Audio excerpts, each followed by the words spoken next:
Yesterday was a fantastic day, and we are hoping that today will even be a much, much better day.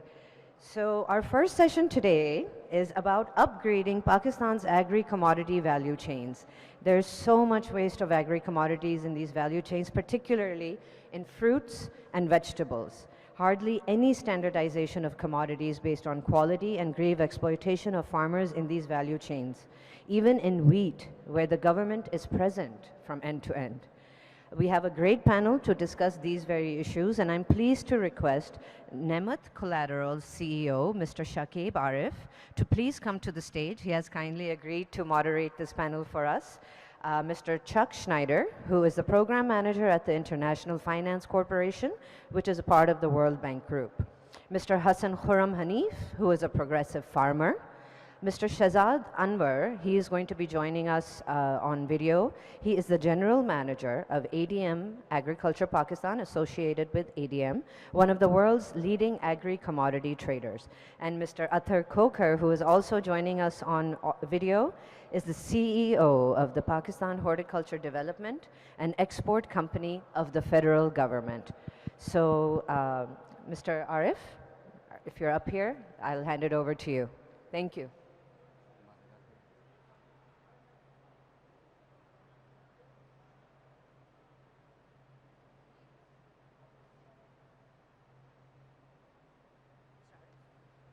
Microphones?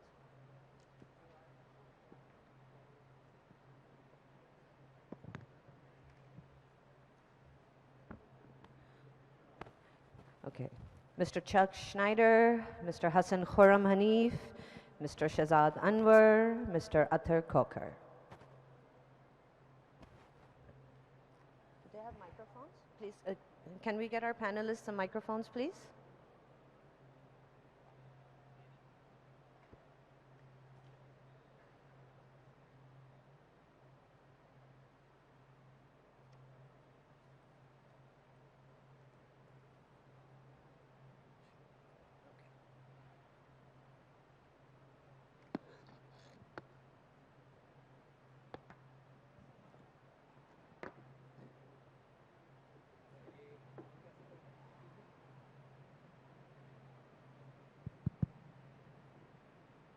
Assalamu alaikum everyone, and I welcome our guests and our panelists in this first session of day 2 of this incredible event organized by Pakistan Agriculture Coalition. So as you all know, this panel will discuss about the upgradation of export potential in Pakistan. And what we will do that I will first share a presentation and couple of videos with you on accreditation of warehousing and electronic warehouse receipt, and then we come and discuss a few things on it with our panelists, and in the end we will invite Mr. Charles to come and have his presentation and sum up the proceedings of the session. So let me start with my presentation.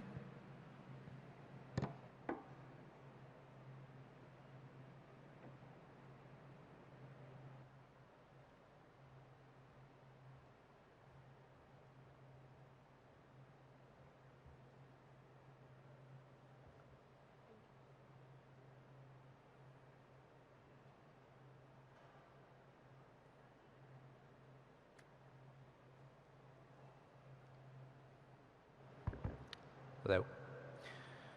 So at the very outset, I'd like to thank Pakistan Agriculture Coalition, especially Mr. Arif Nadeem Saab and Mr. Kazim Saeed Saab, for organizing such a wonderful event and providing us this opportunity to share a unique experience and initiative which we have taken recently in Pakistan.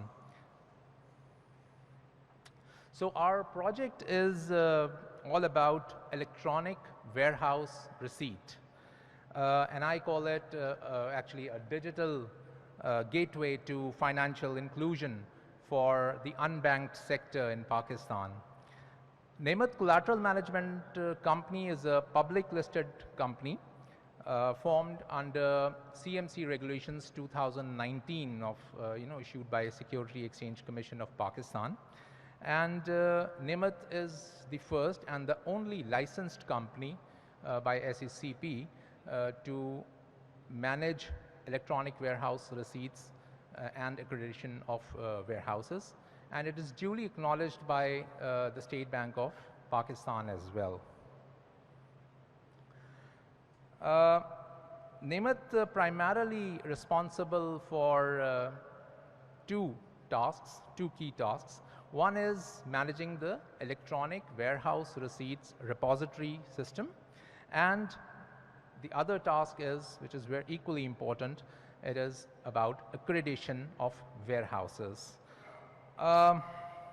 We initiated this idea with a very small seed money of $1 million and with a very small but yet very committed team on the ground. So our project is actually designed to address few of the fundamental issues which are part of the two bigger clusters of the issues in agriculture sector and financial sector. One is financial inclusion and the other is food security. So we target to focus to address these issues. Now, these issues include one, inconvenient and tedious and time-consuming process to get a loan by a farmer from our banking sector. Then another issue is a very high interest rate offered by the existing conventional system of by middlemen who are offering loans to our farmer community at exuberant rates like 40% or more. Then we are also trying to address an issue which relates to the cost of doing business of the bank. That means that we are also addressing to minimize the cost of transaction of processing an application, loan application by the bank. Then, of course, we are working on financial inclusion. At the moment, there's a very low penetration of banks in agri sector as well as in SME sector. While the agri sector is one of the largest sector in our economy, it is surprising to know that a large number of adults in agri sector and in SME sector still don't have a simple bank account.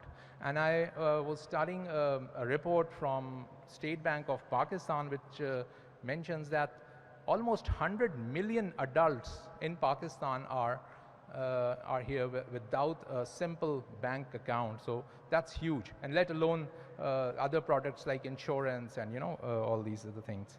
So we intend to target that 100 million portfolio cluster. Then, of course, one of the biggest problem we all are facing in agri sector is losses, wastages, especially the post-harvest losses. So our project intends to address that significant issue as well. And last but not the least, there is an absence of transparency, and electronic warehouse receipt system is also intends to address that that issue through digitalization of the whole process. So to address all these multiple problems, we offered one single solution, and that is electronic warehouse receipt. So as I said, it's a digital gateway. It addresses the key issues, and our target is to reduce loan processing time and, of course, the cost of doing business for banks. We also, through accredited warehouse system, we also aim to address the significant issue of post-harvest losses.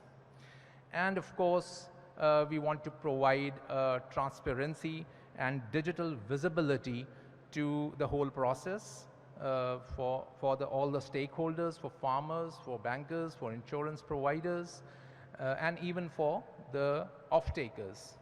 So this is the whole idea, that we have to address all these issues. And in order to do that, we are not only develop a very robust system, we also include insurance and quality control processes in our product. And I will talk about it in the coming slides. Yeah. So to attain our objective, as I said, our foremost priority is to develop a resilient system that fosters trust among all stakeholders. That's very important, to build the trust and confidence. And this entails collaborating with esteemed experts of their respective fields. So our process includes accreditation of warehouses, and our process also includes managing the repository system. And our strategy is to engage experts of relevant fields. So, we add as our partners institutes like Central Depository Company, who are taking care of the data security from our end. We have big 4 companies as part of our process partners, who are helping us in conducting financial soundness and assessing financial soundness of the stakeholders engaged in this process. And we have an institute like SGS, who join hands with us at the stage of accreditation and standardization of not only warehouses but also the products, which is going to play a key role in this whole process. So this is our approach: to collaborate, to engage relevant expertise and experts across the board, and do a joint effort towards the objective.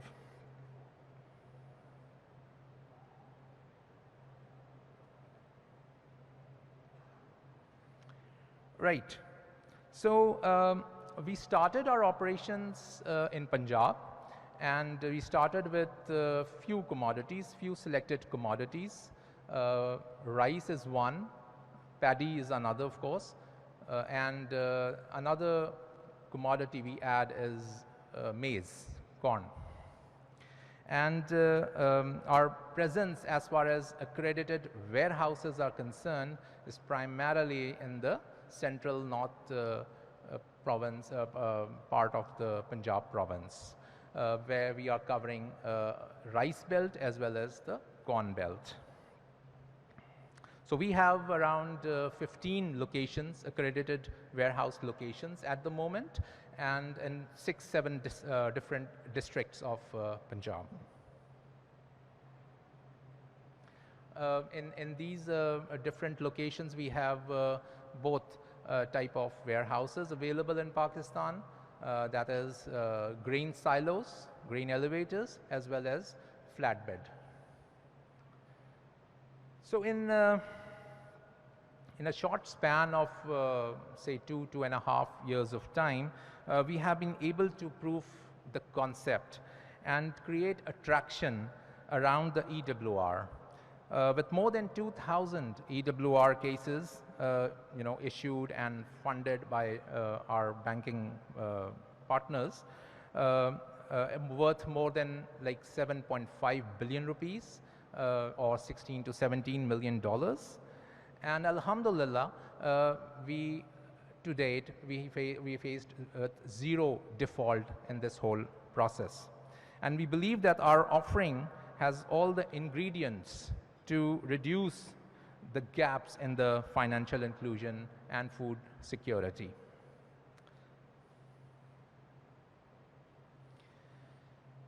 So we achieved our KPIs in the last couple of years. We did progress. We registered growth as well. We almost, with all the constraints we have, we still managed to grow, and we doubled our volume and value of EWRs in the last 2.5 years. So interestingly, the objectives we set, at the start of our project, which I mentioned regarding the cost of doing business and the time of disbursement of loan and food wastages. So after 2.5 years, I like to share what KPIs we have achieved. So interestingly, the time consumed to process a loan application for a farmer, you have to appreciate that we are talking here about the farmer and the SME sector, which most likely are not very used to the banking operations, and even to open an account in a bank is a cumbersome process for them. What we achieved here, that from issuing an electronic warehouse receipt to actual disbursement, we reduce the process time from months or weeks to actually a single day. So what we have done, that we have issue our EWRs and its funding within 24 minutes. Then, of course, the cost of doing business and all these post-harvest losses, especially the post-harvest losses. I must share this thing, that during the last 2-3 years, we have floods, we have heavy rainfalls, but the stock, the inventory which is in our system remains intact as far as the quantity and the quality is concerned. And in fact, those who have their stock in our system got a very premium price post these flood situation, post these rainfall.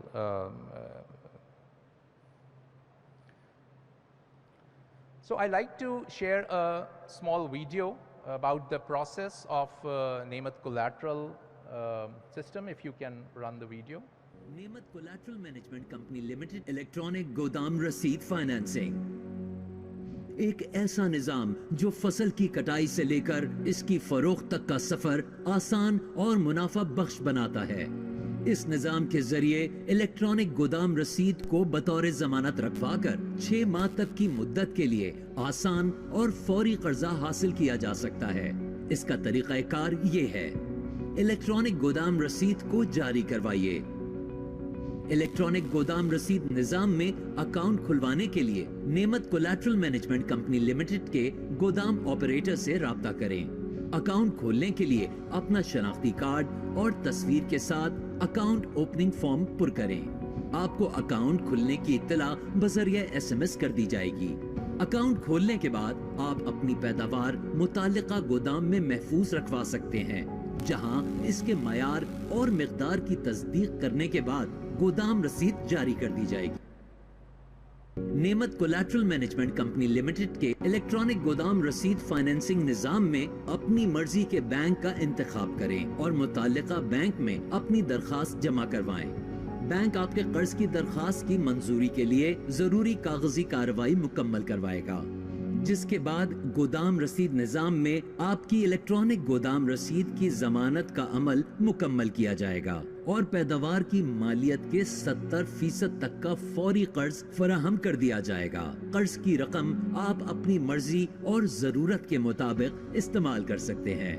महफूज शुदा पैदावार की फरोख्त और वसूली।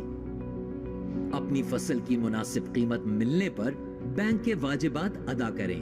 Bank आपकी गोदाम रसीद रिलीज कर देगा। अब आप वेयरहाउस का किराया और नेमत कोलैटरल की फीस अदा करने के बाद अपनी पैदावार वसूल कर सकते हैं। इलेक्ट्रॉनिक गोदाम रसीद फाइनेंसिंग, जिद्दत, आसानी और मुनाफा। नेमत collateral management company limited electronic गोदाम रसीद फाइनेंसिंग एक ऐसा निज़ाम जो फसल की कटाई से लेकर इसकी फरोख्त तक का सफ़र So you may have a fair idea that how simple the process is, how simple the whole system is, that even a farmer who is not very savvy to the technology, to internet of things, he can easily utilize this system and get financing. Going forward, so the potential is huge, for a solution like electronic warehouse receipt, where in Pakistan, where we have a total agriculture sector comprised of $70 billion, and even if we target a portion of it, we will be talking about a significant portion. The export potential has a direct link with systems like electronic warehouse receipt and accreditation of warehouses. I would like to share a few slides from different research. In horticulture, we have few products, great products we have, like citrus, potato, dates, mangoes, onions, bananas. We are famous for all these products, but look at the Pakistan's share in the world market and international trade. So even something like citrus, it has only a 1.5% share in our export, international global trade. Dates is only 5.8%. So every hero product which we have in agriculture sector have a very minimum share in our export, global exports or global trade. The potential, however, is as far as export is concerned, is huge. In the last 20 years, the global trade of horticulture increases from $50 billion to $200 billion. However, unfortunately, Pakistan has somehow missed the train, and in the last 20 years, we only moved from $200 million to $700 million, as compared to other regional countries like Vietnam, Egypt, and Peru, who multiplied their export potential and realized their export potential in exponential manner. Of course, there are a number of issues, and the panel will discuss these points. But the main area, one of the main area is, of course, the infrastructure non-availability, the right kind of warehouses at the right location. So we can understand that in order to bring this investment in Pakistan, it is a tough task, keeping in view the current economic scenario, the interest rates going up, the dollar is going, parity rate is going up. But Nemat is also trying to find new solutions which are already in practice in different parts of the world. And one of the solution which we find very interesting, which should be considered, which may be evaluated for Pakistan agriculture sector as well, is seen in Argentina. And I like to share a video for my experience in Argentina, my observations in Argentina. Please run those videos. Please see the video, and then we will start the discussion. Thank you.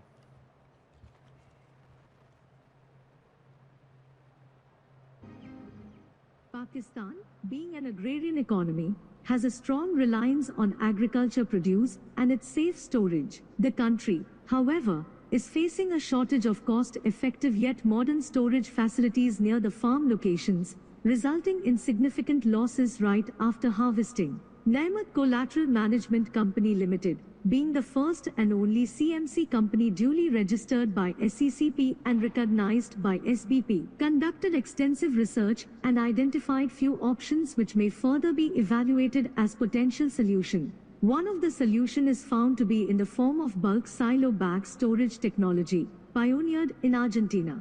Recognizing the potential of this technology, the CEO of Nemat Collateral Management embarked on a visit to Argentina to gain an initial understanding of the ecosystem surrounding silo bag storage.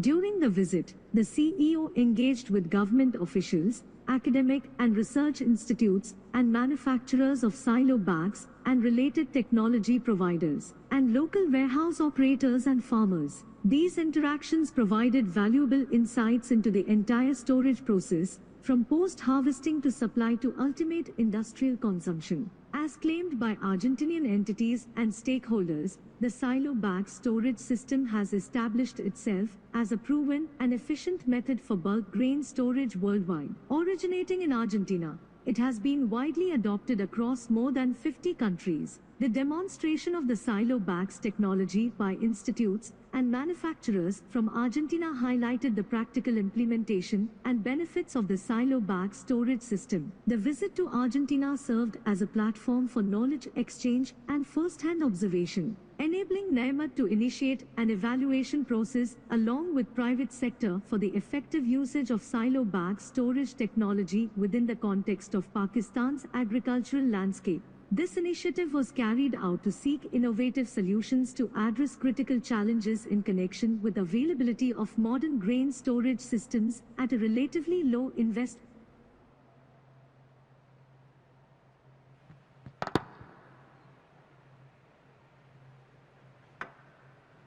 Hello. Thank you very much. So I'd like to now start a discussion. I will start with, I think Shehzad Saab is online. Are we connected with Shehzad Anwar Saab? Assalamu alaikum. Over to you, Shehzad Saab.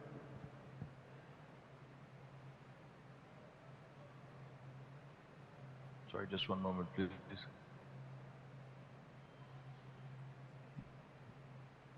Thank you very much for the presentation. Look, I think we, all of us who are in this space, recognize the importance of what Nemeth is doing. There's a great deal to be said about the lack of storage infrastructure. I think that has been one of the main bottlenecks around exports, and the point that you make about where Pakistan should be in terms of its contribution to global agricultural trade and where it unfortunately is in part related to the unavailability of storage infrastructure. If there's anything specific you want me to touch upon, I'd be pleased to do so. But just in terms of where ADM and our partners are at the moment, we've only just arrived in Pakistan a couple of years ago, dipping our literally toes into the market, with a focus primarily on providing grains, edible oils, and feedstuffs to the market over here. So essentially an import business, but we realized very quickly that it's a very difficult model to work with unless you have a viable export program in place. So the shift, so what we have decided as a strategy is that export of agricultural produce from Pakistan is going to remain a cornerstone of our strategy. And in order to execute on that strategy, there is some investment needed in infrastructure, which is what we are undertaking. Whether that's vertical silo storage across the country, flat storage, and some of the other technologies that you mentioned, which would be very useful for us to understand more, silo bags in Argentina, etc. So the point is, disintermediation, it helps in a number of ways. One, proper storage facilities in Pakistan across the agricultural belt will ensure, hopefully, the disintermediation of various agents, leading to a greater economic benefit to the farmer. Two, the ability of large exporters to accumulate through the harvesting process and then ship out the Pakistani produce to international destinations. And three, obviously, quality control management. So that's what our main strategy focus is at the moment, and which is why we believe that our ongoing investment in storage infrastructure will remain key to what we do. Thank you, Shehzad sir.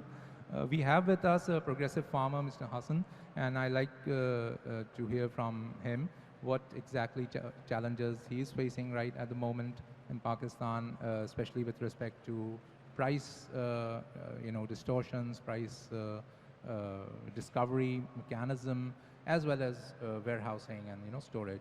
Thank you. Assalamu alaikum. Thank you so much for the introduction. So I think when we talk about export linkages, the biggest thing as a farmer is, at the end of the day, the farmer wants the best price for his product and also awareness of where to sell it and what to grow. I think the biggest thing for us to focus on right now is from the industry's point of view, we need awareness on how can we add value to our product on our farm, which allows us to sell it for even a 3-4% premium, which then results in Pakistan having a better quality product to take to the world. I'll give you a small example. The rice industry has been facing issues with contamination. The farmer doesn't intentionally use any banned substance. There's nothing in it for us. There needs to be awareness of the business case of not doing certain things, which allows us to produce a higher value product. Every time the market has priced quality, I think it tends to get delivered.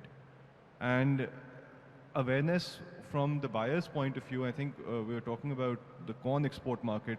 There's some positive things happening with large exporters, buyers actually setting up themselves in rural areas rather than being near the ports, which is inculcating this sense of positivity amongst farmers, and that they are trying to work towards supplying it directly to modern warehouses, better buyers, and trying to capture higher prices.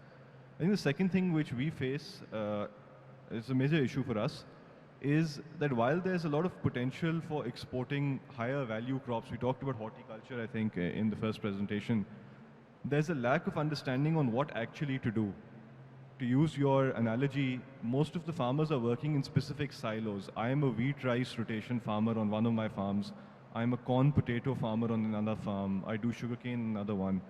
However, I'm not aware of the entire landscape out there. There's a lot of guessing involved in trying to shift to a horticultural or higher value product for which the knowledge might not be there. The entire understanding of what to do with it, how to grow it, where to sell it might not be there. There are lots of potential things which are happening in, let's say, neighboring countries. India tends to grow a lot of mint at the same time as we are in our wheat rice rotation. They squeeze it in there. There's a menthol industry which is taken up over there.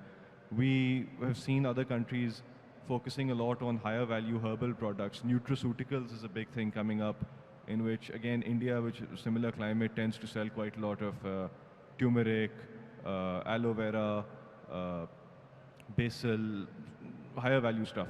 But at the end of the day, there needs to be some cohesion, and I understand that it's tough from the industrial point of view as well, but there has to be some cohesive effort on, we will target a particular area, it doesn't have to be very big, and target a subset of farmers who actually grow that and they realize that profit, and I'm pretty sure you'll see the numbers coming in.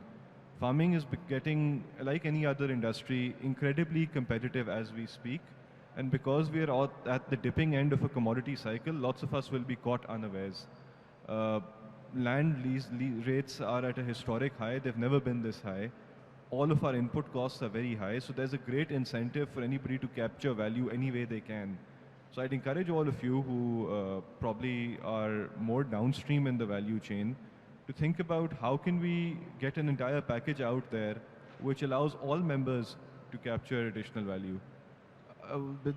Another thing which often happens in Pakistan is that there's a lot of mistrust on both sides of the table, and we tend to consider ourselves competing forces. The farmer wants to get the best price for his product and assumes that the industrialist, on the other hand, will use his pricing power as a bigger buyer to, for want of a better term, push him under the carpet.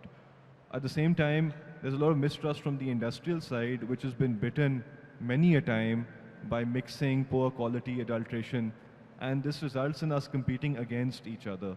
We can continue doing that, and maybe we'll get a few cents off the dollar in pricing. It won't really end up getting us anywhere as far as quality is concerned. So I think these are some things which have to be considered, and happy to talk more about any particular point. Thank you. You have raised quite relevant points, and maybe in the later section we try to address those points. I will go back to another panelist, Mr. Coker. Is he connected with us? Yes, please. Okay, over to you. Thank you very much. Thank you. I'm grateful to Kazim Saab for providing me this opportunity to address you on a agri-connection platform. My sincere apologies for not joining physically due to some last-minute official commitment. I'm working as a CEO of Pakistan Horticulture Development Company, and PHTech is working under Ministry of Commerce for improving our horticulture sector.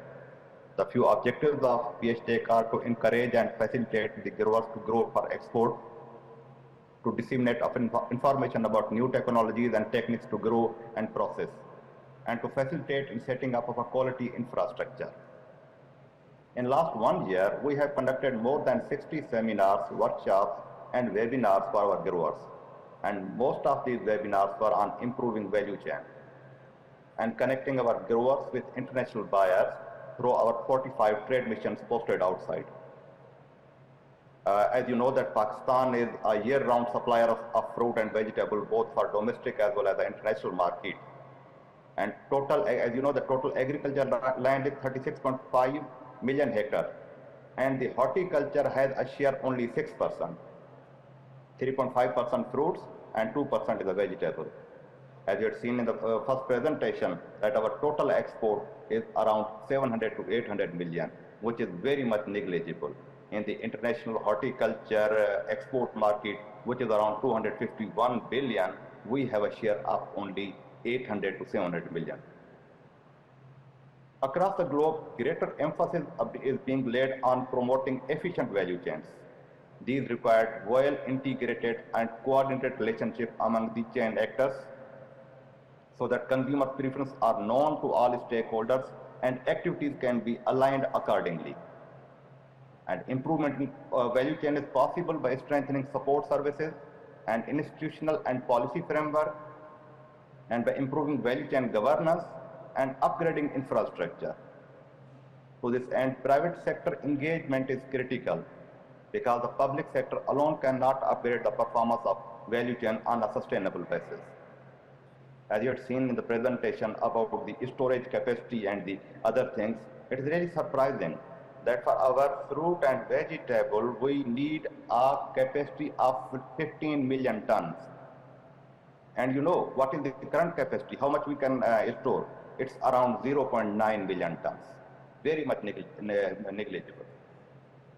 One of the things that I have seen in the last 1.5 years, that why we are around 700 to 800 million, the major challenge that what I have seen, it is the productivity. What we need to produce more, and that as per demand and taste of end user or the consumer. We are exporting only 10% of each horticulture crop. And one of the reasons is no research and non-availability of a quality seed. In citrus, the current citrus product, we had introduced this variety in 1958. And since 1958, no research has been done, no new variety has been introduced, nothing has been done. The reason is that it is in the declining phase. In the current year, citrus export is around 110 to 120 million, which used to be a 300 to 350 million.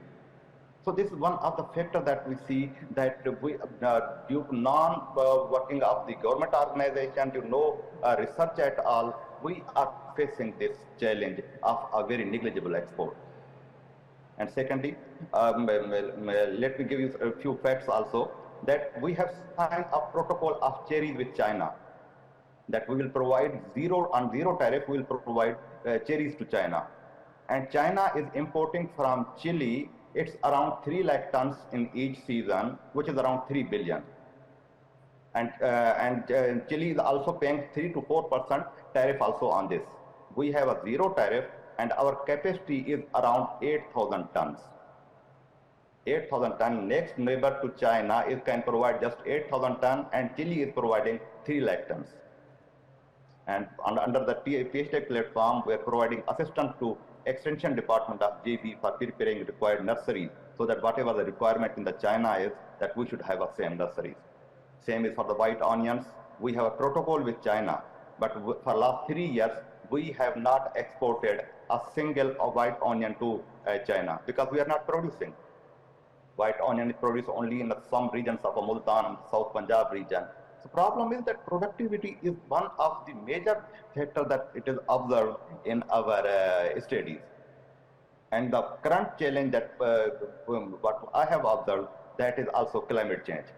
And it's a climate change is a current and a present danger. All crops are facing this wrath of it. And honestly speaking, we were not ready for it.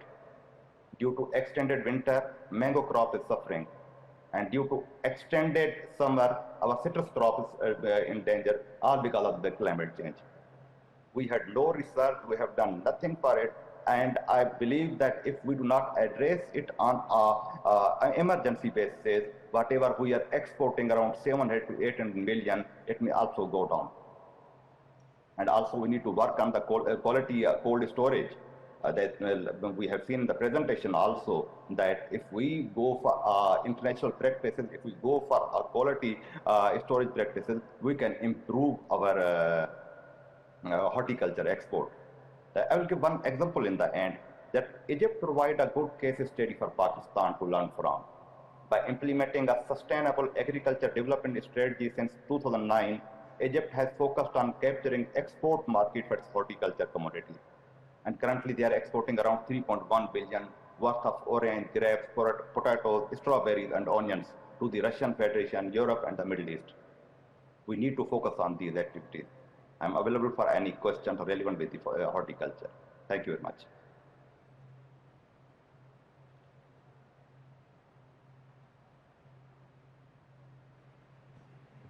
Hello. Thank you, Mr. Coker. Now I request Chuck, if you can share your presentation and maybe address some of the questions raised by the panelists.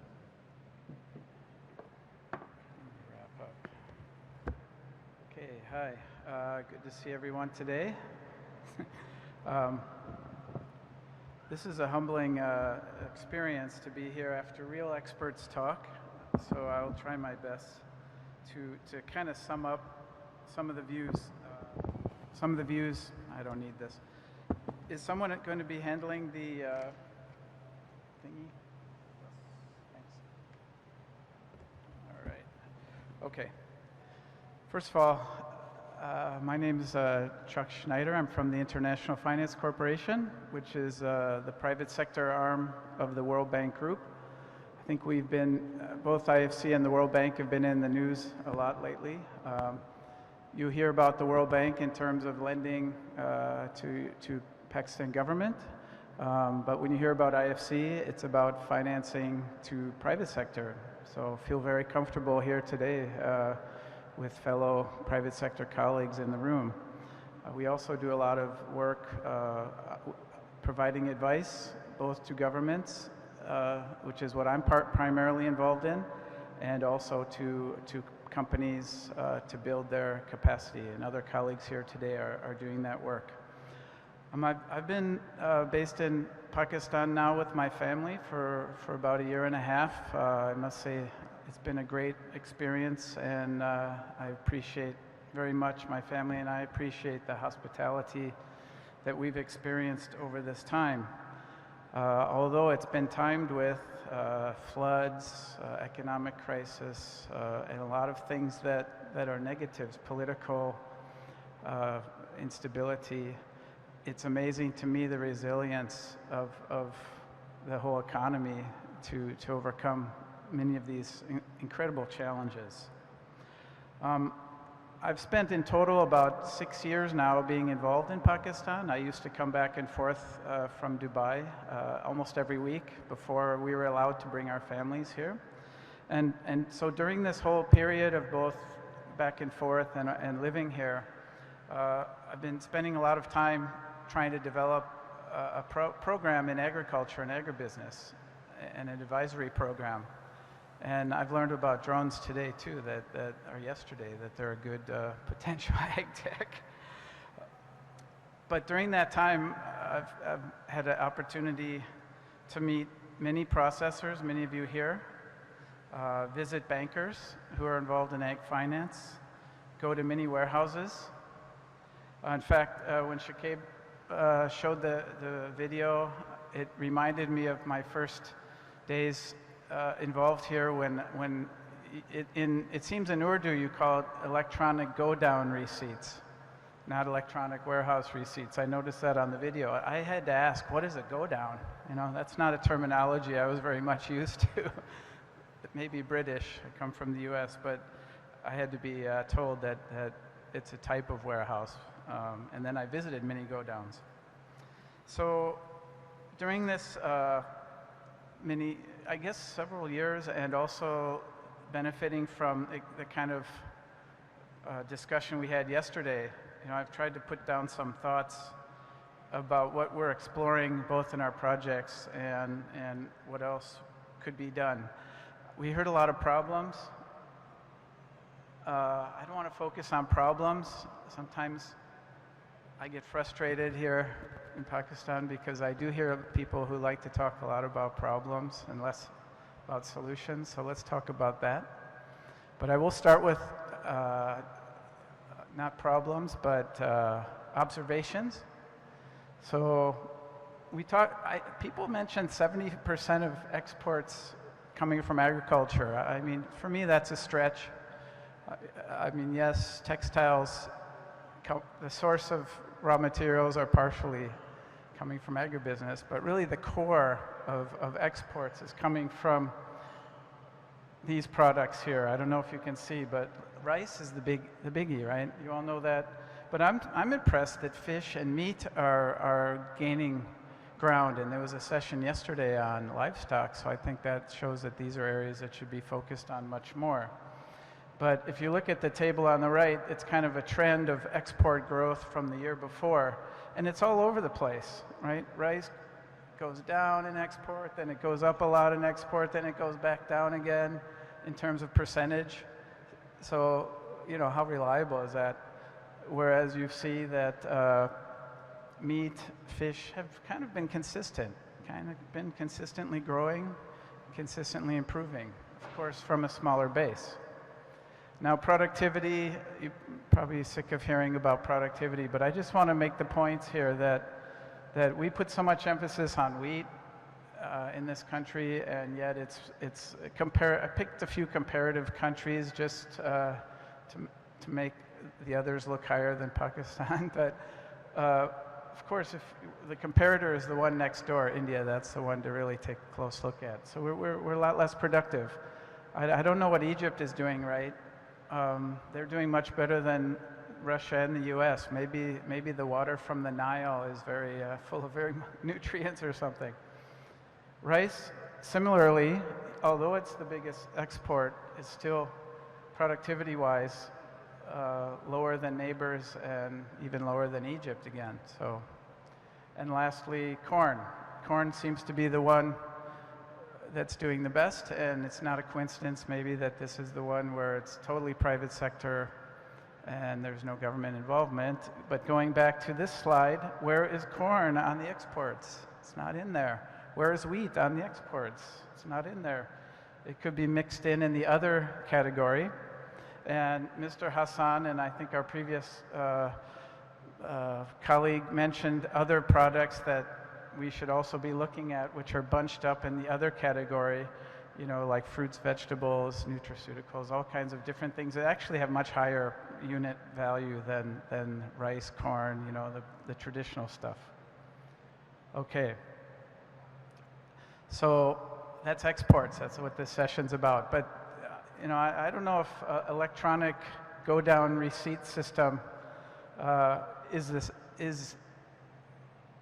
the saving grace. Obviously, there's a lot more that needs to be done for exports, and I'll try to raise a few of those later. But I think this EWR has great potential, but I just want to identify where there can be improvements in this ecosystem, right? Because we have players in it, and we had how many billion? About $17 million worth of EWRs issued, so that's a good number.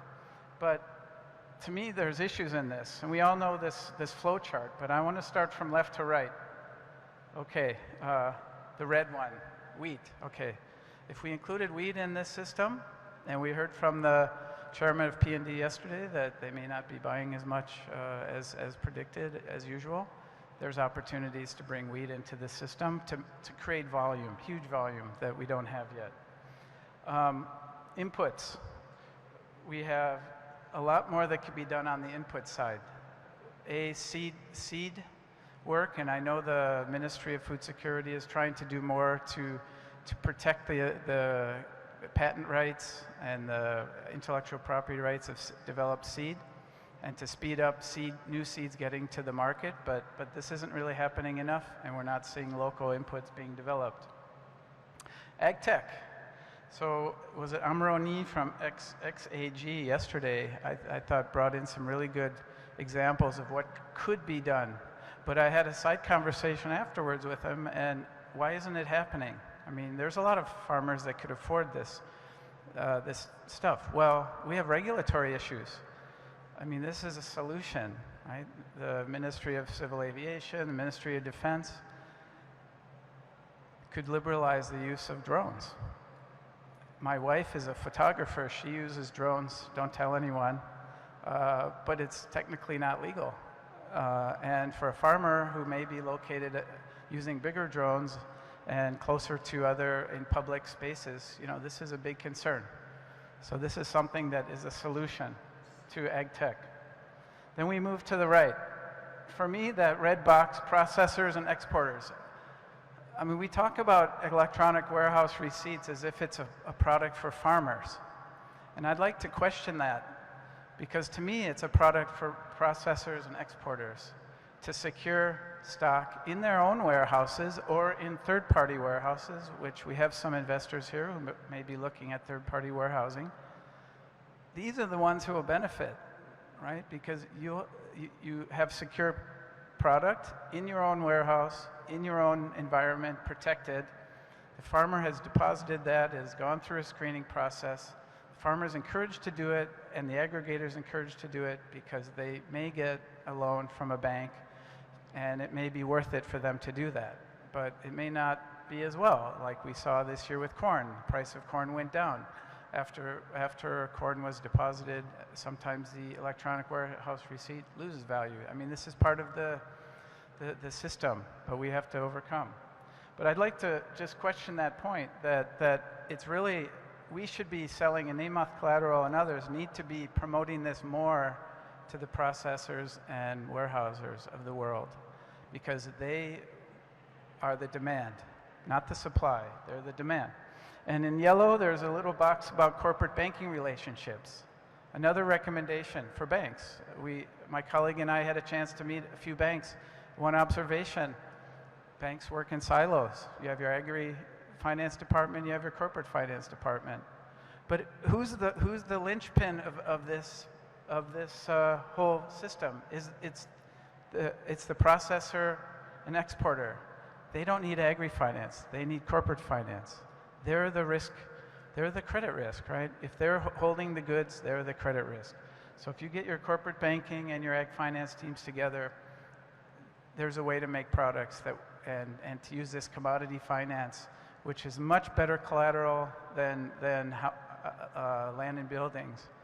So again, I would encourage banks to start looking at holistically at this product. Moving further to the right, price discovery.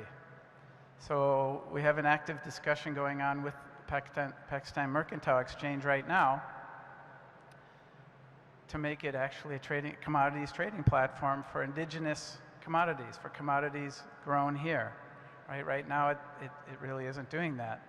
So again, I think this was mentioned, I heard it mentioned a little while ago, having a national pricing mechanism. And this is a concrete recommendation, and PMEX is looking into how they can become a futures market for local product and a spot market for local product. So those are just a few observations and ideas. Okay, but now for the fun part. Like, everyone likes to show photographs of stuff they saw when they go around the country. But again, related to TWR, we have to change. We have to change And we have to think about the newer way of doing things. And it is being done in Pakistan. We're not talking about other countries here. This is what we see on the left. This is wheat storage, unfortunately, during floods, but even without the water, that's not exactly the type of storage you would want for wheat. Amandi near here, that's not exactly how you want your corn stored after harvest, right on the ground in a pile.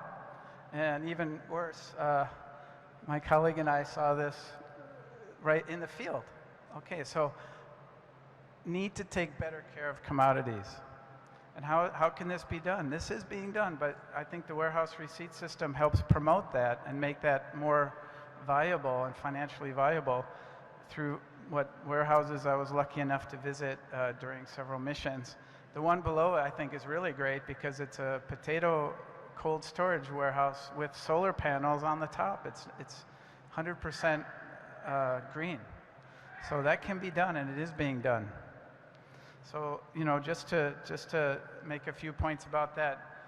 But, you know, last but not least, I don't have a slide on this because I don't want to be on the record, you know, in writing for any of these recommendations. But 6 points. And I think these have all been mentioned, but I think these can be done. First of all, agriculture needs scale, right? But scale can be achieved not just through bigger farms, but it can be achieved through the use of contract farming, right? Bigger farms, smaller farms working together through contractual basis. This means smallholders are not left behind, right?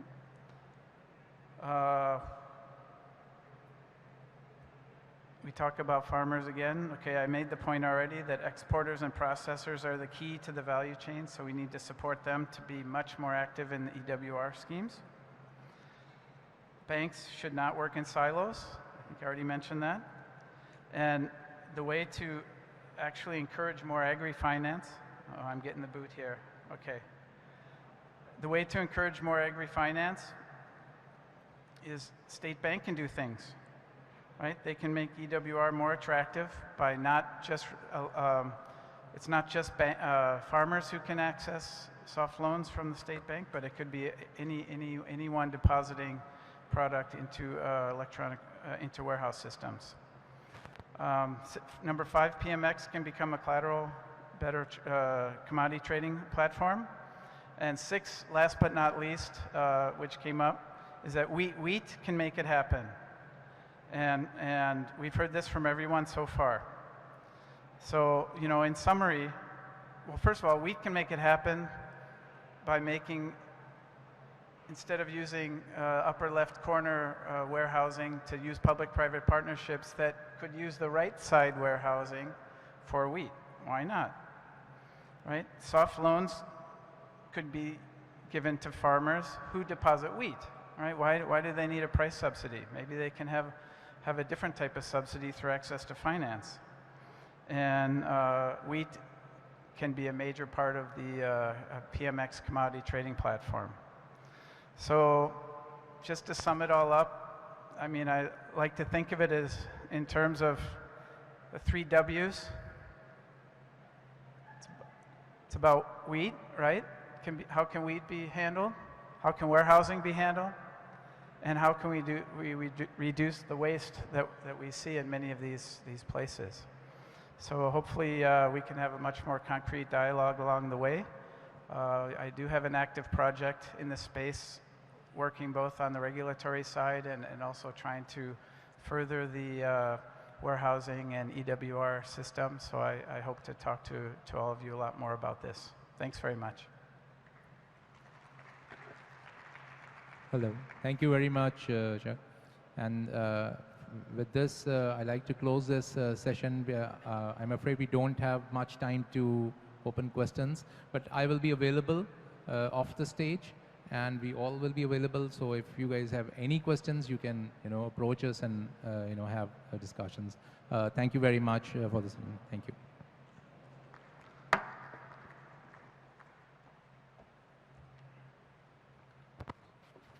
Thank you. Thank you, gentlemen, for such a lovely session. From what I'm hearing, and especially what Mr. Schneider said, that we have been focusing on a lot of problems, but I believe that there are some common sense solutions, and they can start from this conference right here.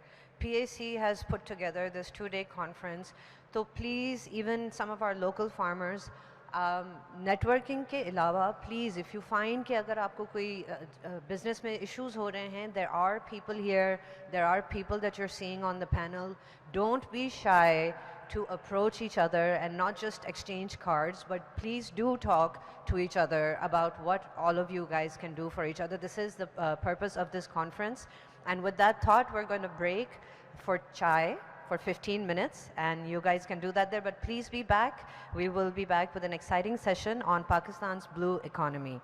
And for day 2, I would request everybody if we can stick to the time so we can keep this moving along and get you even more information that is very relevant to why you all are here in the first place. So thank you, enjoy your tea, see you back in 15 minutes.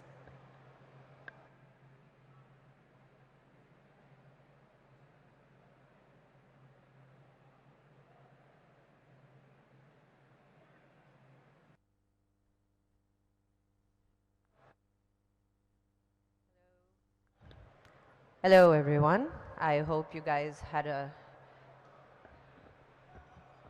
chance to finish your tea. We're going to start with our next session. So everybody, agar aap log is taraf please andar aa jaएं.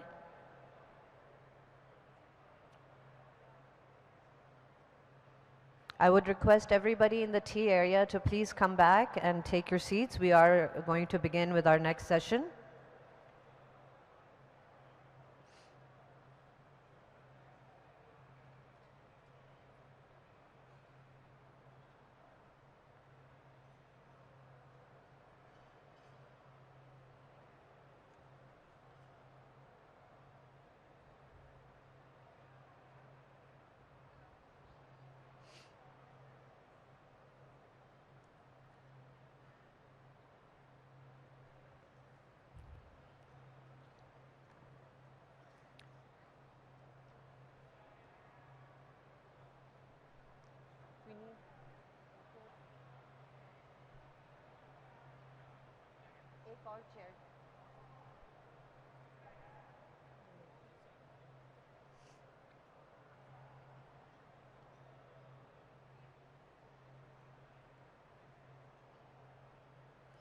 Okay, welcome back everybody. So now for the next panel, we are going to turn to an issue of great importance to our farmers, seeds. You may already know this, but I was quite surprised to know that if we can just fix our seed sector, Pakistan's current macroeconomic problems can apparently just go away. So let's find out if this is true or not. For this session, I'm going to request one of Pakistan's foremost experts on seed policy, Dr. Ehsan Rana of LUMS, to please come up on stage. He is also going to be our moderator for this panel. So Mr. Ehsan Rana, if you can join us, please. Is he here? Are you back? I'll wait to announce the rest. Dr. Ehsan Rana, we're calling you to the stage. If you're here, please come up.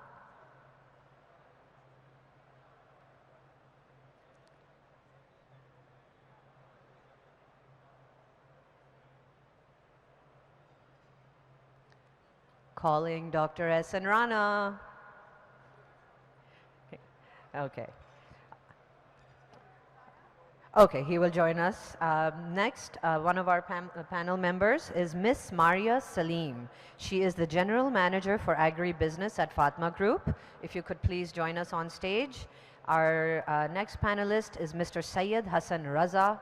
He is a progressive farmer and is the MD of Neelam Seeds.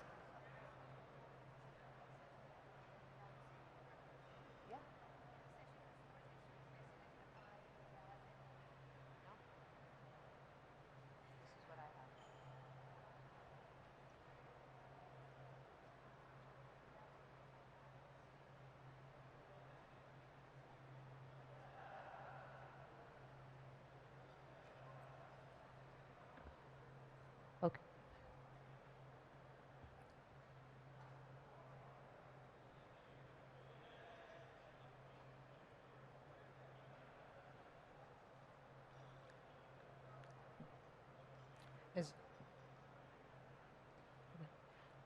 Okay, give us 2 seconds. I believe we have our sessions. We're going to move to the next session first, and then we'll come back to this session after that.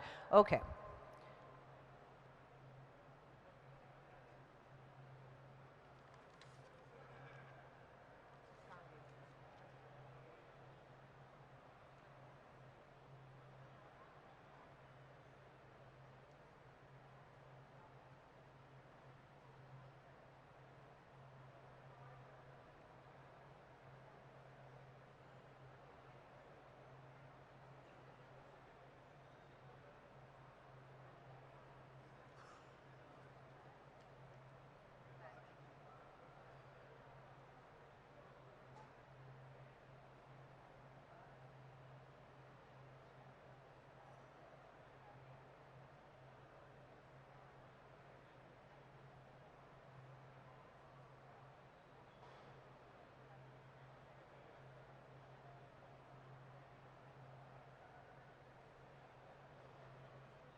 Okay, so for this session, which is titled Developing Pakistan's Blue Agri-Economy, we have two speakers coming up on stage. May I request Mr. Faraz Zafar Ahmed of Al Karam to join us, please? And Mr. Faisal Iftikhar, CEO of Aqua Hatch. Please join us on stage.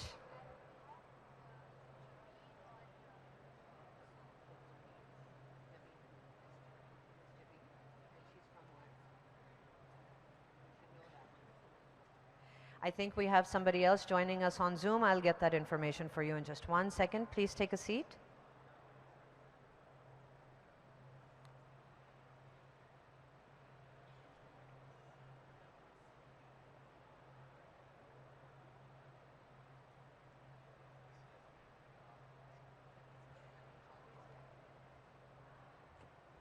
Mr. Nabil Chaudhary, CEO of Thai Union, please join us on stage.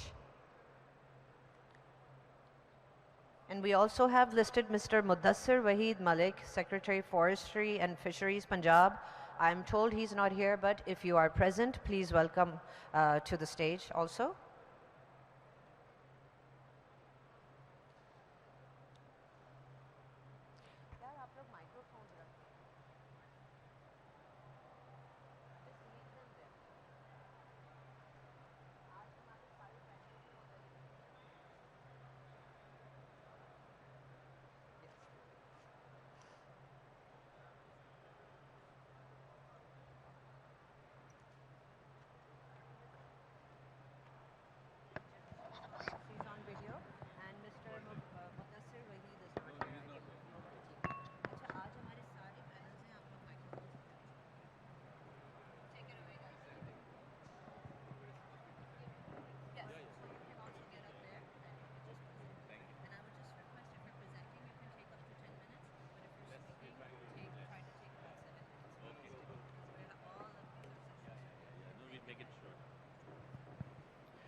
Bismillahirrahmanirrahim.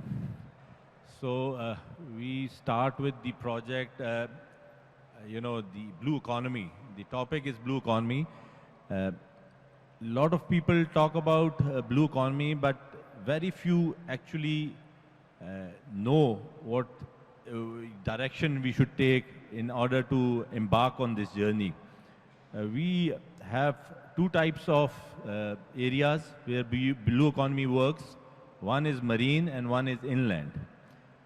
When we talk of marine, I'll initially start with marine. We have a coastal belt of 1,001 kilometers. Sadly, both these coastlines are in the jurisdiction of government of Sindh and Balochistan. And the reason why these have not been developed at a pace that they should have been is quite evident, that the governments of both these provinces are not really engaged in developing or understanding the importance of this sector. And over the last 14 odd years, especially, and before that generally, these governments have really not really envisioned the scope of development that can happen in this region. Another reason being that it seems that if you work on the coastline, you have to get an NOC from the naval authorities. And what I always say is maybe it's like that the war is going to happen on the entire 1001 kilometer because it's an uphill task. So it's nearly impossible to get an NOC to work on the coastline. Having said that, we have the marine waters, 25,000 kilometers of marine water, which is on both sides of the creeks that are available there. So most of the aquaculture activities are going to happen in the creeks and the areas around that, which the land is worthless. And as the presenters that are going to follow my speech will tell you, and Rahat Jabin is also here from the World Bank. She'll also tell you that the potential is huge in using those creek waters to make those lands which are worthless as gold mines. So when we talk about inland, rule of the thumb in inland farming was that from 1 acre you could get maximum yield of 400 kgs.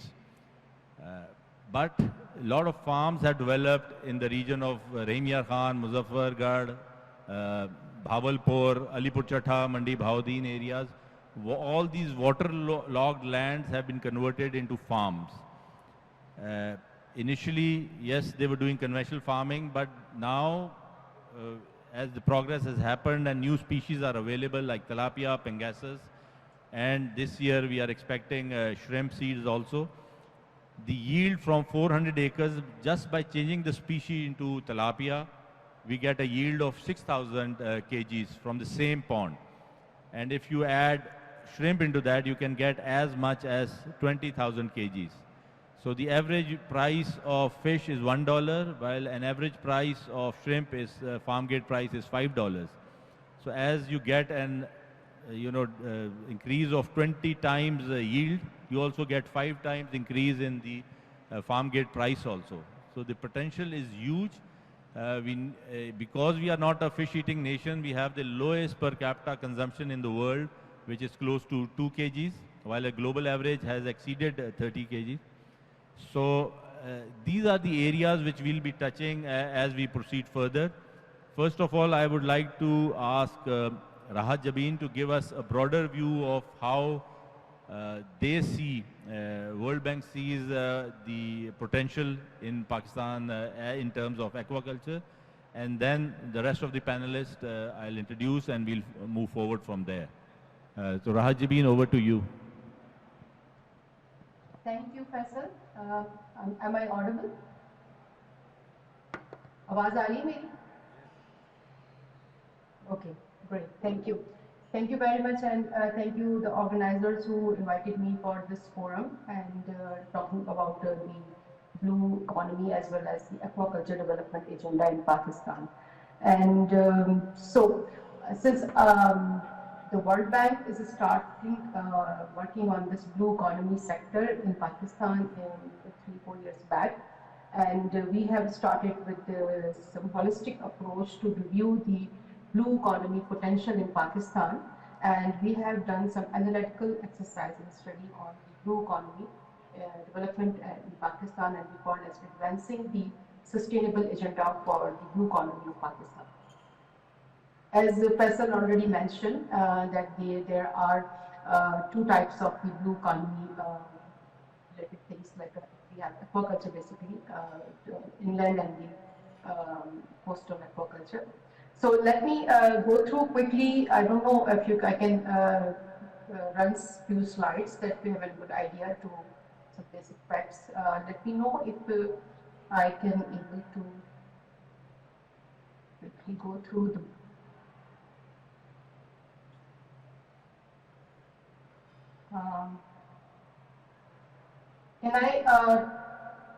Can the host allow me to share my screen?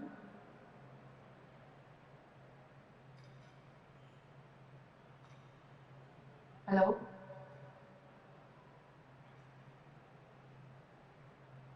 Okay. So, okay, in the meantime, let me go through the blue economy sector in Pakistan. So we have, there are some potentials. So this is like in other countries, Pakistan, as Faisal mentioned, that we have all the coastal line, and Pakistan is one of the country we have the coastal area which is not well developed to get the potential of the economic sector. So blue economy value You addition can share the projected. screen now. Rahat, you can share the screen now. You can Okay, share your great. presentation.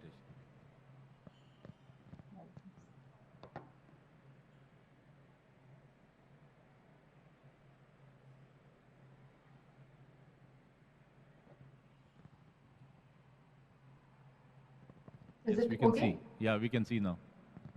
Excellent, thank you. So this is the bronzing which I talked about initially. So this is some few facts about the blue economy value addition projected in about $3 trillions by 2030. So there are various sectors. This is the chapter you can see the industry, marine and aquaculture. So then maritime position of Pakistan's as a rank is 74th amongst coastal states, and we have the coastline, we have EEZ, economic exclusive zone, and continental shelf. This is the overall position of the Pakistan maritime from relative to the blue sector. So let's talk about what World Bank is doing. So we have started this blue economy work in Pakistan to support the government of Pakistan to develop the blue economy framework and policy guidelines to help them to make it as our sector. So basically that work is started with the different analytical studies, background studies. So we have the institutional and policy regulatory context and public expenditure review, sustainable risk monitoring, and beside that we have done some deep dive studies which is more relevant to the sectors from Pakistan context in marine fisheries management, aquaculture and value chain development, marine pollution management and opportunities for coastal blue assets development like the blue tourism. Beside that, we have done on various, you see on my right hand side, there are some works have been done. So this is the few highlights of the blue economy sector development. So we have done blue carbon assessment, then sustainable fisheries governance and all these related to the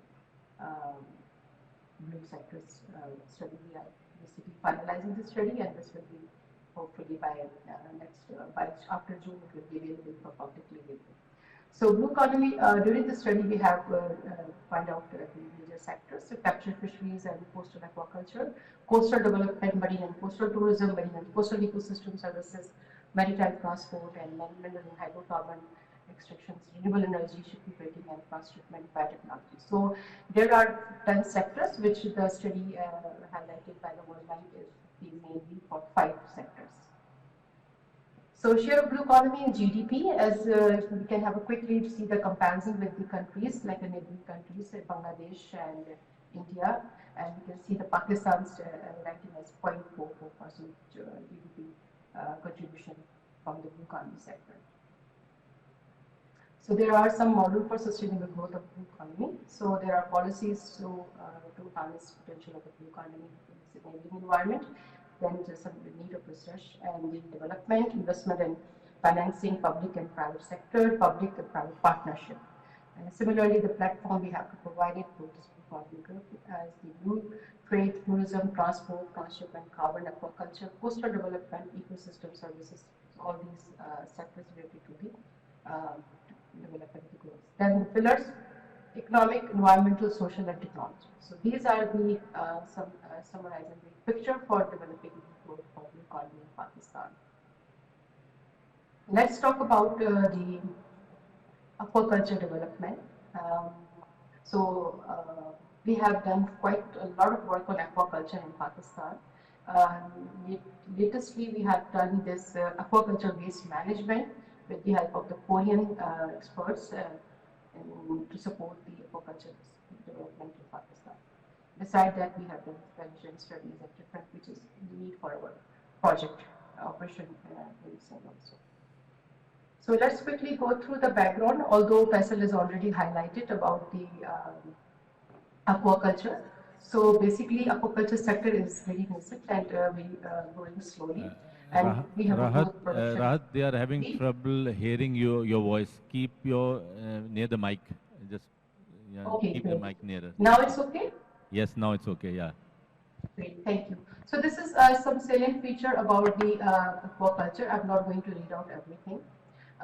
So there are some, see that the growth production is very low, and although we have a very good conditions, we can see that we have the Indus River system, we have good water bodies, we have not only the fresh water bodies, but also we have a potential vessel, as I highlighted before, and I also agree that we have a very huge, highly salinized land, which can be used for the very effective and function for the saline aquaculture development.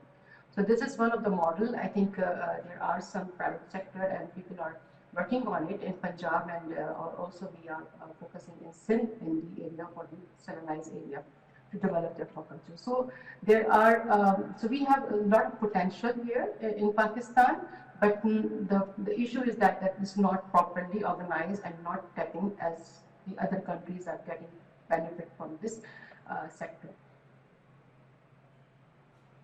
So Pakistan aquaculture development, you can see that how this is the trend from one of our study we had done before. You can see the orange in the bar is the aquaculture development.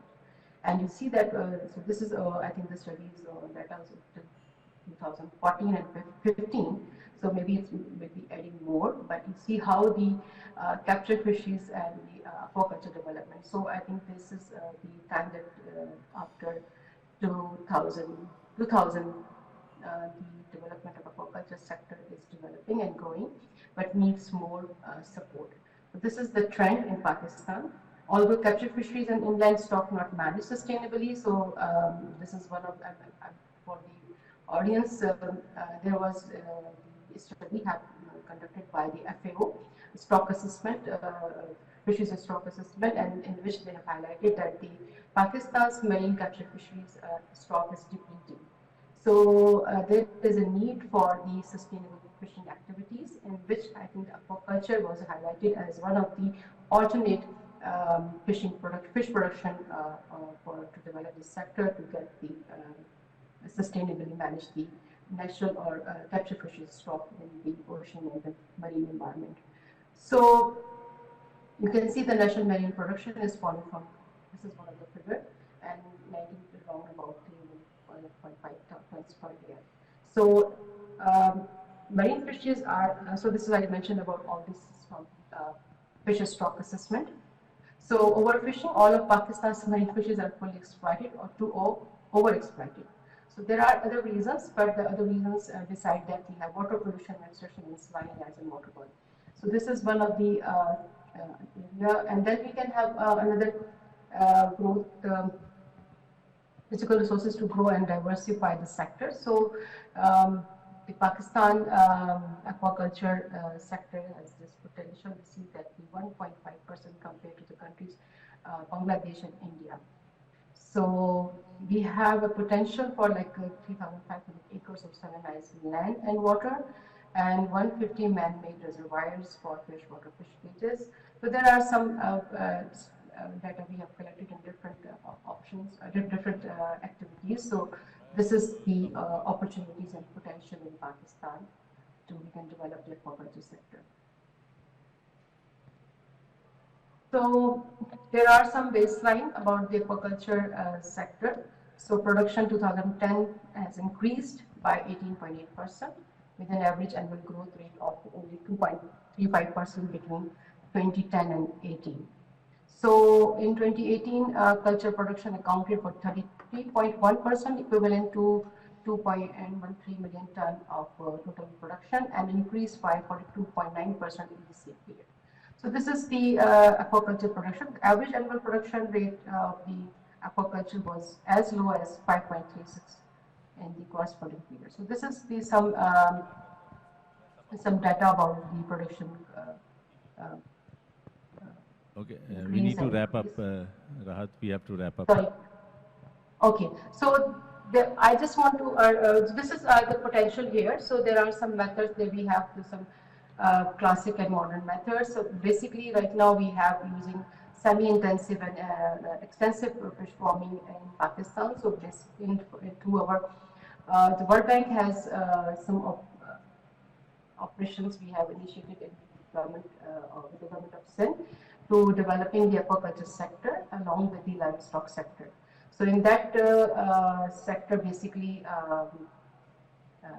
we are basically using some improving the aquaculture farming, and in which there are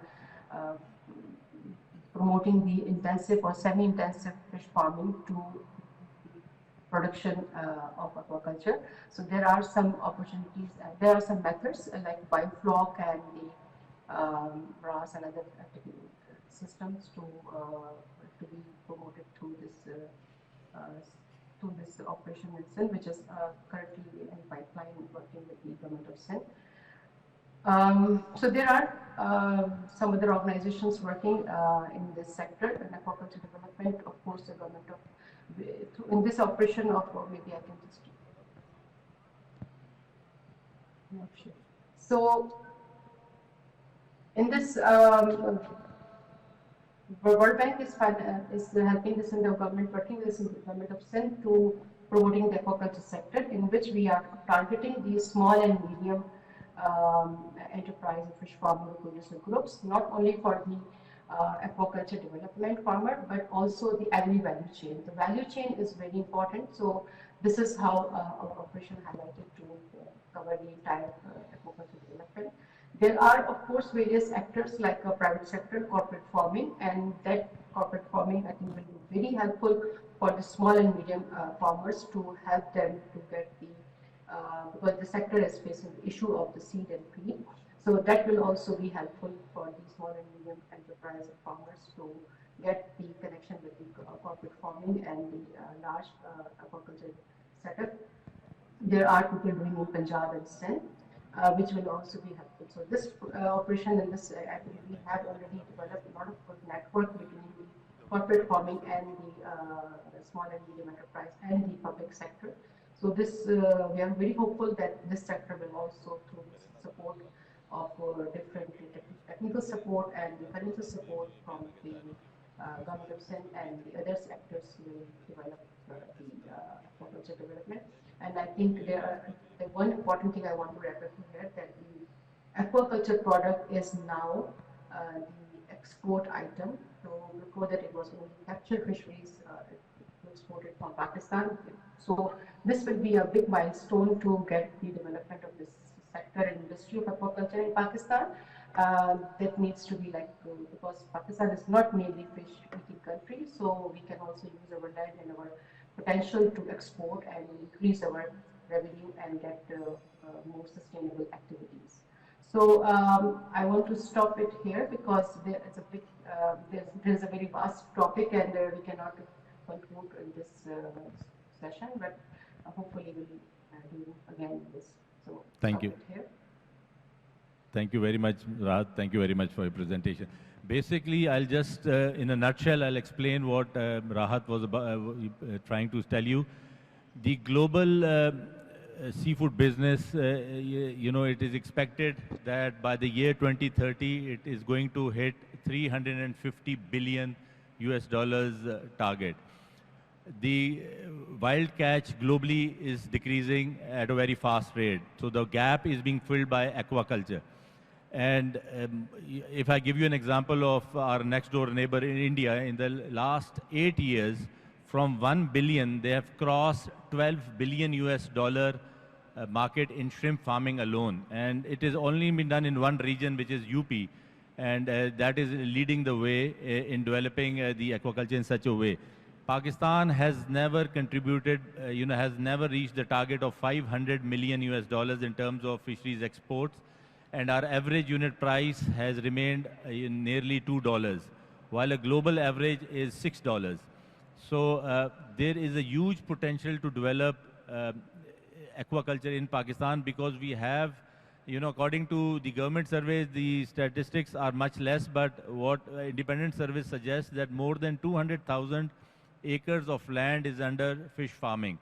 So we just need initially to change the species in those farms to get better yield. Punjab, I feel, can become the epicenter of fisheries export, which is an alien concept in Pakistan, because Punjab has the potential because of its very interesting aquaculture scenario in which the farmers are very educated, very well versed in the type of farming that can reach it, take it to the next level. So, in the prevailing, participants will tell you how we want to engage into that sector. Is a very interesting concept. Is sitting on my right is Faraz from Al Karam, and he'll tell you a story about how a textile company is now moving towards becoming an agricultural and aquaculture giant in Pakistan, because they have engaged into aquaculture, industrial farming in a very large scale of shrimps. So let's hear about his journey from him. Thank you very much, Faisal. Assalamu alaikum, everyone. As Faisal said, my name is Faraz. I'm a director at Al Karam. I have a bit of a sore throat, so I hope you guys will bear with me every now and then. Al Karam is in the agriculture space since about 3-4 years, and we've also entered the aquaculture space. We've done it a bit quietly. We've just sort of been getting on with it. And what Rahat pointed to about the potential that we see in Pakistan, particularly in the aquaculture space, what we're seeing with respect to the land bank, particularly east of Karachi all the way to the Indian border, this is ideal land for shrimp farming especially. And what we see across the border, as Faisal said, in India, we see repeatedly that they've done a phenomenal job. I'd like to introduce our company, which is Dabiji Aqua Foods. This is an international joint venture. So we have a Sri Lankan counterparty in this, who's our partners. One of their partners is key in developing the industry in India. And so the first time that he and I met, he asked me a very basic question, which we'd been asking ourselves. Why is it that the same geography, the same climate, the same land bank, the same water, and the same people, and yet India has billions in export, and across the border, literally across the border, you have none? And so this bore some thinking, and as we looked at it, we started getting into it. The bottom line, I think, which I hope is visible, the thinking behind our point of view, in textile, we see that there is a PKR base, but a dollarized base and a dollarized output. What we wanted was a PKR base and a dollarized output. So your margins year on year would only be sustainable with that.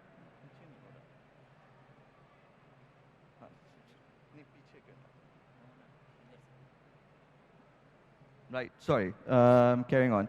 So we wanted a dollarized output, but a PKR base, which is why we went into agriculture, which is why we've gone into aquaculture. I'll just stand up, it's a bit easier. So what is it that Dabiji Aqua Foods does? We're essentially a sustainable shrimp farming play. We have two plays. We're building a shrimp farm, which when it's completed will be the third largest such facility in the world. I think that bears some notoriety, because we went from having nothing to having the largest such plant facility with only two larger facilities in the world.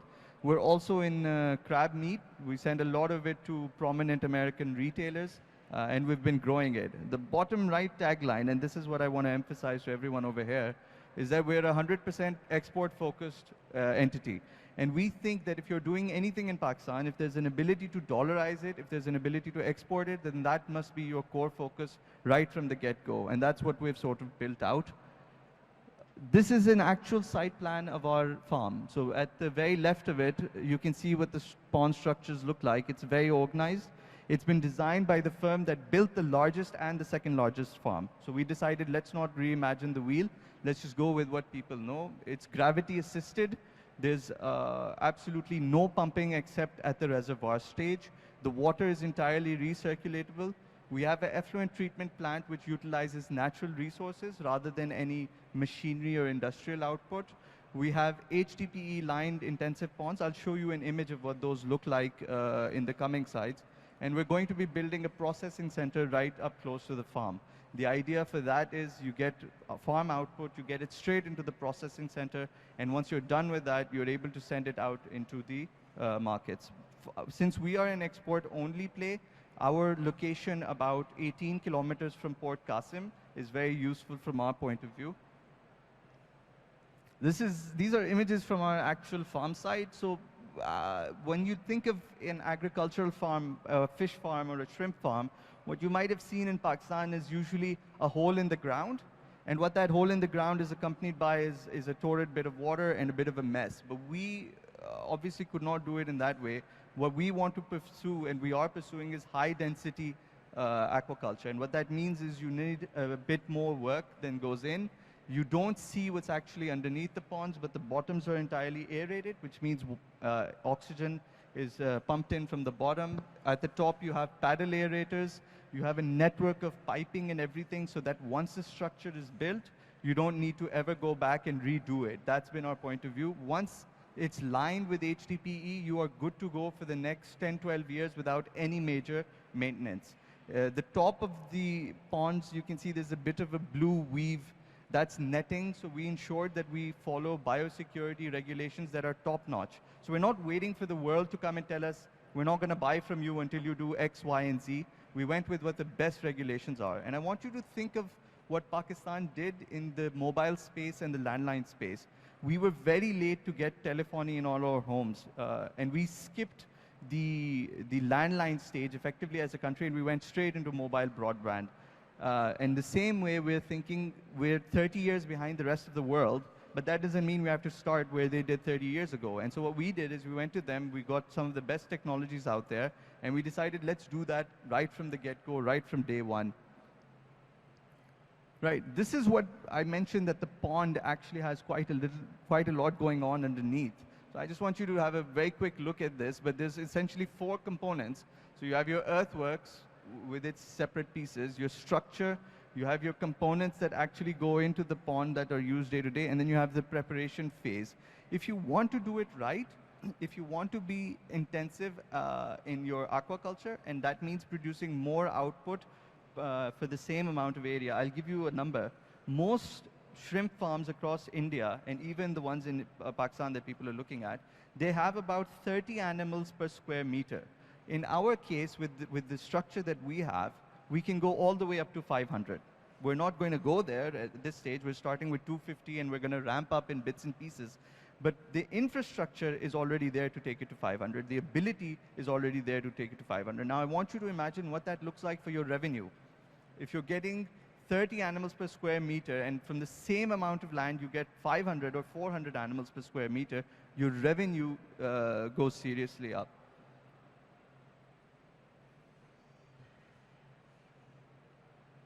You got to love their clicker, huh?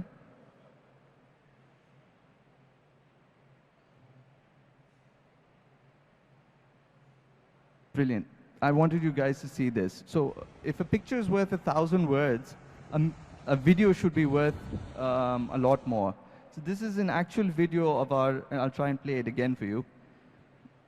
This is an actual video of our farm during our trial periods. The aerators are putting oxygen in the middle. The surface aerators are paddling the water. You can see the biosecurity work. You can see that it's closed off. The HDPE lining reduces water losses. You have gangways where you can add boating for a bit of feed and other methods, testing in labs and everything. So again, like I said, we have 30 years. We are 30 years behind the rest of the world, and so rather than catch up, we decided let's go about it right from day one.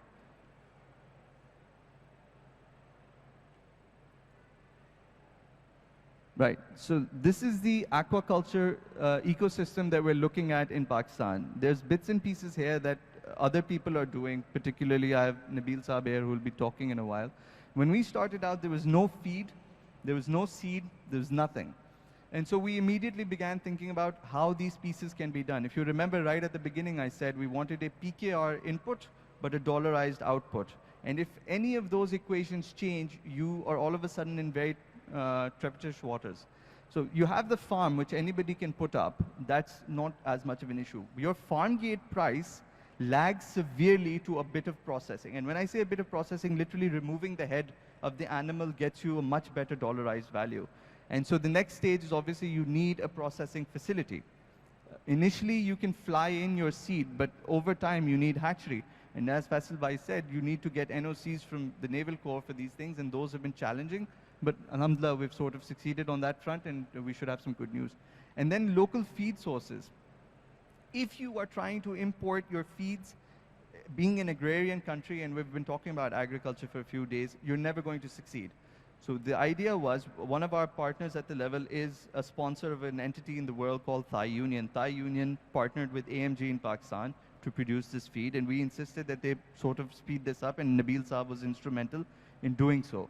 And so now that we have a local feed source, all of a sudden your forex requirements fall through the roof. You're able to fulfill the seed locally. Faisal's also doing work in seed. You're able to get the feed locally. If you are able to process locally, all of a sudden you have a chain that is end-to-end PKR, and your output is entirely dollarized.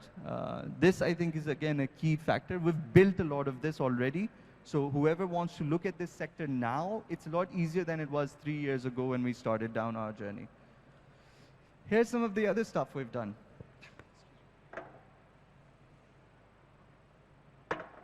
Sorry, that was the throat. Okay, so here's some of the other stuff that we've done.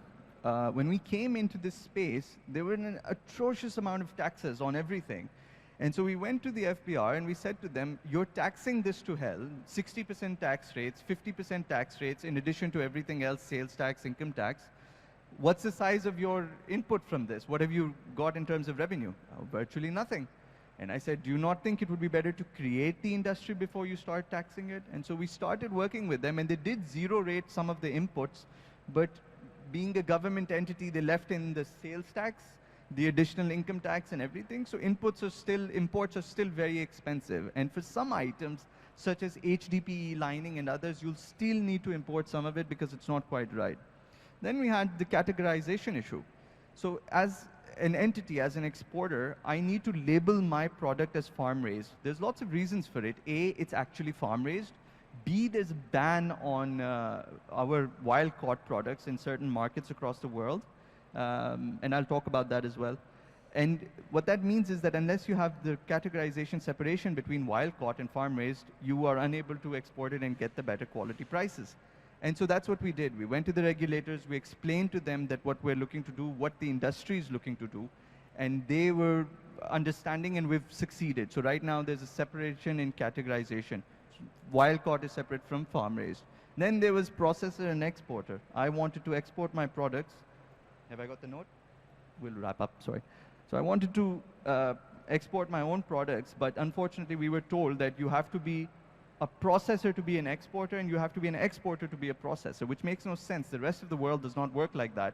You could come to me and say, you know, you have a processing plant, I'm an exporter, can we just not work together? That's how the rest of the world does it. We're able to do it now as well. We've also worked with some support industries, the construction, the feed, and other things. All of us have worked together. Unlike a lot of other industries, we're actually very tightly knit as a group. This is something we're doing on the small scale and subsistence side. We're hoping to train local farmers. We want to give them seed. We want to provide them feed. And then we want to buy the offtake. And what we tell them is that if you produce to this size, we will buy all of your output. And we're hoping that that buyback guarantee will hopefully start to energize the sector. Speed up. Right. We've also entered into JVs with large, prominent local groups, some very large names out there. I won't take them today. But what we're doing is we're saying, look, if you want to enter this space, we've done all of the hard learning. Let us help you get through it. We'll tell you how to go about it. We'll tell you what equipment you need. We'll tell you what processes you need. We'll help you build it out. We'll train your team. And we'll give you the SOPs and everything you need and get you all the way through to being able to export yourselves. This also speaks about some of the training that we've done. That's an actual site image from us. We've had a lot of small-scale farmers come and try to learn from us, and we've had an open doors policy where anybody can walk in. We're happy to help. It's just a very brief bit about crab meat. I just want to touch upon it. I want to tell you how we can change local behaviors, and by we, I mean the private sector, and I mean larger players. We wanted crab meat, and for crab meat, you need live crab. When we went to the harbors, all of the crab that was coming in was dead, which is why we export only fish meal. It doesn't work. And so how did we modify behavior? We went to the farmers, the fishermen folk, and we told them that if you bring in live crab, I will pay you X% more than what you're currently getting. Today, 90% of the crab catch that comes into the harbor is alive. that is without any government intervention, that is without any policy, that is without any regulation. It's simply the private sector stepping in and saying this is what we are able to offer, and the farmer community, the fisher folk community responds. I think the government can probably take a lesson from that. We brought Sri Lankan women over to train our women. Picking crab is a very difficult task. For all of you who eat crab, you would know. And in the beginning, our women were only able to do 1 kg a day compared to Sri Lankan women who could do 8 kg a day. Today, our women are able to do about 6.5 kg a day in a span of just over an year. So what that tells you is the labor force is available, it's active, it's willing to learn. We have to be the ones who put in the effort and the time for them. And so we have ready for export crab meat. If a lot of you have eaten it on the shelves of Whole Foods or Costco, that's probably crab that might have even come from Pakistan. With that, I'd like to thank you for your attention. I think I've run over my time, and I'll hand it back to Faisal. Thank you very much. So these are the events that are happening, that why we are excited about, that finally, you know, the first commercial farmed shrimp was exported from Pakistan in 2015. There was a project done by a Fisheries Development Board in Sindh in which 125 tons of shrimps were produced, 10 tons per hectare, and they were exported to the Middle Eastern country. But why are we excited in 2024 and 2025 is that the seed and feed that came for those farms were imported. With the dollar price that now is there, that is no longer feasible. So we have been working over the years to try to develop the seed and the feed. So if I can have my presentation, so I'll just explain very, very quickly that we have developed the first seed producing establishment in Sindh, near Gharo. It is a joint venture company between Pakistan and Hungary. We have, our partners are Gharib Sons, which are the largest rice exporters of Pakistan, Jaffer Brothers, with immense knowledge about distribution and agriculture. Myself is Deep Blue Seafood Company.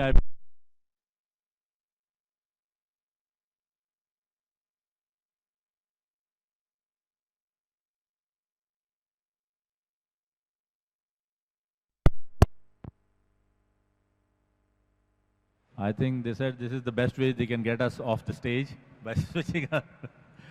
Anyway, so, and then we have the largest feed producer from Hungary. Thanks to Dr. Grafi, he has been very instrumental in getting us connected with those people.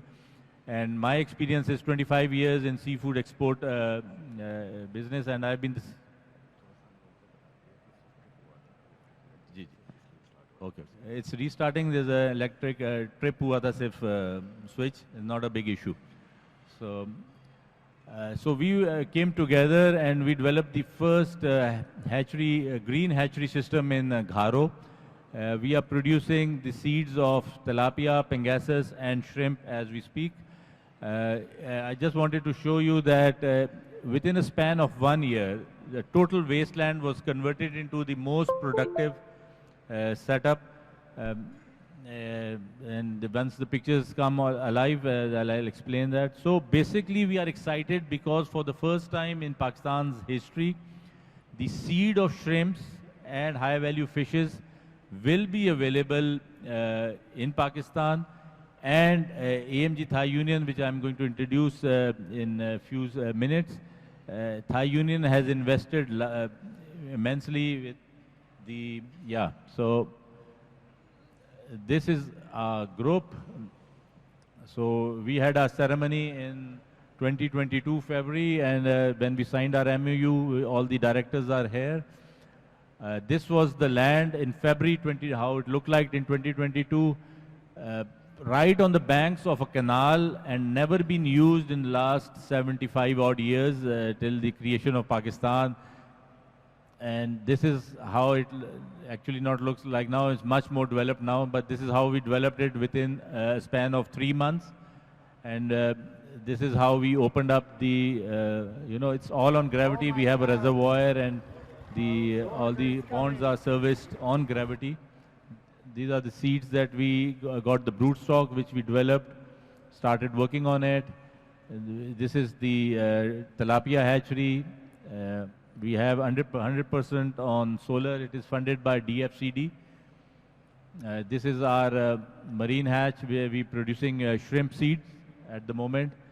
This is somewhat it looked actually 3 months ago. Now it's much more developed. We have more ponds already there. So these were the first seeds that we produced last year. Today I am just shipping 1 million seeds of tilapia to farmers in Kala Shah Kaku. So as we speak, they are being shipped for the first time in Pakistan. These are bonus tilapia. These are the brood stocks of Pangasus. At one time, we had an import of 40 million US dollars of fish fillets from Vietnam. So for that substitute, for the first time in Pakistan, we are developing the hatchery. So from June, we'll be supplying seeds of this fish to the farmers so that they can produce the same fish that we used to import from Vietnam and instead give it from the farms in Pakistan. The thing why we have the lowest per capita consumption is because we have been feeding the wrong fish to our people. Every fish is more than 1 million bones, but these are all single bone fishes. So we expect that by the introduction of these fishes, the per capita consumption of fish will increase, and the wives will finally have fish on their grocery menu, and they'll start buying. Because a lot of people I meet, they'll all the wives would always of my friends say, "Oh, we love to eat fish." I say, "Why don't you go and buy it? Just because you know me and you want to get it for free doesn't count." So you start buying the fish. It should be on your grocery list. Everybody loves to eat prawns, but nobody goes out and buys them. So unless and until it's on our grocery list like chicken, we are never going to increase our per capita consumption. So the thing about our farm is that we have till today more than 200 visitors at our farm. And it's because every Saturday we give an excellent lunch. The first thing that I developed there was a tandoor because that was our thing that, on Saturday there's a great lunch and everybody, students, investors, farmers, they come to our farm and we tell them and we guide them how they can increase their productivity. So it's, like I say, it's the most visited farm in Sindh at the moment. So this is all about us. So the seed will be available locally. The seed that would now cost, shrimp seed that would now cost, imported seed would cost anywhere between 7 rupees. We will be giving it at 2.5 rupees. A feed, imported feed that would cost anywhere beyond 600 rupees will now be available in Pakistan at 320 rupees per kg. So I would like to introduce the CEO of AMG Thai Union, Mr. Nabil Chaudhary, and he'll explain why we are excited for 2025, because now all the ingredients are locally available for the farmers and they just need to farm and get the product that we need. And he'll just give you a brief feasibility of how different level of farmers, not like the industrial farmer who's putting in 250 pieces per, it's mind-boggling to see, and going up till 500, it's mind-boggling for a farmer. But we'll be going from 15 pieces to 35 to 45 pieces. And that's a huge margin that the farmers can get from even as less as 35 pieces per square meter. So I'll just give the mic to Mr. Nabil Chaudhary. Thank you. I think more convenient if I go there, stand, I think, yeah.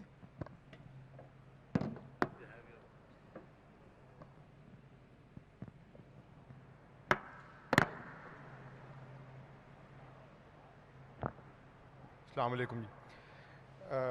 Basic introductions तो हो गया है. Just थोड़ा सा मैं इस बारे उसको brief कर दूं, briefly sum up कर दूं.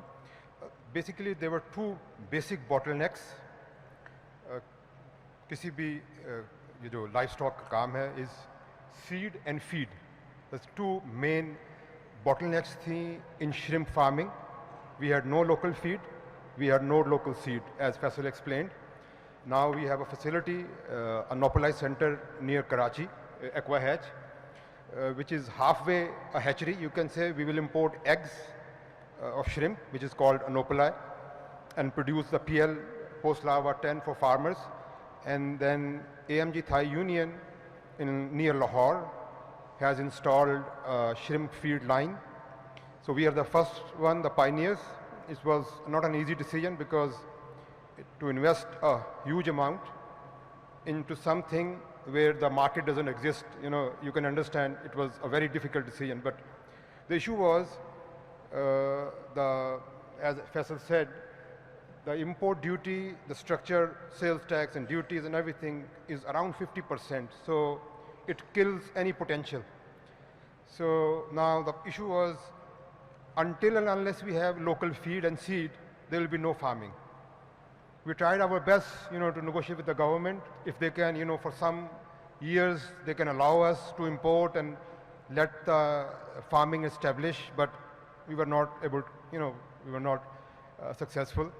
So eventually, we decided we believed in the potential and, invested in a Nopalai center in Karachi and a feed mill in Lahore. So now we have a local feed and seed, basically. Now, I know there is a time constraint, so briefly introduce. We are making a model farm near Muzaffargarh in southern Punjab, of course, near Multan.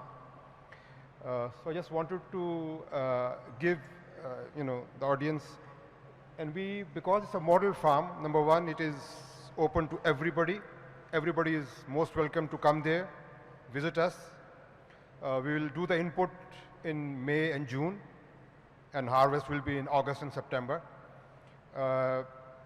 Secondly, even for future, if somebody is interested, we can have a certain number of people, technicians, who can come and get training in the model farm as well. So this is, the basic name is a model farm. So what we are doing is, what Fraz introduced we call is intensive farming. So we are talking about 100 pieces per square meter or above. What we believe in Punjab, there will be mostly semi-intensive and extensive farming. I will just quickly give 3 models, and by the way, we are going to, in this model farm, which is around 50 acres, we'll do all these 3 models, which is semi-intensive, extensive, and polyculture, which is a very interesting idea I will just discuss in a few minutes. So this is just an outlook, a quick feasibility, which is following the international practices, because Thai Union has a presence, they're the second biggest in Thailand, they are the biggest in India, now they are Indonesia as well. So now you can see this is the semi-intensive model, which is 50 pieces per square meter.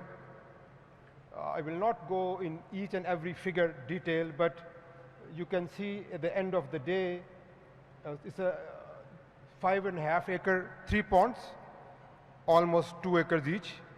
That will be semi-intensive model. So you can see the investment required.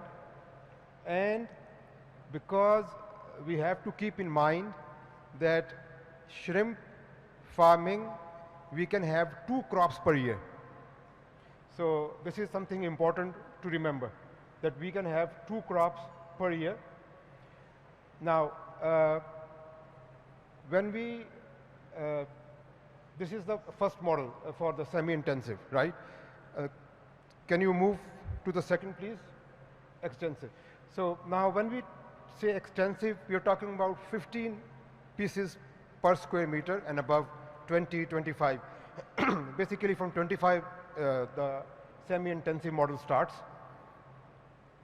So now, if you can see a figure now, I don't think I can point, but the total cost at the end, 899.166. I hope you can see the figure.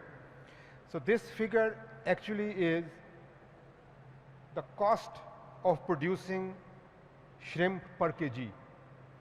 As I said, because I had the data available of India, of Thailand, of Indonesia. So now the basic test for us is to produce around 900 rupees a kg. So Even if you see, I have put the rate of shrimp 1100 rupees, which is almost $4 per kg. Because 2023 was a very bad year for shrimp everywhere in the world. There was a recession, and so now it is improving. So I have taken today's rate. It used to be $5 plus for farmers, but I have taken just $4 today's rate for India and Indonesia. Even it's in Thailand is $4.50.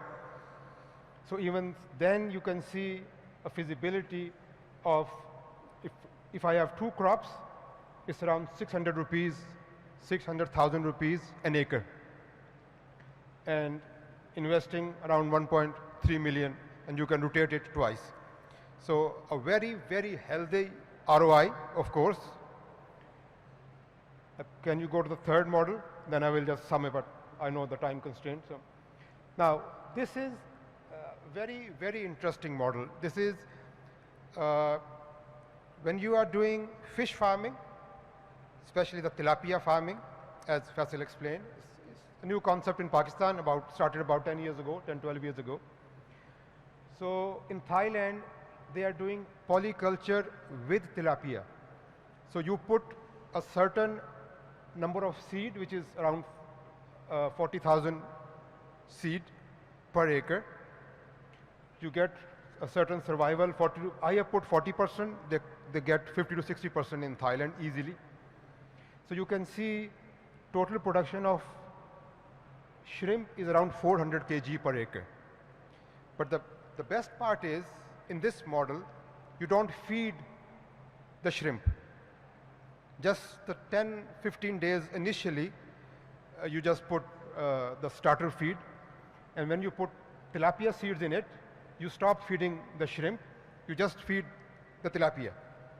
And of course, that's natural thing that with its waste and the remaining, excuse me, and the waste feed of tilapia, shrimp, you get a very good size of shrimp. So, anybody who's interested can contact me. I know the time constraint, so I will not go each and every detail, but you can see the bottom line. Even if the rate I have put for tilapia is 375 rupees, which is 2 years old rate. Why? Because this year the rate of fish was very good. I just don't want to quote a very, green picture.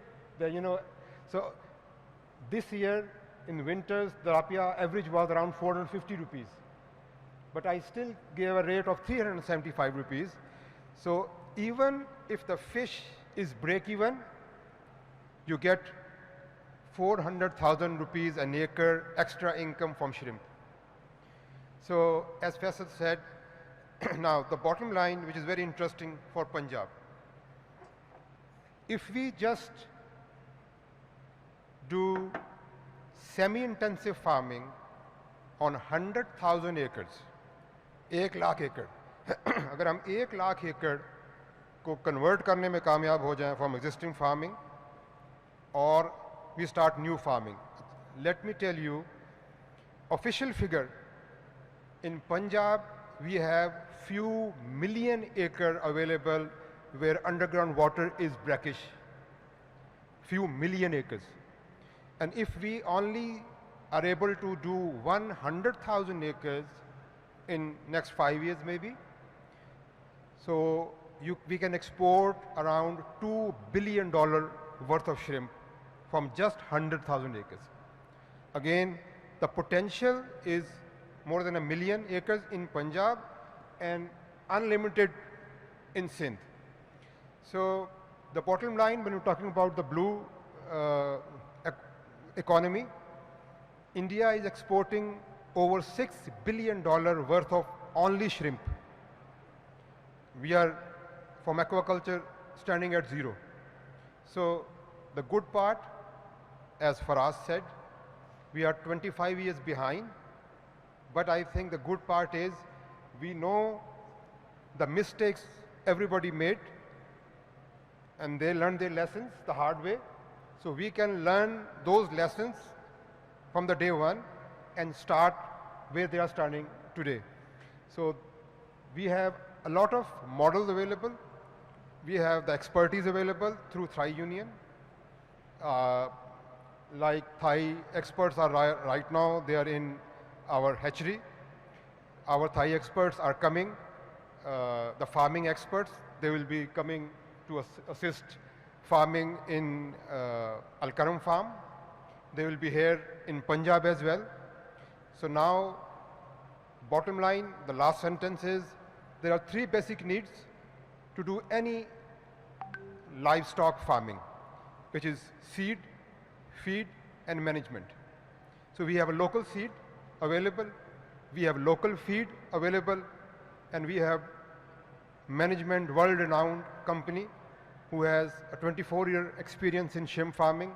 So we have their technical experts available in Pakistan.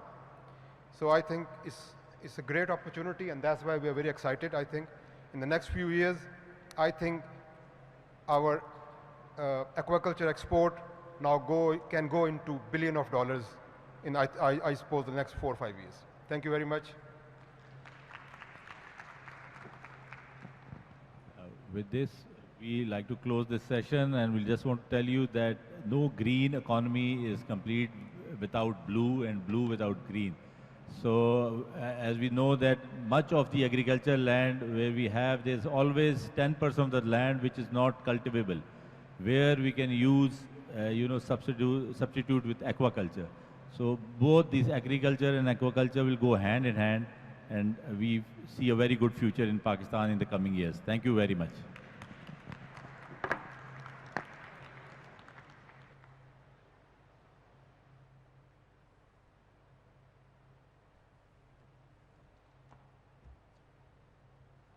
Thank you very much, gentlemen. We're going to move right into our next panel. This panel is regarding reforming the seed sector. And for this, I would request now for Dr. Ehsan Rana of LUMS, who is the Pakistan's foremost expert on seed policy, to join us on stage. He will also be moderating this session. Ms. Maria Salim, who is the General Manager for Agribusiness at Fatma Group, please join us on stage. And we have Mr. Syed Hassan Raza, who is a progressive farmer and is the MD of Neelam Seeds. Please welcome them up on stage.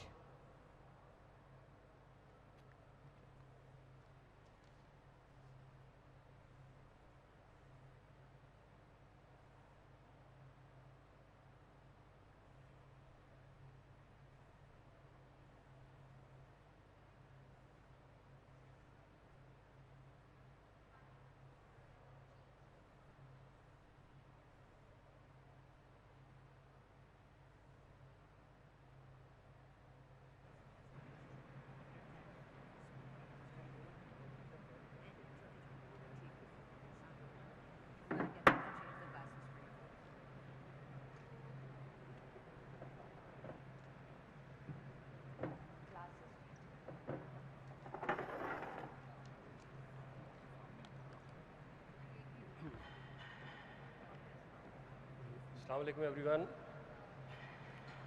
Welcome to this session. This session is on seed, and I am your host for this session. My name is Ehsan Rana. I am an associate professor of agricultural policy and social policy at the Lahore University of Management Sciences. I have with me Maria Salim, who is the GM Agribusiness of Fatma Group, and also we have with us Syed Hassan Raza, who is a progressive grower and the CEO of Neelam Seeds. So each one of us will speak for about 8 to 10 minutes, which means that we'll have a few minutes for question answers at the end. Let's start with me. I'll be speaking about the policy issues in the seed sector. There are several recent studies which have documented that provision of improved seeds can increase crop production by about 15%. Now let's estimate what does this mean for Pakistan's GDP. Pakistan's GDP in 2023 fiscal was about 450 billion US dollars. About 7.5% was the contribution of major and minor crops.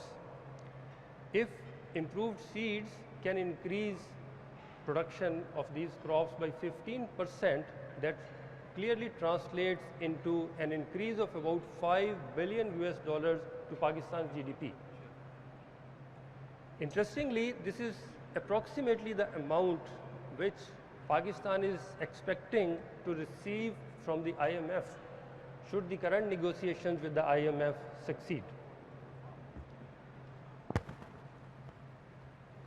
In other words, if we are able to fix our seed system, that would mean that we should be able to generate domestically approximately the same volume of resources that we are expecting to receive from the IMF. So this really is a path out of our dependence on these international institutions.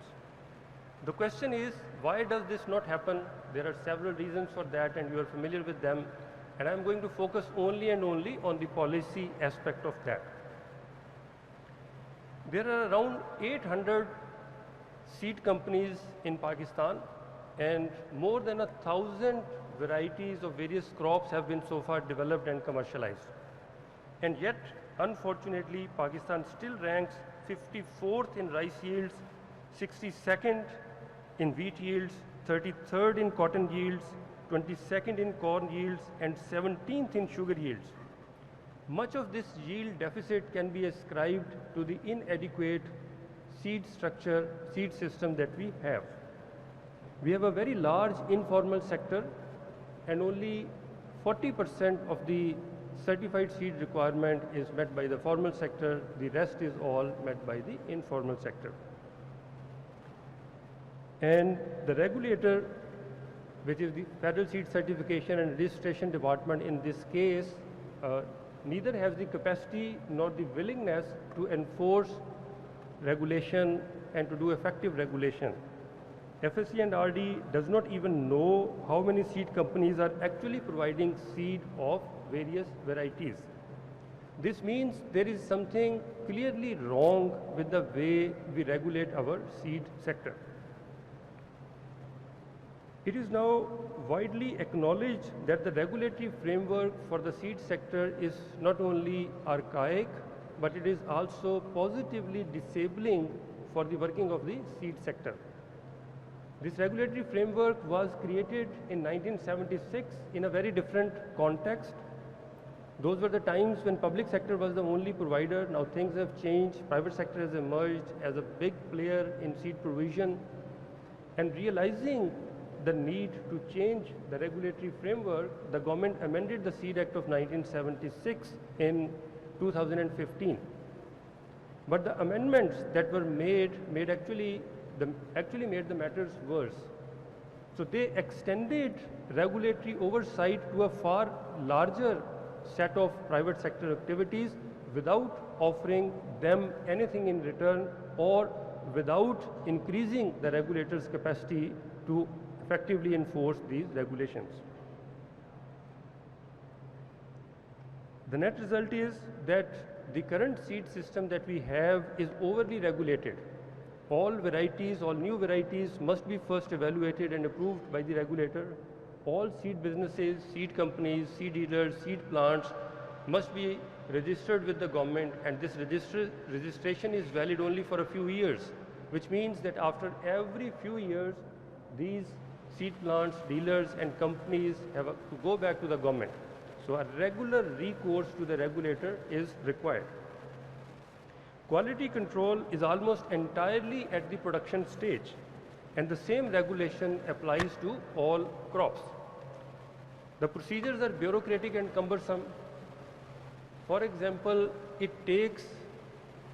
there are 7 steps, and it takes about 2.5 years to get a new variety registered with FSC and RD, during which time this variety is vulnerable to leakage at the hands of unscrupulous elements.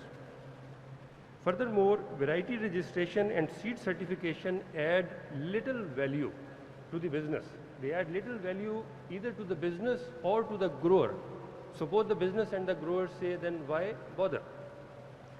The present system exclusively relies on states' capacity and willingness to enforce regulation. With this type of reliance, enforcement would still be possible, but it would be prohibitively expensive, and it would require literally an army of enforcers if seed regulation is to be effectively enforced in its real letter and spirit. According to the World Bank's recent Supplying Seed Index, Pakistan's score on its legal environment is not only the lowest in South Asia, but it's also lower than the global average. This index includes a set of indicators such as how long does it take to register a new variety, what is the cost of registration of a new variety, and how frequently does the variety evaluation committee meet, and so on. Just to give you a glimpse of what does this mean for private sector activity in Pakistan. Monsanto started or conducted its field trials of BT corn in 2009 and concluded these in 2011 and submitted a formal application for commercialization of BT corn in 2011 along with the data from the field trials. It has been now 13 years and still the application is pending. It has gained several approvals, one forum, then another forum, one committee, then another committee, but still the matter is pending. So it has been 15 years, and this for a company which has established presence in Pakistan, which is one of the most important players in corn seed in Pakistan, and we are talking about a trait which was commercialized in 1996 globally and has been in successful cultivation during the last 30 years. And yet, it has taken us 15 years and the application still remains pending. Okay, so what are the suggestions? I present the following suggestions.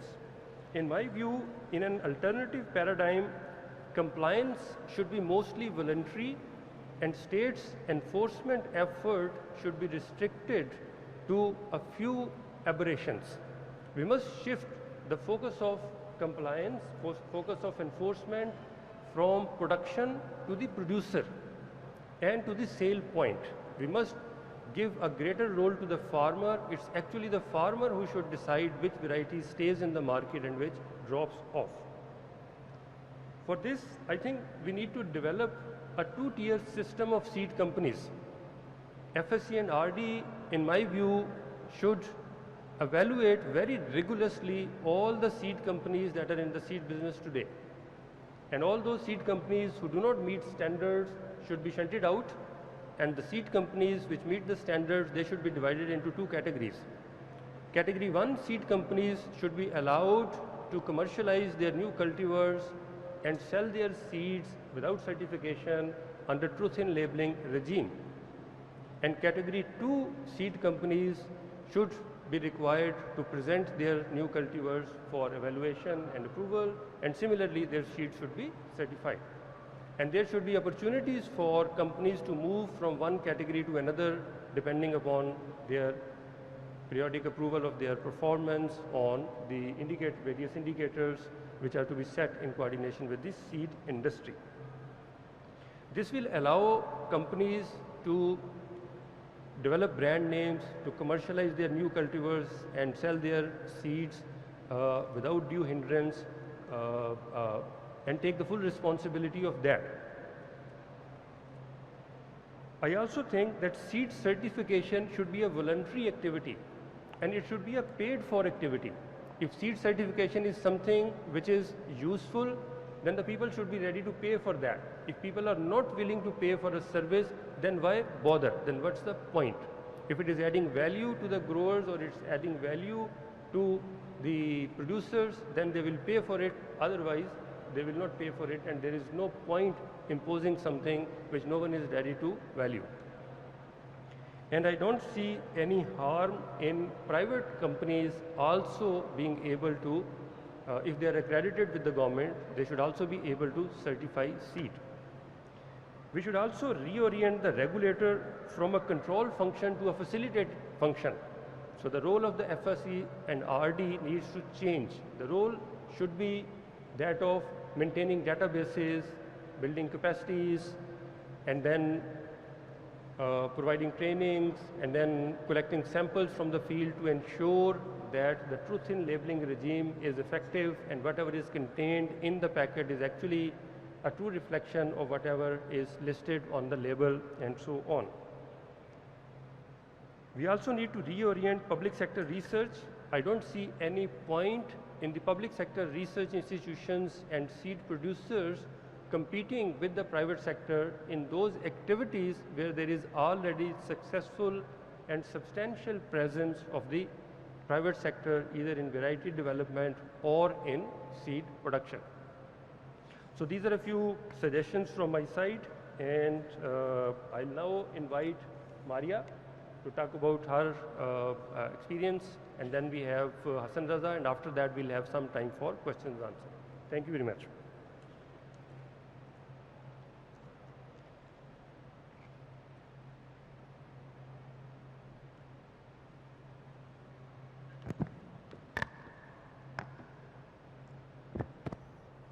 Assalamu alaikum everyone. My name is Maria Salim and I am representing Fatma Group, and I am the General Manager of the Agribusiness Division. Very aptly put by Mr. Ehsan Raza on some of the pressing issues that we are faced with in the seed sector, particularly from a policy perspective. But I would like to bring your attention on something which is pretty much in the hands of the local and the multinational seed industry as to how is it that we can diminish the yield gap that we are faced with that Mr. Ehsan Raza spoke about. So the first few slides that I had were mostly around setting the stage, which has very well been done by Mr. Ehsan. So I'll skip through those particularly, but what I will focus more on is two specific segments that can bring around the transformation that we are talking about, not just from an industry perspective, but also from a food security perspective. So the first concept that we talk about is the vertical growth potential. And that talks about the increase in per acreage yield that we can achieve with certain interventions. And if we talk about crops, and Mr. Ehsan has just put this through to all of us to consider, that wheat and cotton, two of our major crops in Pakistan, are faced with this challenge where our yields are not up to the international standards. And definitely, in terms of the horizontal growth potential, we need to work on crops that might fit in between different crop rotations to leverage the fallow land that is currently available to our farmers. And this has a huge potential for us to add in terms of the GDP, in terms of the revenue, and we've shown some numbers right there in front of you. $18 billion can be added just by enhancing wheat particularly. Let's talk about wheat as we are talking, as I'm emphasizing on it. To import 1 million tons of wheat, we need additional $300 million of USD. And just by certain interventions, especially in the germplasm, we can attain a higher average yield for wheat. And in 2023, Fatma Group entered into a collaboration with the University of Agriculture, Multan, alongside with the University of Sydney, Australia, to introduce and to test some of the hybrid wheat lines that they were working on.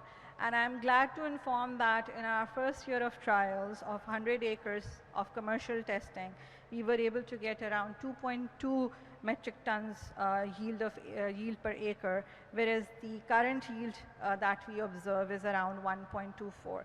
So if we are able to bring in certain interventions in the germplasm through the local seed industry, while we work on the genetic purity, the isolation in terms of production, and the quality governance that is required, we are able to add more per acre yield, and we are able to free the land that is already being cultivated under the wheat crop for other value-added crops, which will be a huge opportunity for our farmers to consider. The second crop that I would like to, and these are some of the activities that we have done most recently, just assessing the wheat fields and seeing if they are at par with our current varieties and how they are performing. And so far, the results have been very, very optimistic. Now coming to oilseeds, which is another crop of focus, and it can contribute significantly to the import substitution. One of the major factors that we need to see is that the current area under this crop is really less, and there's a significant need to work on the varieties which are shorter maturity that can obviously be cultivated at the right time and harvested at the right time to give way to the conventional crop rotations. We can save up to $1.6 billion just by planting additional crop on the 5 million acres that might be reduced from wheat by increasing the per acre yield of wheat. What we need to work on as a local seed industry and in collaborations with companies that are currently working from getting germplasm from outside of Pakistan is to work on the commercially viable varieties for soybean and canola specifically, if you are willing to do that. And this is to me, this is a very significant opportunity because not just adds value to the GDP in terms of import substitution, but also allows farmer to divest their risk by just focusing on a single crop. And we have all seen the situation that we have faced with wheat this year, particularly in terms of production and acreages, and farmers are actually suffering with, and their profitabilities are being impacted significantly. The third major crop that I would like to talk about is definitely cotton, because it's definitely very important, not just to our economy in general, but also from our foreign exchange perspective as well. And as we see that Pakistan is a net importer of cotton, and every single million of bales that we import, we have to give our precious dollars out in the industry. And just by shifting the crop cycle from what it's conventionally done to slight bit earlier with a different crop rotation as what the conventional farmers focus on, we're able to increase the yield twice as much. And I think that is somewhere where local seed industry needs to focus on, particularly to ensure that we are breeding for it, we are doing the R&D that is required to be able to provide to our farmers these particular varieties where they can benefit from them. I'm not going to touch much on the issues that are faced with the industry from a policy perspective, because Mr. Hassan has already spoken about it. But I would like to talk about one example that we have observed in the last decade is the transformation of the Gobi Desert in Xinjiang province in China, where they have introduced drip irrigation technologies. It's a desert area, as you might know, and through these technologies they've been able to increase yields and bring this non-arable land into producible land. So I think that's one other opportunity that we need to look at from a local seed industry's perspective of how is it that we can convert our non-arable land into arable land through the usage of multiple technologies that the world has seen the usage of.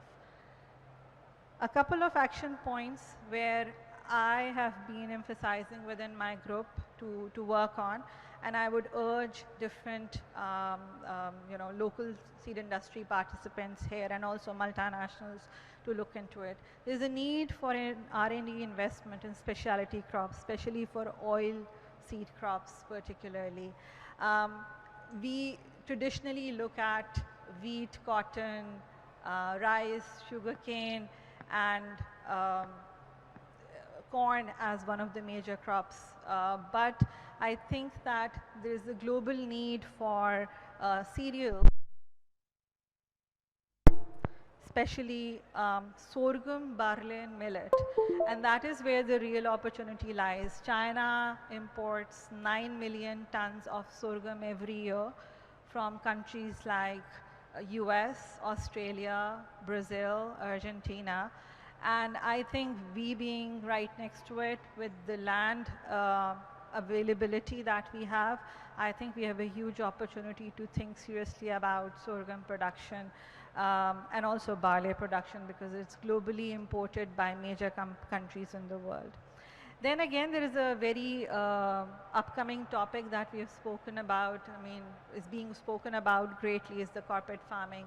I believe why this corporate farming can serve well as production areas for high quality seeds, and I think we should think of it as an opportunity because it provides great isolation and you know, quarantine parameters for the production of seed. And I think the local seed companies should also leverage global expertise, you know, have experts coming in from different companies to help us manage the seed quality. I think there's a complete science behind it, and it's something that we need to learn. We have seen these issues happen back and forth with the seed quality, especially for wheat, for cotton, and I think we need to really learn from global expertise that is available.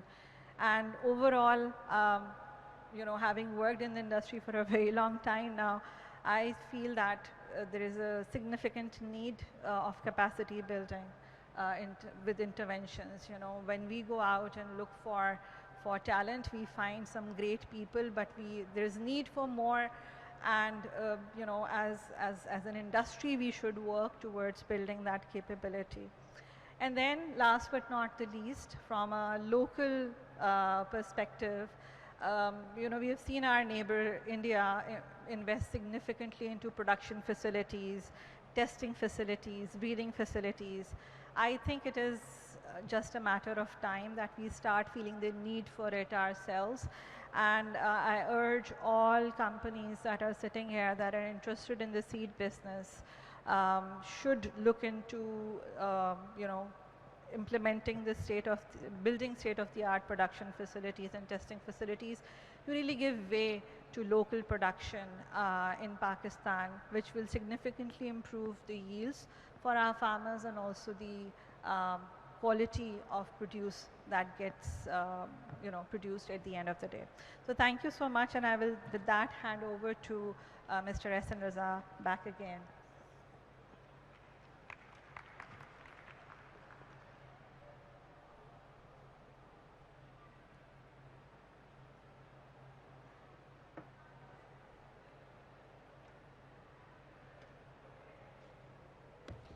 Assalamu alaikum, ladies and gentlemen.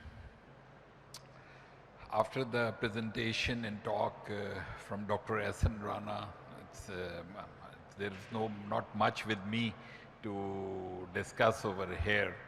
And today I will discuss the seed system in Pakistan and a few suggestions that how we can take the seed sector compatible with our needs, the food requirements, the export requirements, and the country's economy. First of all, I will share my few experiences regarding the development of few successes in Pakistan of seed. In 1987-88, the cotton leaf curl virus disease emerged, and it was a quite nasty thing. Thank you. It was a quite nasty thing, and there was no solution on it. So I was told, I was a young farmer at that time, I'm talking about 37 years old back, and I was told that the solution lies with only genetic resistant, and we didn't have anything in the country. At that time, the research in Pakistan was not this bad, and there was a culture of working in the research area. So I approached the director of that time in Cotton Research Institute, that was Dr. Zahoor, Allah unki khali ke rahmat kare. he was a great researcher. So he put all of his germplasm, what he was having with him, and it was about like 4,000 different species of cotton he was having, and he planted at my farm, and luckily we got resistance over there in CLCV. In a couple of months, some of the germplasm or one of the germplasm got resistant, and this is how the cotton leaf curl resistant varieties were developed. And it was not an ordinary thing. It was a, I would say it was a great achievement at that time, because CLCV was not a small thing, and our country was depending, the majority source of income was cotton, and it was a successful venture at that time.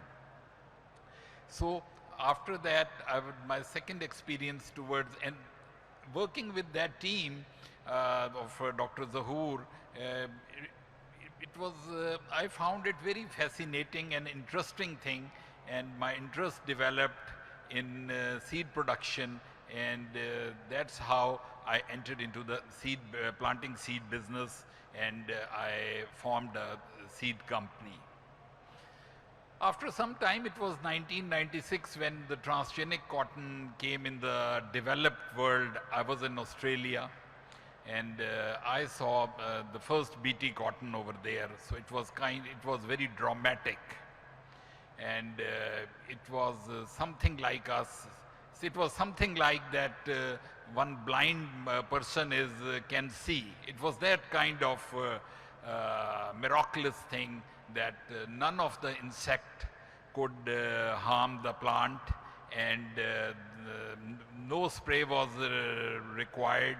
And whereas at that time we had the major issue of Haliothus, the American wallworm, and we used to spray like 15, 16, 18, 20 times, and half of our crop used to be damaged.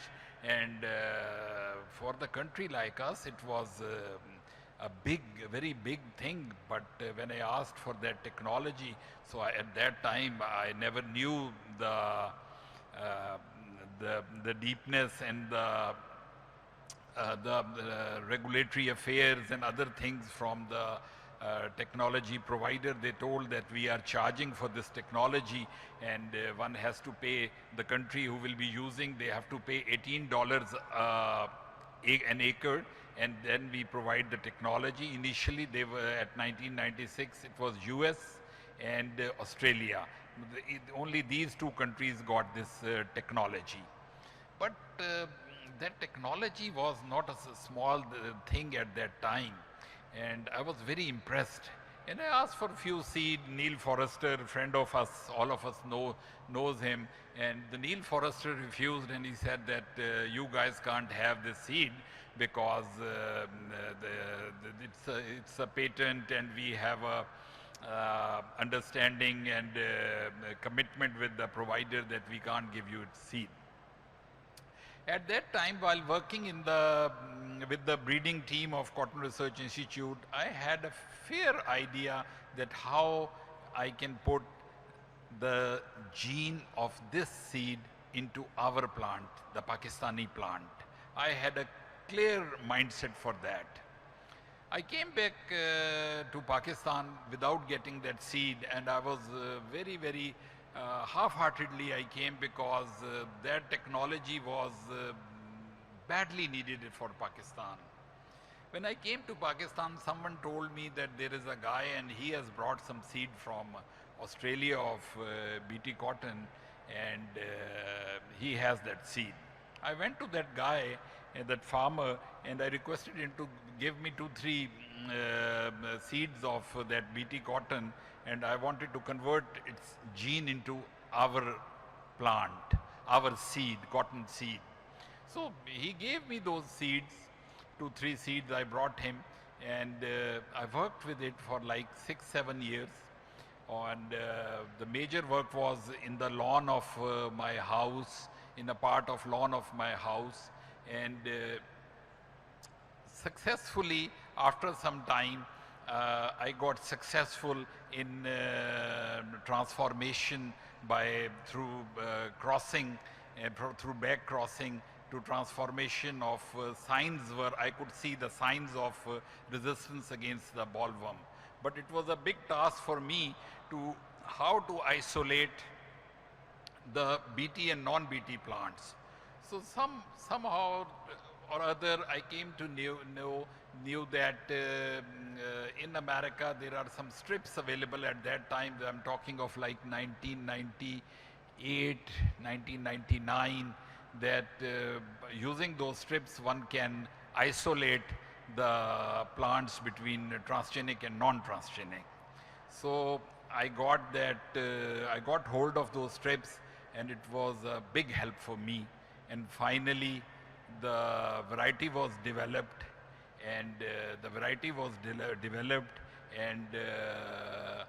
I was very, very lucky to part of working on this variety. And I was expecting that the government of Pakistan will reward me or acknowledge this work, but the regulatory affairs, they jumped in, and thanks God. It was a Monsanto baby, but Monsanto made a blunder, a big blunder. They didn't have patent in Pakistan. And I worked a lot on this patent thing because I knew that what the consequences would have been that working on a patented thing. So luckily they were not having patent of MON 531, the typical gene. So the regulatory affair jumped in, and everybody, all walks of agriculture, instead of appreciating, they opposed. And that was really killing, that a technology which came free of cost, and this attitude was not expected. But on the other hand, the farming community, they taken over to this technology variety, and this variety was gone of an area of 80 to 85%. And without any registration. So end of the day, the government was convinced, and they called me one fine morning and they said that come, and we are now ready to register your variety, because in those 8 years, none of the variety was being sold in competition with my Neelam Seeds 1-to-1 variety. Its name was 1-to-1. So these kind of the achievements and problems, they exist in Pakistan. But now, day by day, as you see that the land is agricultural, cultivatable land is decreasing. And the land is going under urbanization, and water is not available, sweet water is not available. And day by day, the area is decreasing, and you see the population is increasing. The God Almighty has to feed its people, and the only solution, what I think, I'm quite pretty confident, is the investment in seed. I am not saying the seed, the planting thing which will germinate, it's technology. Sir, we are far, far, far behind in technology. We as a country, as a private sector, as a public sector, we haven't invested a single rupee on the purchase of the technology. So it's an uphill task that we don't have our own technology. We haven't invested in technology, and it is day by day it is becoming very, very difficult. Whereas in the developed world, what we see is that now they are playing with the genetics, the genetic engineering, the transgenic thing. How they are playing. Last year I was in USA, I was told that they have produced nitrogen efficient cotton. In the cotton plant, the roots of the cotton plants, they have put legumes, and they will produce the nitrogen, they will generate, the plant will generate by themselves. Whereas if you are using 4 to 6 bags of urea, average in Pakistan, you may be using half bag of urea. So this is not an ordinary thing, the genetic engineering. Then we all know the herbicide resistant things they have already produced. Then frost resistant, drought resistant. They have incorporated the gene of trout fish into the banana plant, pineapple, and other things. So in the modern world of agriculture, there is a need of modern technology, and we have to think that the modern technology is now needed and we can't survive without it. In Pakistan, the public sector has done good job in producing the OP varieties. I appreciate that. But they have limited resources for production of its pre-basic seeds, which is a prerequisite for the seed production and national seed system. And one thing is very well established, that in the globally, in seed sector, the lead has taken by the only private sector. The public sector is not having capacity to work on this. Everywhere in the world, the private sector has taken the lead, but the private sector facing the problem, the major problem is regulatory affairs. The regulatory affairs are not easy to compete, and one can't go by books, and it is very, very, very difficult. And the modern world, I mean the developed world, has realized that there is a need of liberal seed policy. The liberal seed policy in which the truthful labeling is the most civilized way of induction of new technologies and new varieties. So if you take an example of the most developed country, the USA, there you go, there is no requirement of any registration of their corn seeds, their cotton seeds, their soya beans, you name it. And it's just a market mechanism. Whosoever the variety is successful, it will come over. And otherwise, there is a market mechanism, it will be vanished. So the regulatory affairs, they are bad, the worst hindrance in Pakistan, which needs to be addressed. Sorry, sir, which needs to be addressed. Now you see that the patent of second generation of Ball-Guard, the Ball-Guard 2, Roundup Ready Flex, it has also expired, but still our Environment Protection Association authority is not clearing this event, and there is a long, laborious and lengthy procedure to bring the varieties and the work in the system. So I hope that the government authorities, the functionaries, and the regulatory affairs authority will, inshallah, after some time they'll realize and they will try to match themselves with the developed world. And thank you very much, sir, for giving me time. Thank you.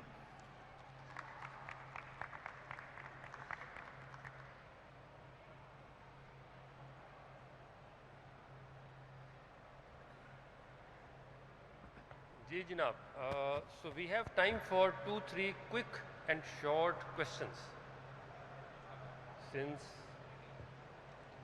So any quick and short questions? Yes, please.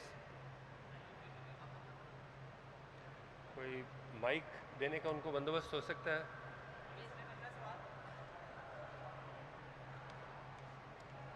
Mic का कोई बंदोबस्त हो सकता है?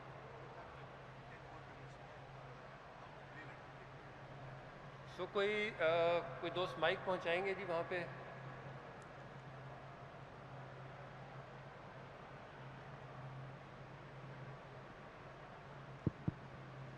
My question for the madam from Fatma Group. Madam, since last 10 years, cotton production have halved from 14 to 7 million bales, and the maize production, corn production have doubled. As per the impact of biotechnology on the cropping pattern, our horizon analysis is in next 10 to 15 years, maize-based bioproducts are going to overtake textile sector. Instead of importing cotton, we would be keeping in view 30 to 50 years of world demand of maize-based bioproducts. Our future lies in repositioning agriculture due to emerging technologies. अगर मैं आपका सवाल सही समझ पाई हूँ, so you're talking about the intervention of technology into cotton, particularly from. My question is, instead of talking about cotton, we would be knowing that we can have 2 or 3 crops of corn every year. Why not to reposition our export-led industry based on maize, which is going to happen? It's happening. Probably APTMA is so very strong, and now I am also suggesting instead of textile ministry, we need to have agro value-added ministry. Absolutely. Yeah, आपका point बहुत valid है. I totally agree with your point that in the last decade or so, we have seen increasing yields of corn, whereas we have seen declining trend in cotton. And अगर आपने मेरी presentation में देखा हो तो last slide के अंदर I specifically focused on R&D efforts in other crops, which included soybean, which included sorghum, millet, mustard. From a export perspective, हमें थोड़ा सा deviate करने की ज़रूरत है from our conventional cropping pattern. और लेकिन वो सिर्फ उस सूरत में हो सकता है जब आपकी conventional crops जो कि आप लगाते हैं उसकी जो production है वो आपकी consumption से match कर जाए. And that is again possible क्योंकि wheat हमारी staple crop है, हमारी खुराक है. तो उसके केस में जब तक उसकी प्रोडक्टिविटी इंक्रीज नहीं होगी तब तक farmers will continue to plant it and they will not focus on other crops. इस वक्त 52 मिलियन एकर्स में से 22 मिलियन एकड़ आपके हैं जो सिर्फ और सिर्फ वीट क्रॉप के अंदर जाते हैं. So you right, while there is a significant share of other crops as well, we need to look at alternates that can move from our staple crops. उनकी प्रोडक्टिविटी improve हो, land availability हो, and farmers will have options to other crops. So I totally agree with your point. We are putting in significant efforts to ensure कि हम थोड़ा सा इसके ऊपर काम करें कि और कौन सी crops हैं जिनकी choices farmer को मिल सकती हैं from a seed perspective. And I know that multinationals are here, so they are putting in a lot of effort in bringing in good germplasm from a corn perspective, but you know, the local seed industry can also focus on other crops other than corn that can add value.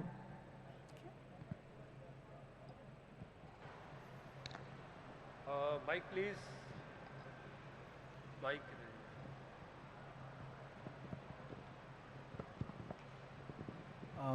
अस्सलाम वालेकुम जी, मेरा नाम मुनीब है. मैं Brussels based एक हमने छोटा सा इनिशिएटिव ले रखा है. पहला हमने अपना चैम्बर बनाया है ओवरसीज़ का, और उसमें जो है वो हमारा 2 लाइनर है कि बुनियादी तौर पे हम जो है वो जो यहाँ से जो चीज़ें हो रही हैं उनमें वहाँ पे हमारी मौजूदगी जो है वो क्या कर सकती है अपनी एक्सपोर्ट्स में बढ़ाने के लिए. और ये भी हम जानते हैं कि हमारा जो एक्सपोर्ट बास्केट है बहुत छोटी सी है, वो लिस्ट ही बहुत छोटी सी है, तो उसको इन्हेंस करने के लिए जो है वो हम क्या कर सकते हैं. तो बुनियादी तौर पे आप जो तमाम लोग यहाँ मौजूद हैं, मैं इस प्लेटफॉर्म के ज़रिए जो है वो आप तमाम लोगों से कोलैबोरेशन और इस आइडिया को जो है वो हम अपनी बात आगे लेके चल रहे हैं. मैडम के साथ और सर का जो क्वेश्चन था, इसमें एक चीज़ मेरे जहन में जो फौरी तौर पे आई वो ये थी कि हमें जो इसका सोशल इकनॉमिकल जो पॉइंट है उसे कभी भी नज़रअंदाज नहीं करना चाहिए, क्योंकि टेक्सटाइल के अंदर जो है वो हम बहुत सारी इन्वेस्टमेंट हुई है. हमारी पूरी की पूरी इंडस्ट्री जिसने एक बड़ा जो है वो हमारे लोगों को रोज़गार फराहम इंडस्ट्री, तो साथ साथ हमारा जो सोशल इकोनॉमिकल इसका जो पॉइंट है उसे कभी भी नज़रअंदाज नहीं करना, नहीं तो फिर हमारे यहाँ जो अनरेस्ट होगा, अभी 11 मिलियन है तकरीबन जो अंडर द पॉवर्टी लाइन, तो ये कहीं नंबर बढ़ सकता है मज़ीद। जी बहुत शुक्रिया। हाँ, हम लंच पे इधर ही हैं, तो इन इश्यूज़ के ऊपर लंच के ऊपर भी बात हो सकती है। जो अभी हम तीनों ने बात की, हसन रज़ा साहब ने, मरियम ने और मैंने, तो उसके बारे में कोई क्वेश्चन हो, कोई क्लैरिफिकेशन हो, तो we have a few minutes, वो लिए जा सकते हैं।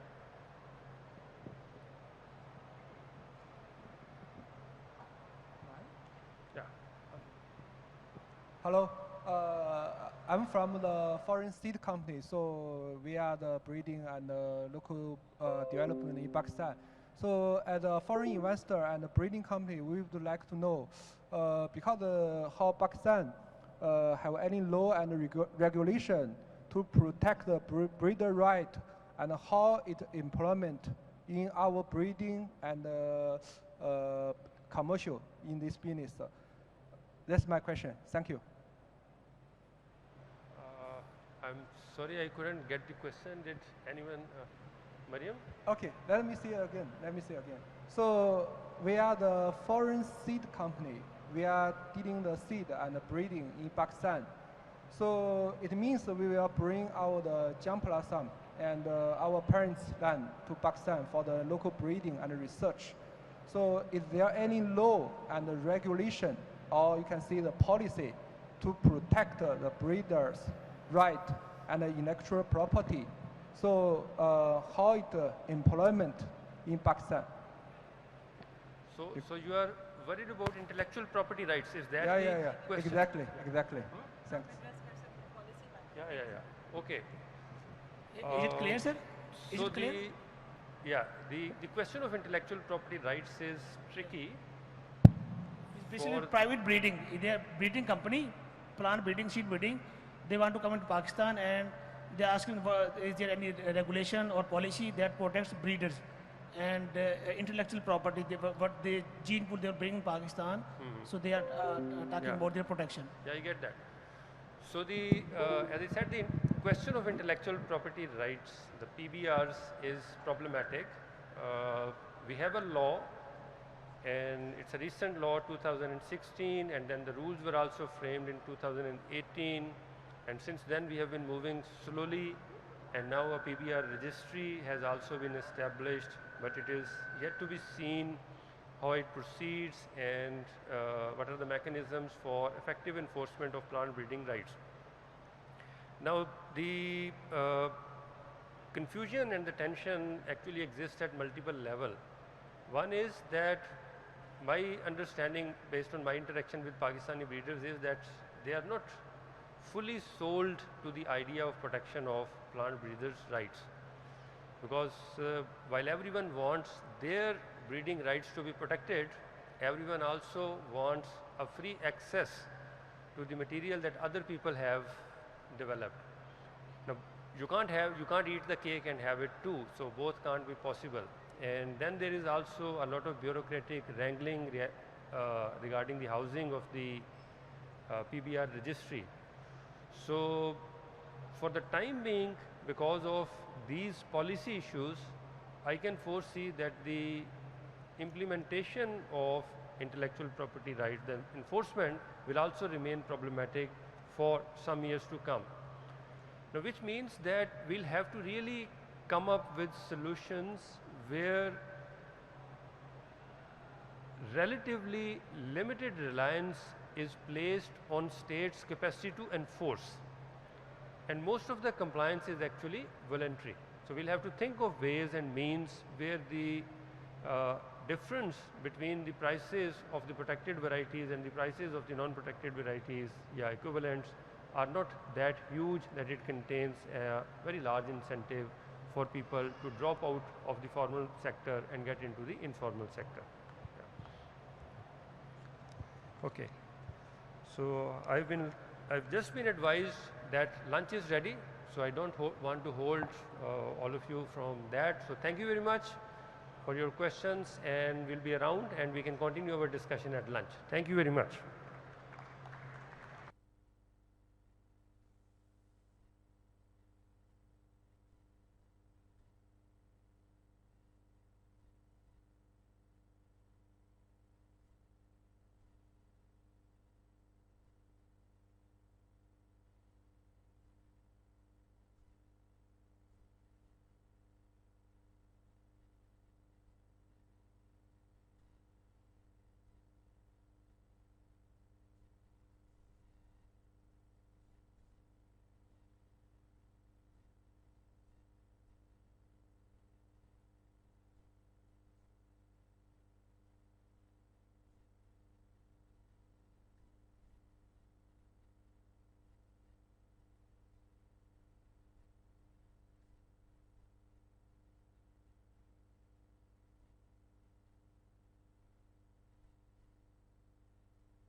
many times during this conference is that our farms do not have the technology required for modern precision farming. But when you hear the phrase agri-tech, we all only think of the cool new recent technologies of the latest wave of agri-tech, such as drones, AI, etc. But the sad truth in Pakistan is that the farm machines from an earlier wave of agri-tech haven't even reached our farmers yet. So our next panel is going to address this very same issue. Our members are quite clear that the latest wave of agri-tech has to work with the earlier waves of machines for the farmer to really benefit. For this panel, I would like to request Mr. Abid Dar, who is the head of sustainable agriculture at AgriLift. He is going to be moderating this panel, and he will also introduce the panelists to you. So Mr. Abid Dar, if you can make your way up to the stage, introduce our panelists and take over this panel, please. Thank you.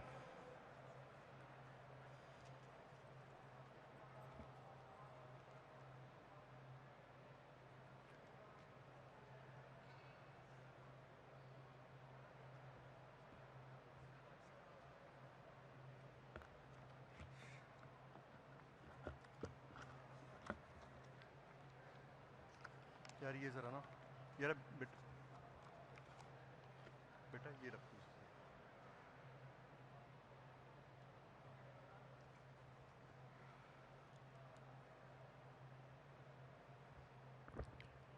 Good afternoon. I'm Abid Ilyas Dar, currently working with AgriLift AI as a head of agri and sustainability. I have been in the agri-business and agri-tech sector for the last 30 years, working with public sector, private sector, and development sector. I believe in the strong role of disruptive technologies and multi-stakeholder partnerships in resolving the crippling issues of economics, social issues, and which is basically faced by the agri ecosystem. In addition to my role as a panelist, I'll also be taking on the role of a moderator for the session. Allow me to basically invite the panelists on the stage. Mr. Norbert Havas, CEO of Proofminder from Hungary. He has 20 years of experience in software products development and 10 years of farming experience. Please. Mr. Tabesh Mahmood, Head of Digital, Syngenta, Pakistan. Tabesh is a tech enthusiast with experience in IT, telecom, and agri-tech. He co-founded 2 startups in Pakistan, Farm to Home and Bakhabar Kisan. Mr. Shahid Tawawala, CEO of Meske and Femti Trading Co., established in 2006. MFTC is a leading grain trading, milling, and processing company in Pakistan. Unfortunately, Mr. Iftihar Sahu won't be able to join us for the panel discussion because he was held by the Chief Minister for a meeting. So I'll share my point of view on the topic to establish a foundation for the discussion, and then I'll request the panelists to share their perspective one by one.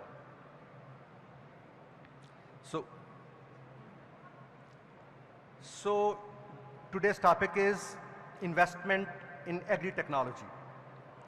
The world is projected to hold a whopping 10 billion people by 2050. So this will require a 60 to 70% increase in our global food production. Figuring out how to feed all these people is one of the greatest challenges of our times. In a scenario of increasing population, resources becoming scarce, and climate change, diminishing crop production, food production methods, and radical transformation, and technology could be one of the possible solutions to it. In a scenario of increasing population, this set of circumstances is putting huge pressure on not just the farmer, but on all of us to produce more and more with less and less. To ensure food security and to close the food gap in the longer run will not be possible to achieve without producing more per unit of land, per unit of time, per unit of water, per unit of resources, and reducing our food loss and food waste. Roughly 1/4 of world's food calories are lost or wasted between field and fork. The situation says that there is no way that without investing in agricultural technologies, we can meet the challenge of sustainable agriculture and food security. Why I'm emphasizing this? Because the situation in agriculture calls for fundamental changes at all levels of our knowledge, our beliefs, concepts, mindset, skill sets, and tool set, I mean technology. So why I'm emphasizing the need to change the way we think is because ज़राअत में तरक्की अब एक जंग से कम नहीं है, और ये जंग सबसे पहले रन भूमि में जीतने से पहले मन भूमि में जीतनी पड़ेगी. Wars are won in the mind before they can be won in the field. So ये जंग सिर्फ काश्तकार की अकेले की नहीं है, हम सबको इस जंग में उतरना पड़ेगा. We have a shared responsibility and we'll all have to be in together. If we look at the agricultural technology landscape in Pakistan, farm technologies like modern tillers, planters, seeders, transplanters, residue, choppers, and harvesters are very instrumental. And these are further on the way to progress. Technologies related to improving seeds, fertilizers, pesticides are also very critical, but this is not enough. We must do more. We have a problem of low productivity in agriculture, and farming is a word far more complex than just preparing soil, using inputs like seeds, fertilizers, pesticide, irrigation, and growing crops and then harvesting them. This calls for an urgent need to change and transform our agriculture. New and innovative technologies like sensors, scanners, drones, weather stations, satellites, machine learning, artificial intelligence-enabled precision agricultural platforms, and farm management softwares have also started playing their role. These technologies are much needed to improve visibility, efficiency, productivity, and sustainability in farming. And these technologies have a potential to transform the way we manage our farms and farming these days. AgriLift is a company incubated in collaboration with 10x AI, a global company with an experience of powering growth and efficiency of the businesses through technology innovations like automation, data analytics, machine learning, AI, robotic automation, software development. AgriLift has developed AI-enabled next-gen precision farming platform that provides deeper insights of the farm and the farming and shares call to action on all stages of the land preparation and seed to harvest during the crop cycle. This takes surveying, monitoring, mapping, profiling, risk identification, visibility of the farms and farmlands, farm assets, resources, farm crops, and monitoring and management to the next level while saving time, resources, and improving productivity and profitability. There are multiple factors which lower the yield at farm and decrease productivity. The concept is to keep a very vigilant eye on what's happening at the farm, what's happening with the crops, and what's happening with the land resources. Right from the start of the season till the end of the season, with periodic drone flights and data stitching at the farm link, that's a precision farming platform, high resolution imagery powered by machine learning and AI reveals farm level insights, field level insights, plant level insights, and leaf level insights. And these deeper details and insights are converted to easy to understand insights and further call to action advisory. This simplifies decision making at every stage and every step of the farming. The philosophy is that if we as a farmer are not able to map our farm assets properly, we'll not be able to monitor all that. And if we are not able to monitor all that, we'll not be able to minimize our risks and we'll not be able to manage our farms. Or if we are not able to manage our farms and farming properly, we'll not be able to maximize our profitability and productivity. And if we are not able to maximize our profitability and productivity, we'll not be able to multiply that.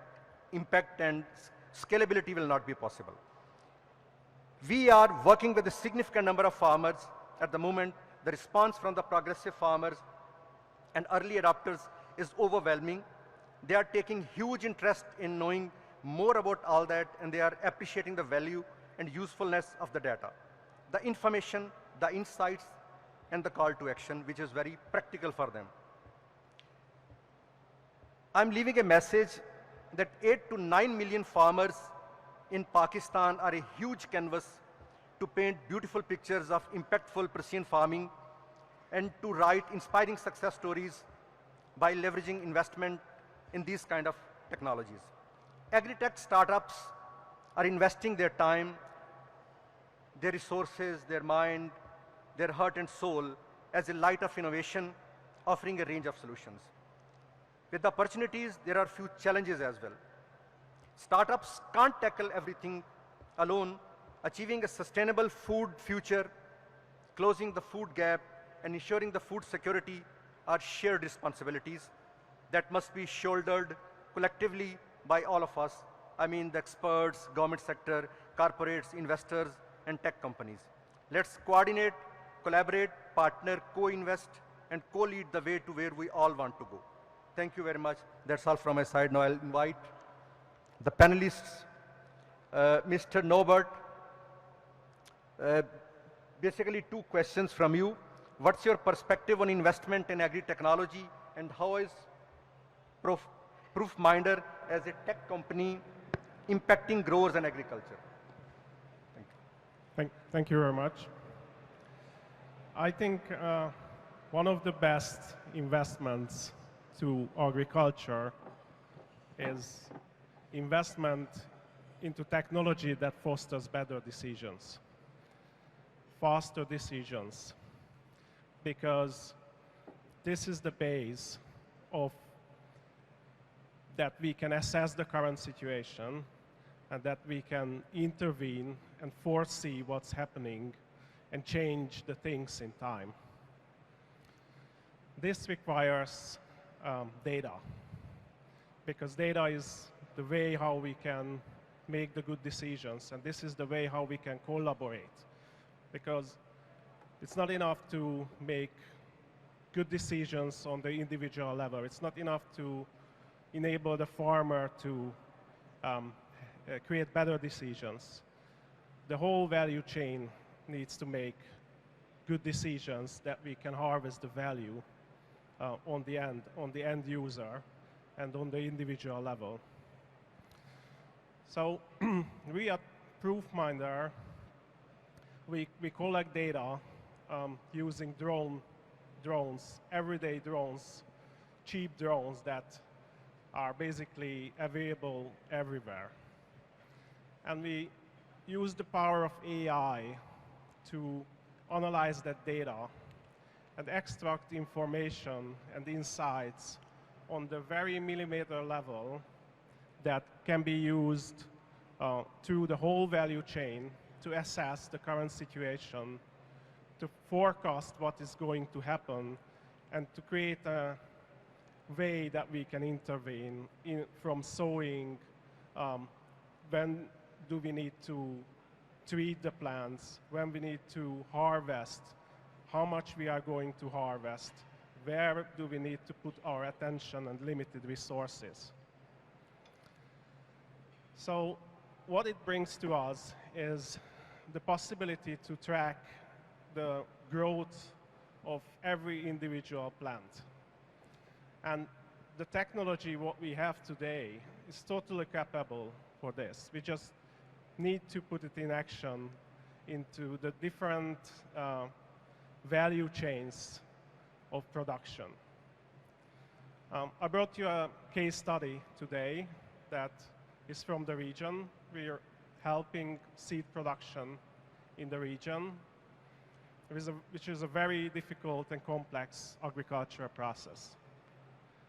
It's especially complex in this region because of the small land size and the very distributed and complex and value chain that has many, many players.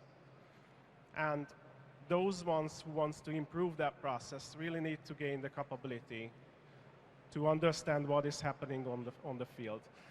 And our current reality doesn't make it easier because of weather changes, because of climate changes, because of economical changes. The situations are changing around us, and we need to adapt to this very, very fast.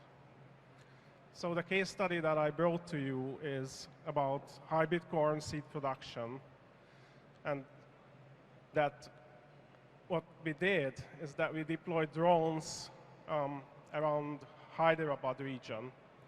So the seed growers in that region can oversee what is happening on the field. And what happens is that there was a very strong cyclone that kind of ruined half or more than half of the crop right after sowing. But there was still time to intervene. There was still time to repeat the sowing, so there is less harm in the business and less shortage in seed corn and less shortage in food in the upcoming years. So our project was to monitor these fields, and during this critical period, we were able to assess the damage. We were able to assess and predict how much yield we can save, and I think that explains what the technology can bring to us. This wouldn't be possible or would be very, very difficult without this technology. So, Norbert, another question. How is global agtech investment going? Is it worth investing in agri-technologies? Yeah. So we are working on 5 continents. And what I see is that there is a very hard push on the agriculture investment. I used to say that everyone wants to change agriculture. The government wants to change agriculture. Big global companies want to change agriculture. I want to change agriculture because I want to eat mango in Hungary. Everyone wants it, except the farmer. They don't want to change the agriculture. They are good with that. So I think it's very important that the investors in agriculture are playing together and talking to each other and joining forces to investments in agriculture, and they have a discussion. And I think events like this are a beautiful platform for that. Thank you very much. Thank you. Thank you. Mr. Tabish, as a tech aficionado, you co-founded 2 startups in Pakistan. Please, how the experience of the journey has been, and what are the challenges as far as investment in agri-technology is concerned? Ji, thank you very much, Abid Saab. Assalamu alaikum, everyone. Good afternoon. First of all, just wanted to thank Pakistan Agriculture Connections. I think I mentioned this yesterday on LinkedIn also. I don't think anyone has been able to bring so many stakeholders and ecosystem players together the way this team has. So again, kudos to you guys. Big round of applause. So I think I understand the question and I'll come there. But in terms of the journey, I come from a startup background. So before I came here, I had a good look at the audience and I just wanted to spot how many startups or how many agri companies are sitting here, and I'm very glad that I'm seeing a lot of them. Journey has been amazing. When I came from the startup sector to the corporate sector, which is a very different move, and some of the people sitting here can relate who've done the opposite way.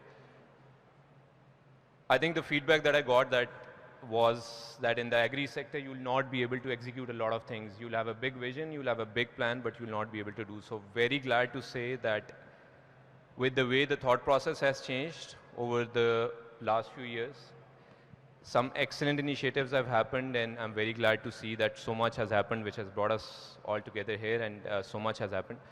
So, just before I start, I think I would like to mention something. All of you here know agriculture better than me, so obviously I'm no one to be talking about challenges in agriculture. But there was something that I read on a blog that's called Agri-Business Matters. So someone named Venki Ramachandran from across the border writes extensively about agriculture, and he wrote about something called the total farm productivity, TFP. Apparently Pakistan is below 1. Our immediate neighbor is around 1 point something. And that says a lot in terms of, because when you talk about economics, the only thing that you're focused on is productivity. So we all know the challenges, so I'm not going to go there. But in terms of investment, I think I'll just break this down into 3 parts. And I don't know if some startups here can relate to this, so I'm going to talk about the challenges that a company faces, and that's my personal opinion from a startup background.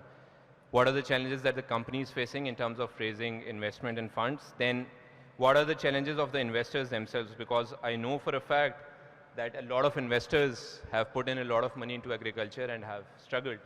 And some of them have had sunk investments also. So we should talk about that also. And then the wider ecosystem challenges.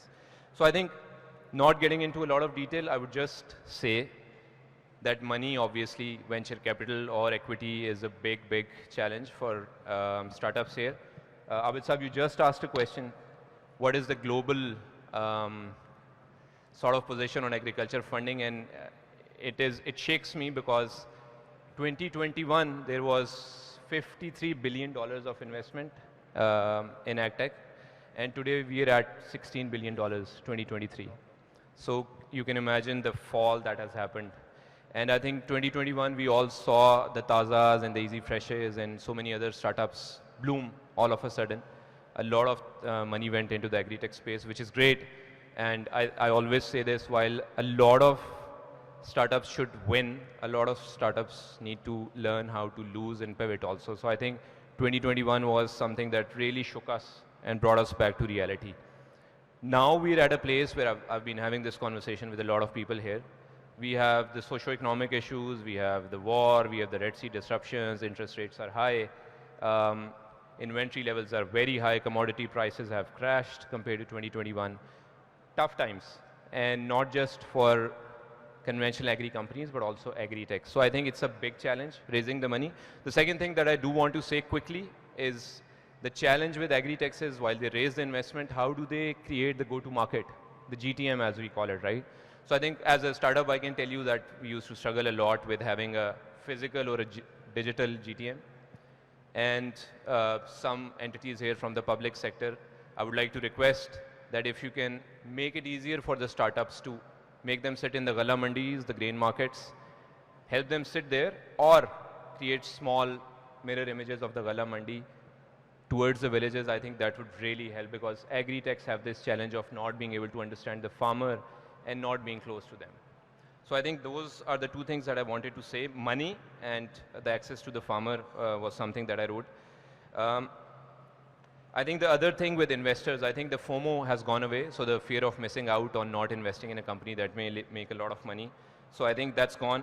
I think now we're at a stage where if you want to invest into an agri-tech startup, we should have people from the agri ecosystem as consultants and mentors to really help the agri-techs and the investors to make sure that they invest in the right upstream, midstream, and downstream sort of interventions, because we can't be losing money now. I think we don't have excess money to burn right now. And startups need to really focus on being sustainable and being cash positive instead of just burning. I think the last thing that I wanted to mention is ecosystem. So we can talk about a million problems. I think a lot of problems, I've talked about it. For me, the solution is really in terms of collaboration and partnerships you've mentioned. So I think the biggest thing that we can do as ecosystem partners is not say that there's a soil problem, do this, do that. Instead say, I'll solve my problem. I'm good with my crop protection and seeds business, you're good with your drones business, and someone else good with their something else business. So maybe we can come together and solve the problem. So that's that, and I think on the what role we can play, so I can just quickly wind up with that. Yesterday we had a presentation from National, and I don't know if Mahad or Abrar Saab are here. I just wanted to again congratulate you guys. The responsibility on us big corporates is not just selling our product, it's to create a win-win-win for the farmer, for the ecosystem, and then for us. I would though argue that if a partner says that in this partnership you will make money and I'll not, I don't think that's a great partnership. So I think we should focus on win-win partnerships for sure. So what National has done is created a lot of entrepreneurs and uplifted them. So Iptada Ventures, Indus Acres, these are farm managers who got the capital from National Foods, and they actually worked on something tangible for the food security of Pakistan. Similar on those lines, I think Syngenta has done something called Centrigo. I'm here, I'm happy to talk about it. It's a one-stop shop. Urdu में सबके लिए सब कुछ मिले एक छत के तले का कॉन्सेप्ट है. नूरशाह में, ओकाड़ा में आप लोग आइए. एक छत के तले आपको सिर्फ एग्रीकल्चर की चीज़ें नहीं मिलेंगी, बल्कि आपको लाइफस्टाइल की चीज़ें, आपका ब्लड प्रेशर और शुगर भी चेक हो सकता है वहाँ पर with the machinery. We are very happy to say कि मेस्किन, फेम्टी and a lot of other companies are partners of ours, drones mein Sapphire and a lot of other companies. So very, very happy to have done that for the ecosystem, but there's a lot more to be done. For the government or the public sector, I think the key message I've already given. If you can move these Galla Mandis closer to the farmers, decentralize the power, and make it easier for the modern digital agri-techs, I think that would be a big favor for the ecosystem.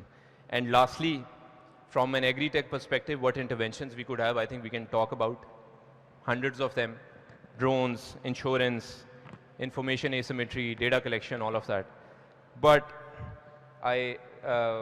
when you said the word data, I smiled, and I think whatever we do, if we're creating a win-win and we're creating value for the farmer, there is no way the farmer is not going to get the product. You can do a B2C model or a B2B2C model, but if there's value, they'll opt it. But please remember, out of ag tech and digital, there's a gift that comes out, and that's called data. And if you use that data rightly today, we can just win at so many fronts that we cannot imagine. We really undermine data, and I think we need to really use it. So I'll close it with something that is really powerful, and this morning I saw it, so I'll share it with you.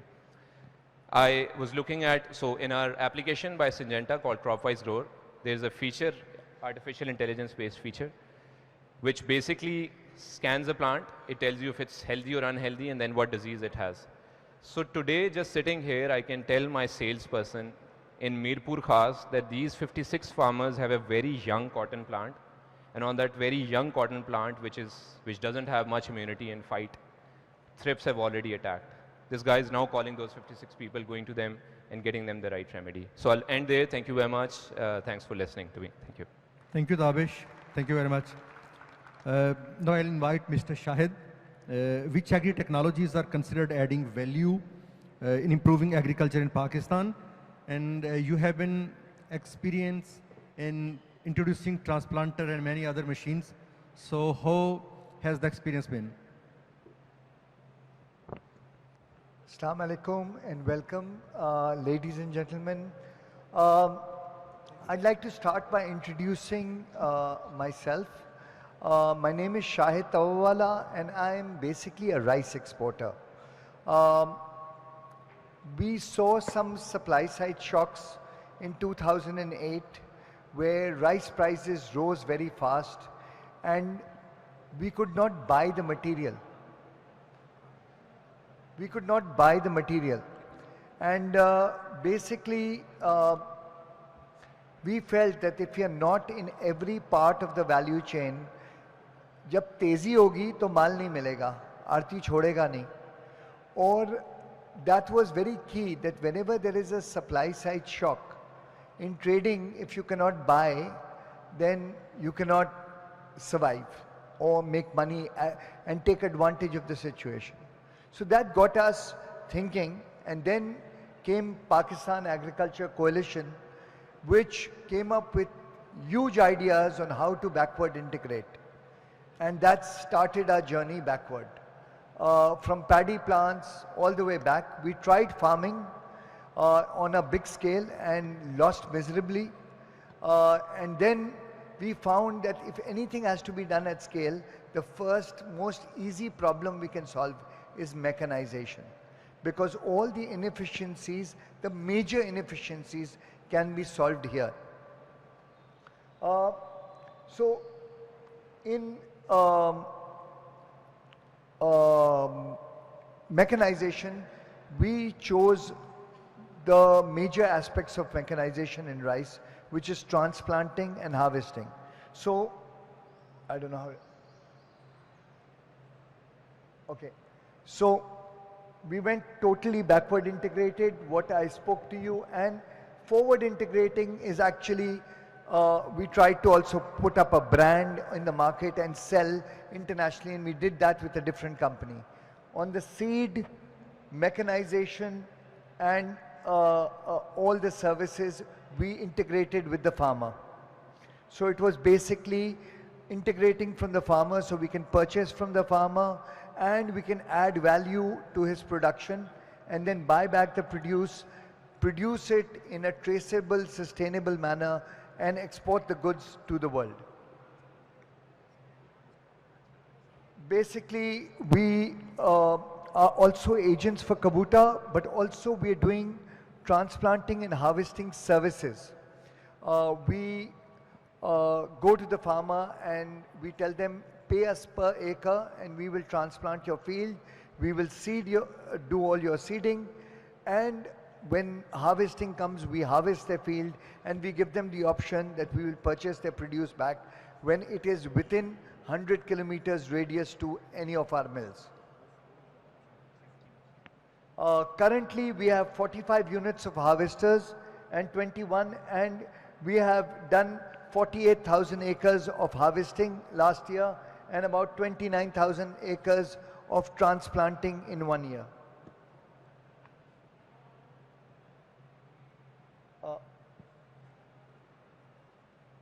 This is typically transplanting.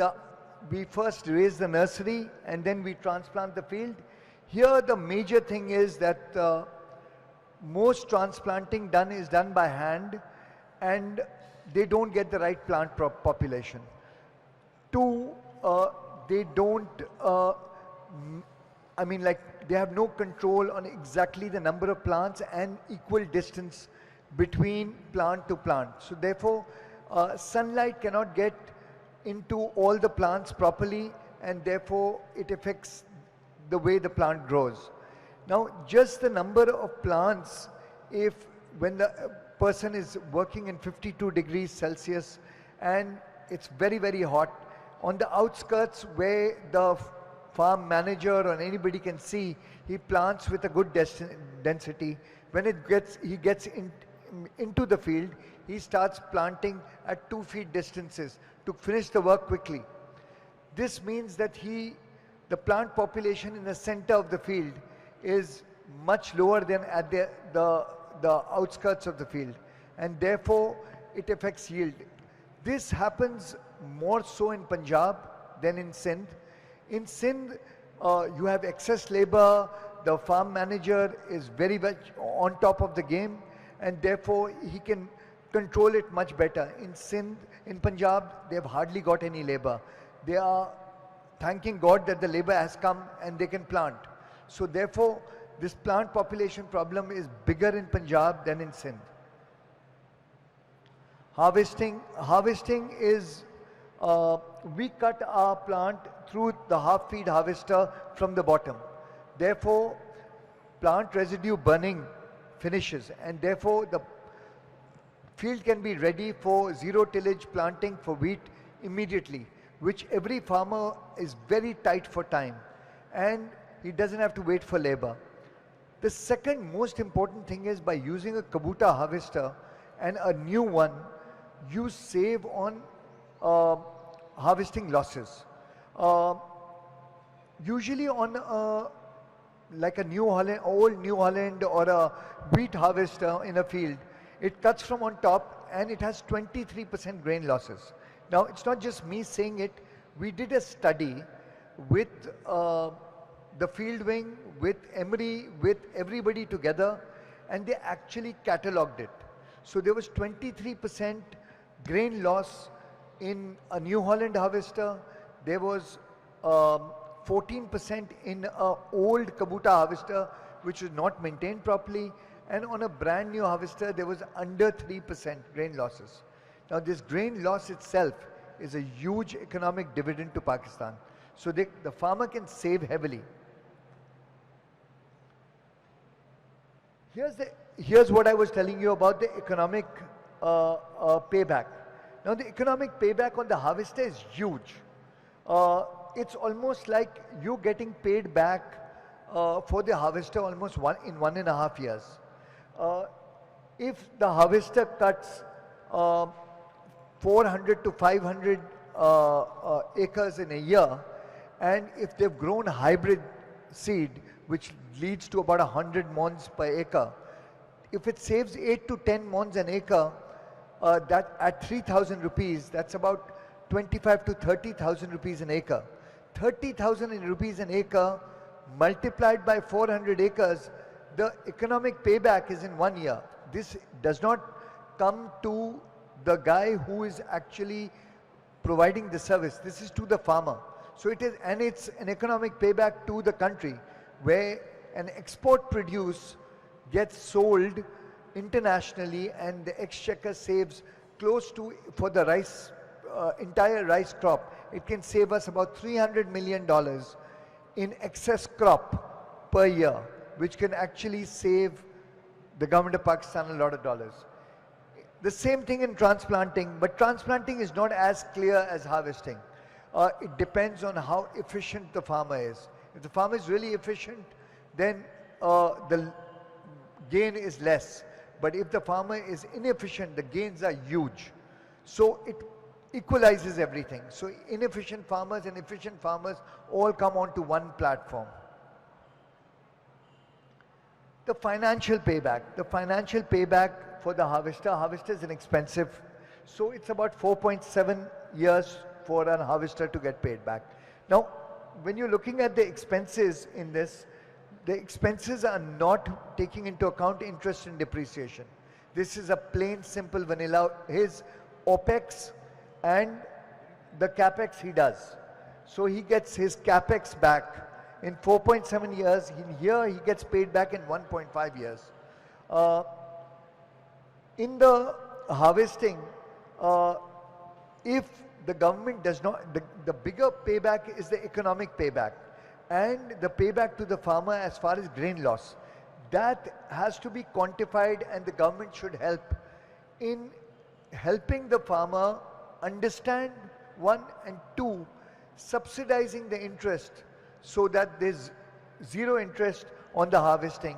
It will help climate change because you are not burning crop residue, and it will help in grain losses, which will eventually lead to higher exports. We've conducted a lot of trainings, detailed trainings all over Punjab to create better staff which can manage these machines well. We've also brought a lot of awareness all over Punjab and Sindh to farmers to actually change. This we feel is really important as an exporter. The more Pakistan produce, the more I can export, the more efficient I can make my operation. Kubota does a lot more. As far as transplanting, now carbon credits have not come in a big way in Pakistan. With laser leveling and transplanting mechanically, you lead, and with alternate wet drying of the land, if it's laser leveled, what it leads to is lower carbon emissions, lower methane emissions. And those lower methane emissions give you carbon credits. The small farmer, the medium scale farmers don't have access to collection of data, audits, etc. If the government could make this available, this could lead to additional income for farmers and companies running this program. Basically, in the agri sector, we were thinking of a lot of problems. We wanted to go into farming.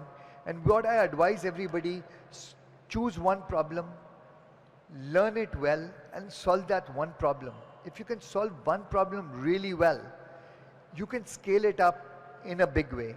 If you start getting scattered and trying to solve too many problems, you end up not being able to solve any problem, and eventually, when scaling up, you fall. So here's one small problem.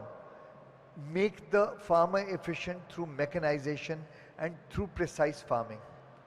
Thank you. Thank you, Shah Sahab. We have few questions from the audience. Questions are to Tabash.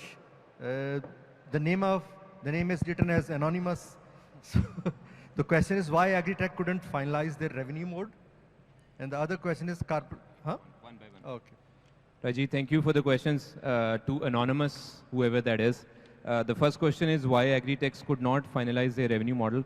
I think Tawawala Saab just finished his speech with a point saying, please focus. So if you look at an Agri-Tech's pitch deck, you'll find all the way from pre-sowing to post-harvest, 1 million interventions. And I talked about the go-to market and the understanding of the ecosystem. I think there were some myths also in the past about the middlemen and a lot of other things. So I think all those things have come into play. What I can tell you is when, and I'm saying this in the shoes of an Agri-Tech, when as Agri-Techs we start business, we build everything on an Excel sheet. And then we call a few people from the Bayers and Cortivas and the Syngentas of the world and ask what is the target addressable market, the TAM. And then we go after the GMV, which is the gross market value. We burn a lot of money, but we don't think about how to save money and how to keep funding our people who we've hired as our responsibility. So I think the understanding of the ecosystem, trying to do too much at the same time, not thinking about a sustainable model, burning too much VC money are some of the very few problems, and I could go on and on because I also have a story in the past, but I think I'd stop there. I think the second one is corporate sector uses AgTechs as new sales call for selling to conclude that corporate sector can afford AgTechs, but the money. So I think point well taken, very good critical point. Not just here, around the world there is criticism, a lot of blogs and people write about this. I think we need to think on both ends. While the corporates may want to use the bandwidth of the Agri-Techs to really scale up their products and to really understand the ecosystem, I think it's the other way also. आपने अगर बहुत सारे startups का देखा हो तो एक MOU signing आती है LinkedIn पे, and I take the blame myself also. We sign an MOU, we put it on LinkedIn, then we go to investors as a startup and say, look, I have an agreement with Syngenta, how about you invest into me? So I think that's also an angle that we need to look at. The fact that corporates want to use Agri-Techs, I would take that as a positive. If the corporates have the muscle, if the corporates have the money, and the corporates have international stories, why not leapfrog? Why do we have to learn something after 4 years and say I was doing a B2C model, I should have done a B2B or a B2B2C model?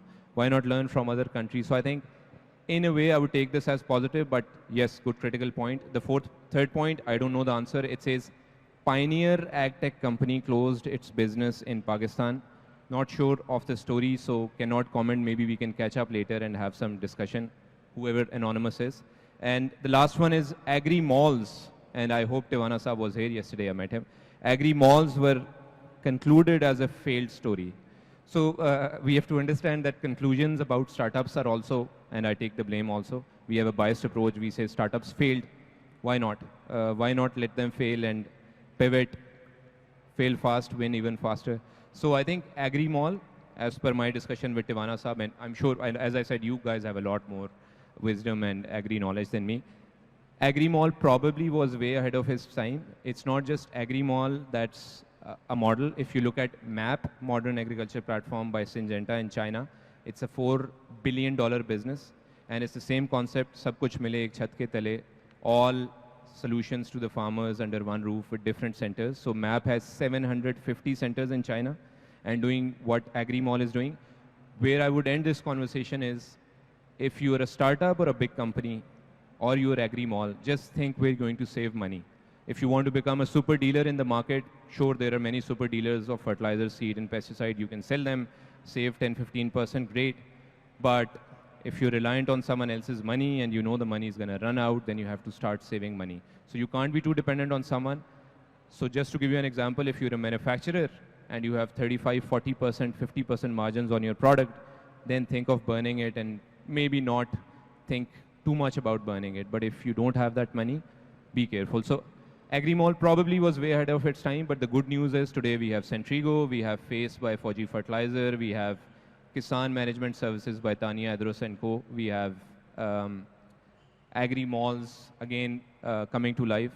Hopefully we'll see this as a success, because at that time the thought process was different. At this time the thought process is, how about we move the market where the farmers transact and interact closer to the farmers, not 250, 300 gala mandis to address 44,000 villages, but maybe one small agri-mall or a small galla mandi mirror to address 10 to 20 villages. Thank you very much, and whoever is anonymous, we can catch up later. Thank you.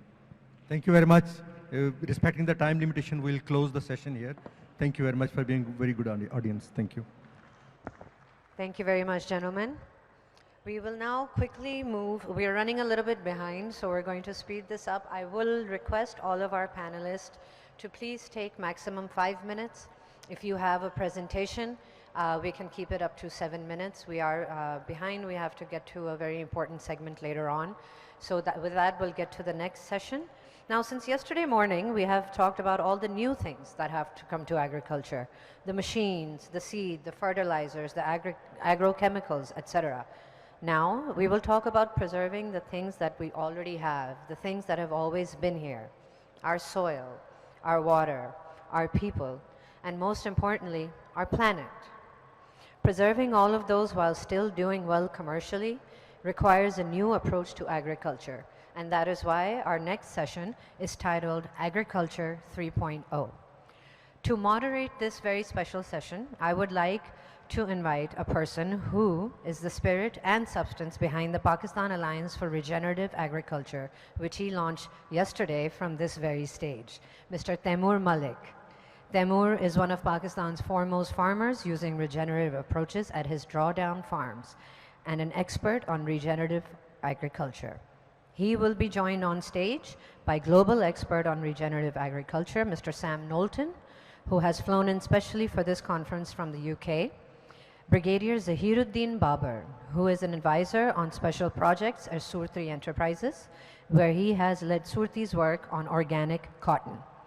And we have Mr. Shad Mustafa, CEO of Textile Marketing Company, Director of MKPL, who will talk about how the global brands are asking for traceability and sustainability. And last but not least,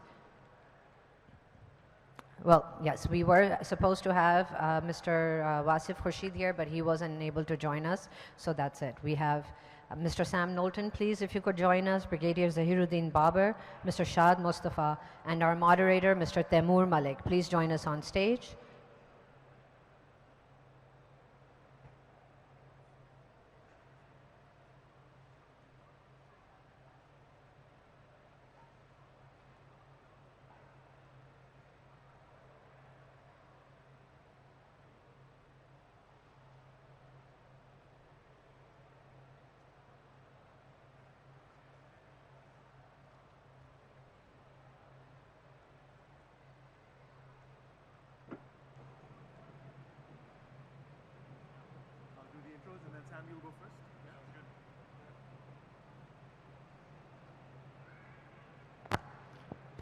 Assalamu alaikum, everybody. My name is Taimur Malik, and I'm very excited for this panel.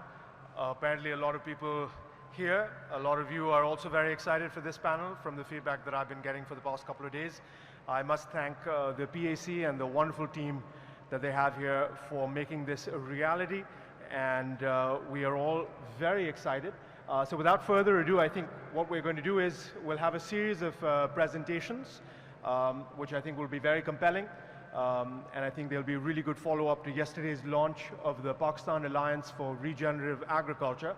So Sam Knowlton, who's an international expert, will be joining us first, and he'll be giving his a few thoughts on regen ag and the potential, and then the rest of us will go one by one, and at the end we'll have some time for Q&A, because this is a topic where we could actually be here for hours, but unfortunately, of course, we don't have that kind of time. But at the end, we will have time for some questions and answers. So without further ado, thank you. Actually, can we get Sam's presentation on there first? That's mine. Sam? Yeah. All right, I'll give a brief introduction to Sam. Sam is the founder of Soil Symbiotics. He's been doing regen ag for a very long time, more than 15 years, and he's traveled across the globe. He's done a series of projects in different continents, in different countries, of different types of regenerative systems, and there's a wealth of information that he'll bring to the table. And I'm very excited for his presentation, and I'm sure that you all are as well. So again, without further ado, Sam Knowlton, ladies and gentlemen.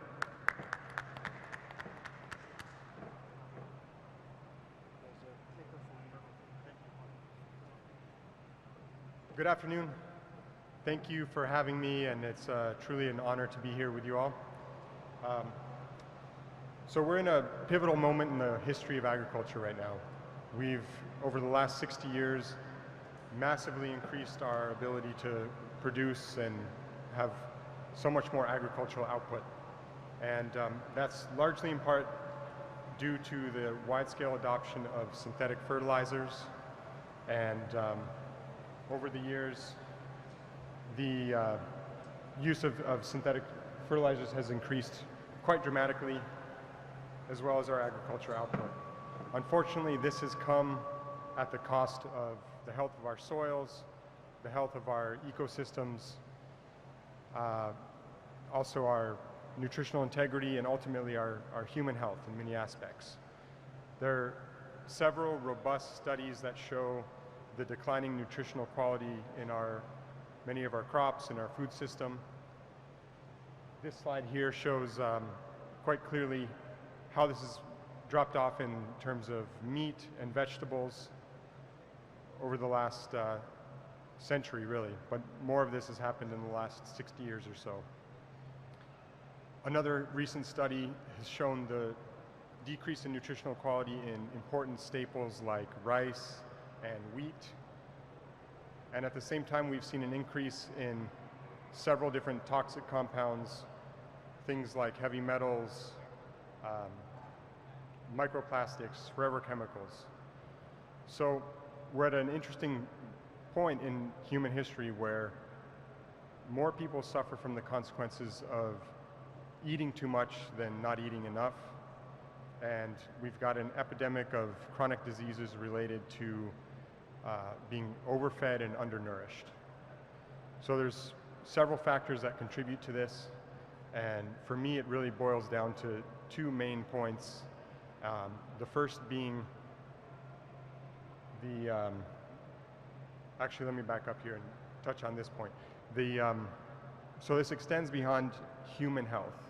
We're also seeing consequences in the field in terms of crop health, more susceptibility to diseases and pests. Even though we're using more pesticides today than we were 30 years ago by about 60%. And that includes a decrease in cropland. So with all that, we still lose about 20 to 40% of our crops to disease and pests. And many farmers will tell you that they use more pesticides today than they did years ago and have ever more disease pressure and pests to deal with. So like I was saying, this kind of boils down to two main factors. Whoops. The first being the loss in the functioning of our soil biology.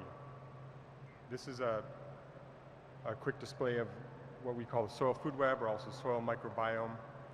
This really phenomenal community of different microorganisms, macroorganisms responsible for cycling nutrients, retaining nutrients, building soil structure and water holding capacity in our soils, and so much more. Most of our chemical paradigm agriculture has basically cut out this functioning. So we no longer have soils that have this biological functioning, the cycling of nutrients that's so vital to the health of our crops. And second, most of our plant nutrition has been this very reductionist approach where we're basically looking at a small handful of nutrients and ignoring the broad spectrum of vital nutrients that crops need for healthy production.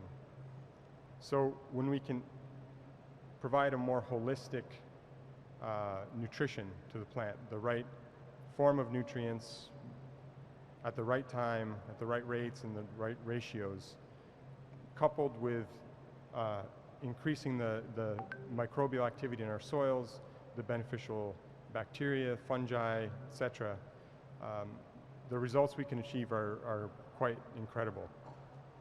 So I just wanted to share a couple examples. Hopefully they're relevant for you all. If not, there's plenty other examples and lots of more details and context I'd be happy to share after the fact.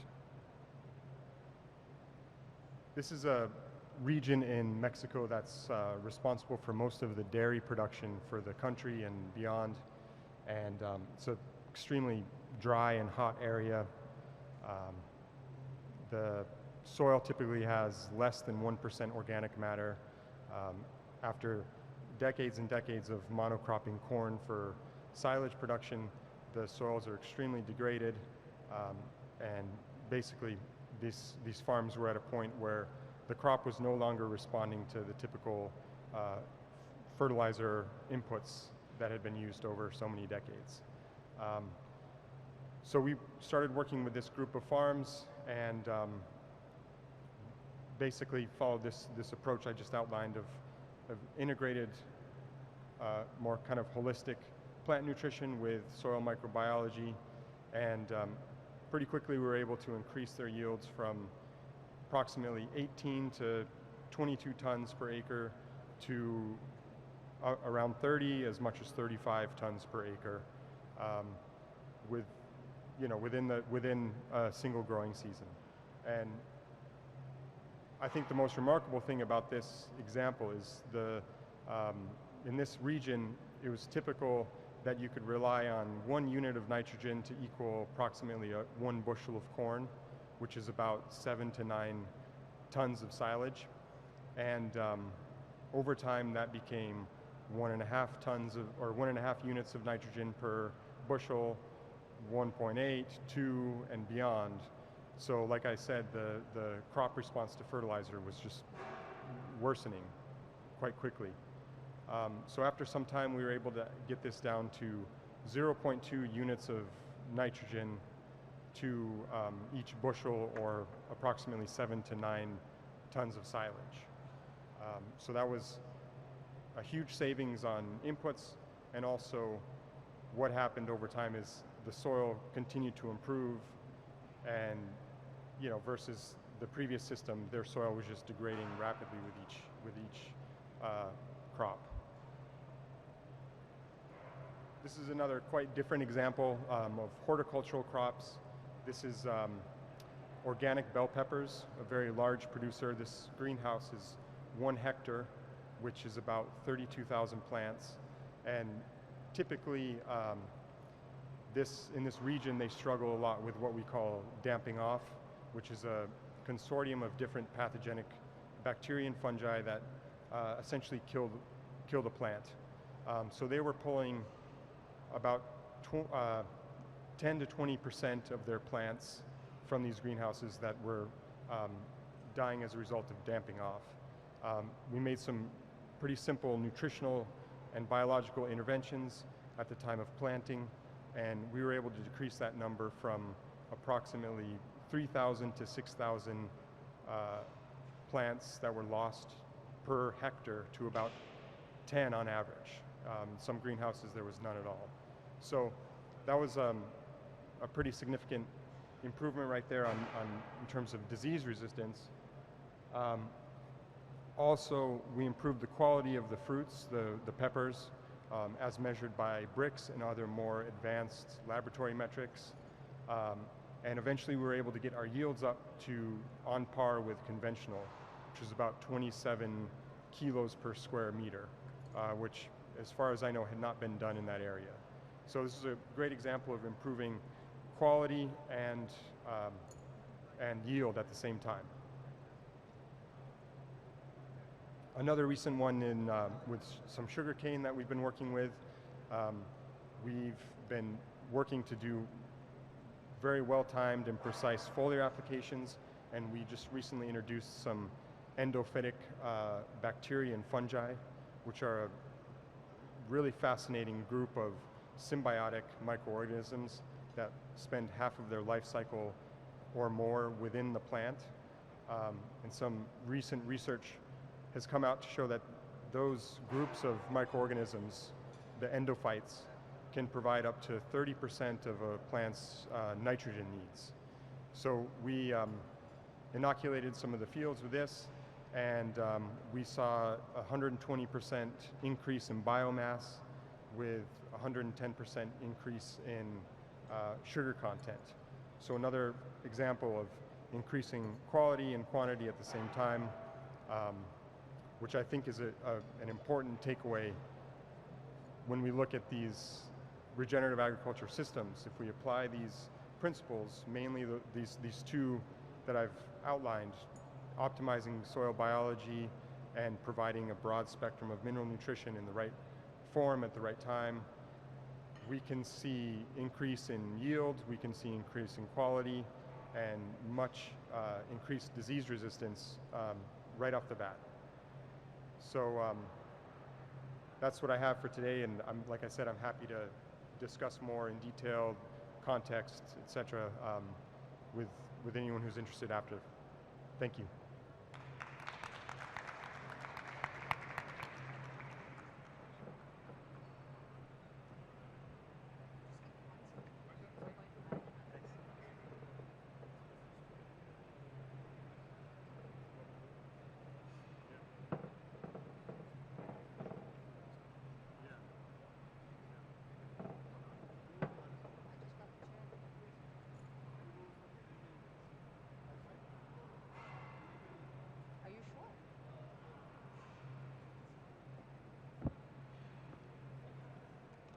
That's great. Thank you, Sam.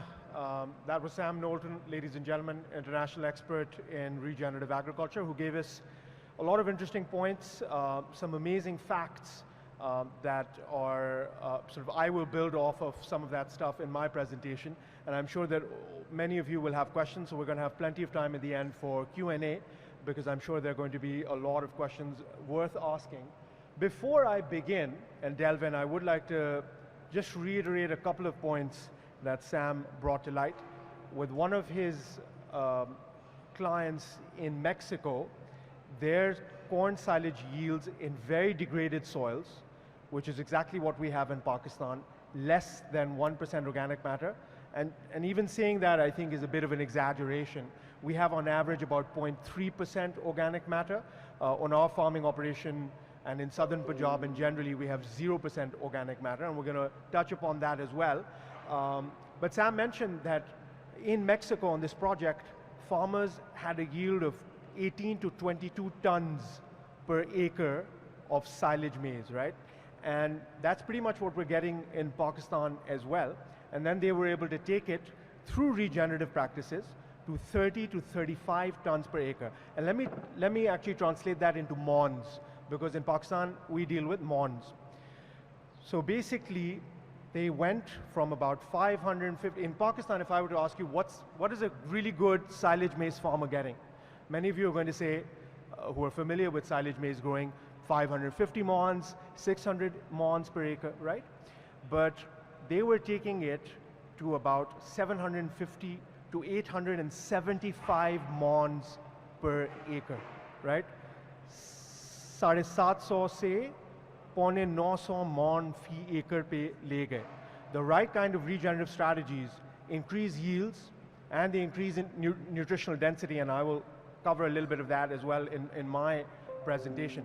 But I just wanted to sink in those numbers in mons, in a unit of measurement that we use in Pakistan in mons per acre, right?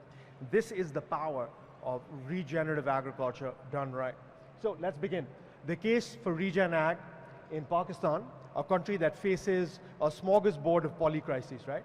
We face too many crises, and many of them, if not all, can be resolved either partially or entirely by regen ag. So let's begin.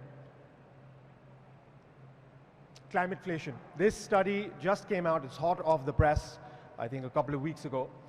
And the study talks about we are in an era of climateflation. And this is basically inflation that's induced by climate change, predominantly food and fiber, because climate change is really impacting that tremendously. Unlike obviously anything we make in a controlled environment in a factory, something that is out there, which is what agriculture is impacted very dramatically, and that's leading to cost increases. And the study is warning that by 2035, this trend is going to accelerate tremendously. We're going to see more shortages because of climate-induced disasters.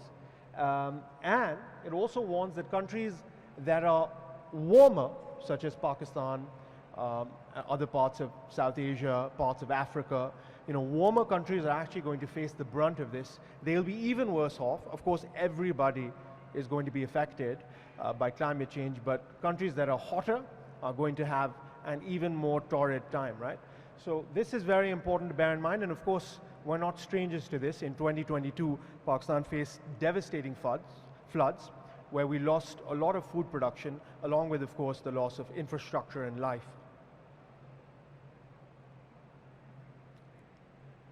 I'll begin with first principles, right? Because the reason I got into regen ag was precisely because of the prognostications I read about climate change, right? The Syrian civil war which has essentially destroyed that country, has its roots in climate change, because from 2006 to 2010, Syria had the worst sort of droughts in its recorded history. And what that meant was that something like 80% livestock died, 60% crops failed, and 2 million destitute farmers had to move to the cities where, of course, there were no jobs or services waiting for them. And of course, they could only do one thing, which was protest. And that's what led to, and then an authoritarian government trying to stamp out those protests. And of course, it escalated out into an all-out civil war, which we still have not been able to end, right? And this is very important to understand, because in semi-arid countries, which is what Pakistan is as well, we are extremely vulnerable to any changes in precipitation, right? Whether it's snowfall in the mountains, which feeds the river-based systems, or it's rainfall in many areas where we rely on rain-fed agriculture, including the monsoon, right? But here, while there's a lot of grim realities of geophysics and climate change that we have to face, there is also a lot of hope, and stay tuned for that. Now, I'm going to jump immediately into something that I believe is a very important part of building out a regenerative system of agriculture. Now, regenerative agriculture, by the way, ladies and gentlemen, is an umbrella term. It has many different tools and techniques that are a part of it, right? It's like saying renewable energy, whereas we have many different types of renewable energy, right? And that can include everything from different types of solar, different types of wind, onshore and offshore, tidal wave, nuclear, hydro, geothermal, and many others that are also in the works, right? And so it's a very broad spectrum umbrella term. And regenerative agriculture is also the same. However, you generally don't have a plant that has, you now have some wind and solar hybrid plants, but you generally don't have everything in together. You won't have nuclear and hydro and solar and wind all together in one power plant, right? Whereas in regenerative agriculture, we can bring a lot of tools and techniques together. So that's an important principle to bear in mind. Now I'm going to come to hedgerow economics. There was a study done in the UK, and there have been a few studies on hedgerows. And hedgerows are basically trees and shrubs that we plant on the boundaries of trees. When I go into the rural areas of Pakistan, I see, just off the top of my head, I see about 75 to 80% boundaries that are largely or entirely naked. They do not have tree and shrub cover, which is extremely sad because that's an extraordinarily low-hanging fruit with enormous economic and ecological and climatic benefits. Now, in this study in the UK, which is already a very verdant land, which gets a lot of rainfall, but what they saw was that for every £1 invested, there was almost a £4 return on that investment. And there are other studies which showcase that for every dollar invested in nature, you get a $7 to $30 return. That's the enormous power of nature. But in this case, they were just looking at hedgerows in the context of the United Kingdom. And of course, if we were to do a study like this in Pakistan, I am almost certain that number would be significantly higher. But what they saw was that there were yield increases of at least 10%. There was a dramatic reduction in the amount of pests and therefore the pesticides needed for farmers. And also, all of this led to a enhancement of the bottom line of a farmer. The increased economic benefits to a farmer because they're spending less and they're actually getting more bang for their buck. They're getting higher yields. They have fewer pest pressures, right? So this is very impactful stuff. There's also enormous carbon potential for hedgerows, and this is something I'm going to take 30 seconds to a minute to talk about as well. And as you can see in this very pithy illustration, whenever you're doing a row crop, whatever it is, whether you're growing silage maize or sugarcane or tomatoes or chilies or wheat, whatever it is, the roots really don't go very deep, right? Whereas when you have a hedgerow and perennials, so perennial trees and perennial shrubs of different varieties, you get roots that are going very, very deep. And not just is this, hedgerow growing vertically and everything is made of carbon, you and I are made of carbon, but obviously so are trees and shrubs and plants, but anything that grows tall is made up of carbon, so that's carbon sequestration right there, and these are perennials, they're going to be there for a long time. But also in the soil, through the roots, through photosynthesis, we are sequestering boatloads of carbon, right? And if we can link this to carbon payments, which is what my next slide is about, we can ensure that even the smallholder Pakistani farmer who has 3 acres, 5 acres, 10 acres can get paid hopefully a lot of money for the carbon that he is or she is sequestering in their soils. But that's not the only benefit, of course, that we'll be getting. As we discussed, we're going to get the benefit of pest resistance, we'll get to the pest part actually.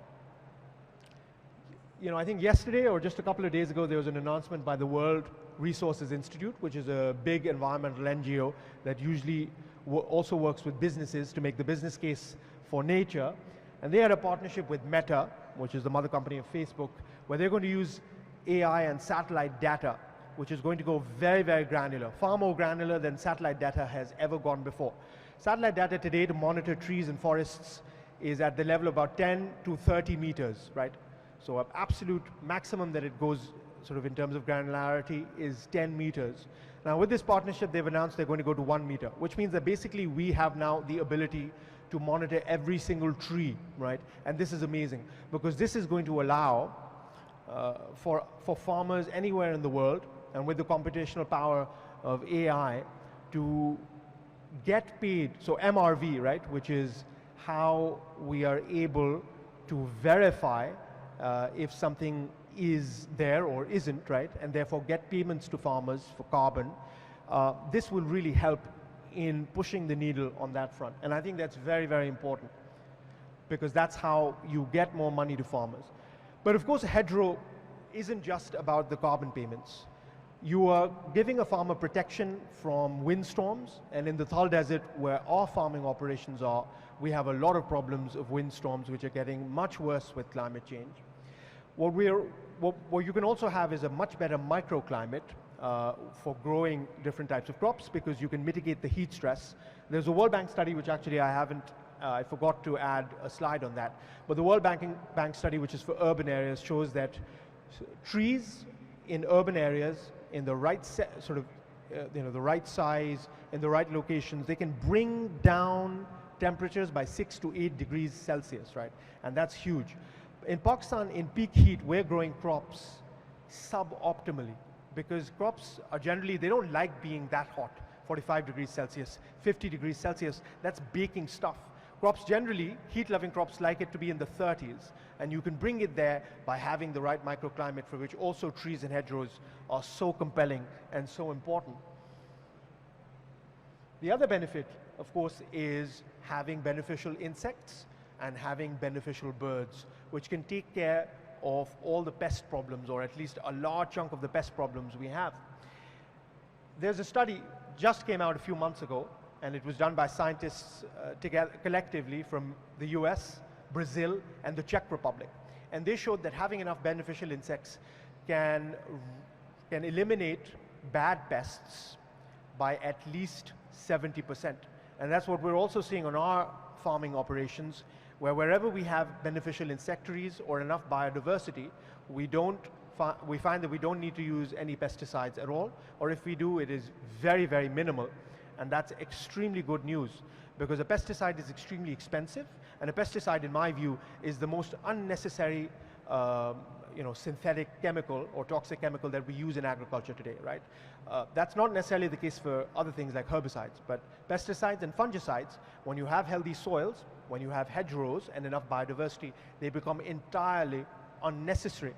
And that's the, Sam briefly talked about this, where when you have enough nutrition in a plant, when a plant is healthy, both the soils are healthy and the plant is getting enough nutrition, the right kind of nutrition, the right micronutrients, that plant can become essentially immune from diseases and pests. And there's a French scientist that both Sam and I are big fans of, Francis Chabassot, who in the 1980s postulated the theory of trophobiosis, where he said that a plant with exceptionally high immunity can actually be completely free from pests, because it has the ability to produce certain compounds that are toxic to an insect. And an insect has eyes that look in infrared, and they can judge whether a plant is healthy or unhealthy, right? And one famous scientist once said that insects are nature's garbage collectors. They only go for the weak plants. They will never go for a plant with strong immunity, whether it's a tree or a crop. And that's important to bear in mind as well. So this is another reason why having biodiversity and trees on the boundaries and shrubs is so important. Actually, let me just quickly talk about ladybugs, which are the poster child for beneficial insects. So ladybugs eat mostly bad insects, right? But they also eat pollen. So for that, you need to have flowering shrubs and trees in and around your fields, because they have an alternative source of food, and other beneficial insects are the same way. When they don't have bad bugs, the pests that are causing so much loss, at least 10% of global produce is lost to pests every year. So when you have enough food for them, there's no need for that. Now, we're also going through the 6th mass extinction. So climate change is just one of the many problems or the polycrisis faced by the world. Now, the 6th mass extinction is basically, we've lost about 70% of species all over the world. And there was a study that came out which sent shock waves across the world. In Europe, 70% of the insect population has been destroyed in the past 25 years. And that's Europe, which has extremely high standards of pesticide use compared to most parts of the world, compared to the United States, compared to Asia and Africa, where even if things exist on the books, there is absolutely no enforcement, and we know that in Pakistan, right? And so again, having beneficial insects is extremely important, because we rely on these insects and birds, etc. They provide ecosystem services that run into trillions of dollars every year. There's an economic value to them, but of course there's a value to us living. We will not be able to live without having biodiversity. Now let's look at the 2022 floods, which I briefly alluded to as well. We're all familiar with that. It led to more than $40 billion of losses to Pakistan's economy, which is obviously massive. It's unfathomable. But at the same time in 2022, maybe a couple of months later after the devastating floods in Pakistan, we had some really bad floods in California, which is a state of the United States on the Pacific Ocean, and it's actually the breadbasket of the United States. So most of the fresh produce in the US comes from California. So even if you're, let's say, in New York City, the lettuce that you're eating or the cabbage or the tomatoes are usually coming from California. And California had these devastating floods, right? It was very, very destructive.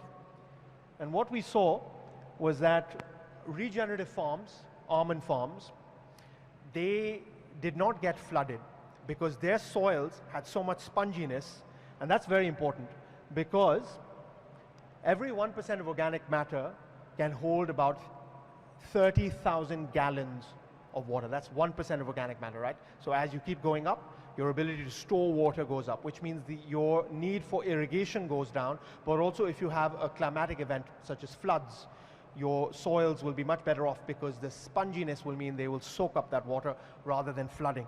And in this country, we do not have organic matter. Earthworms have the potential to replace all synthetic fertilizer. A cutting-edge study came out last year from UC Dublin, which is Ireland's foremost agriculture university. So it is the Irish equivalent of the University of Agriculture in Faisalabad. And they are showing that if you have enough earthworms per square foot, there's so much nutrient cycling happening that you can replace synthetic fertilizers entirely or almost entirely, right? Nutrient density, Sam touched upon this, so I won't go into too much detail, but we have lost a lot of nutrients in our foods, in our fruits, vegetables, in our grains, and the foods that our animals eat, therefore our milk and meat. And if we were to go towards regenerative agriculture, there are studies that are showing you can dramatically increase the amount of micronutrients, copper, iron, selenium, zinc, etc., etc. And all of these things are enzyme cofactors for us. They up-level our own immunity to pandemics such as COVID. You know, why were some people ending up in the hospital, or passing away, God forbid, and others were completely untouched? Because it all has to do with our own immunity, and that is driven by the foods we eat and the nutrients we get. Bunny fence experiment, I really want to talk about this. So in Australia, in 1910, they built up a fence in one part of Australia to keep the rabbits out so they could do farming. And the area where the green area, where the native flora existed, the native plants were there, over the years they saw that that area had much higher cloud cover compared to the area that you can see on the right, which had been fenced off and farming took place because they were again destroying soil by tilling. And the area that had plant cover, it got much higher amounts of rain, maybe about 25% higher rain, and that's very important. That's the other power of trees and shrubs and hedgerows. We can get much more rain in this arid, almost desert-like country of ours, just because we can impact the water cycle. 40% of the water we get on land has to do with the ground cover we have. You see, because trees and other ground cover and shrubs, they evapotranspirate, which creates cloud cover, which brings more rain. So rain doesn't just come from oceans where again you have evaporation, clouds are formed, the winds bring them to land, and you have rain. And that again can save our country. It can make us much more abundant. So I'll just wrap up by by talking for another minute about Drawdown Farm, the farming operation that we have in the Thal Desert, which is Pakistan's pioneering regenerative farm. 8 years ago, we began this journey because we had a very clear-cut mission and thesis that we want to resolve the polycrisis and problems that we could foresee this country having. We've been very blessed to be able to be on this journey.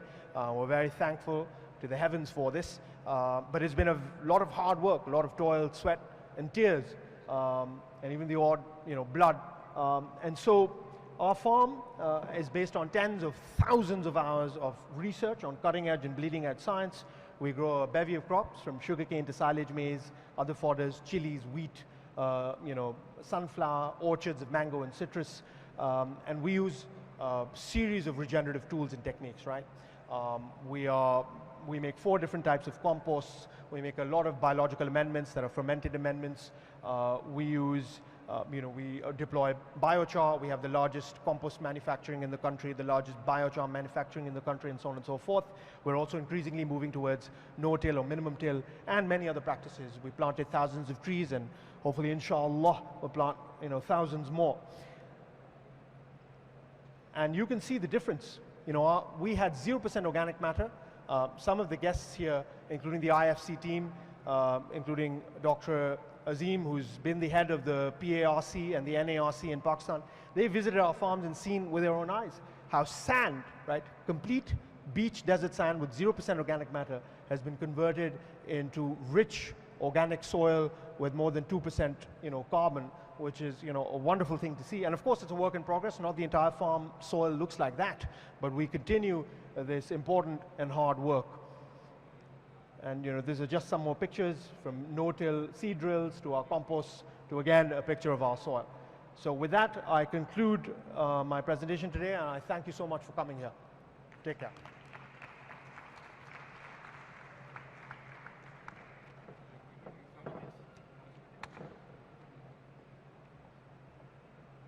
As moderator, it's also my great privilege to announce the next guest, which is Brigadier Zahiruddin Babar, who's going to talk about a case study. So he works for Surti, which is one of Pakistan's largest and most progressive textile groups, and he's going to be talking about their project for organic cotton on 10,000 acres in Balochistan. So over to you, Brigadier Saab. Thank you so much.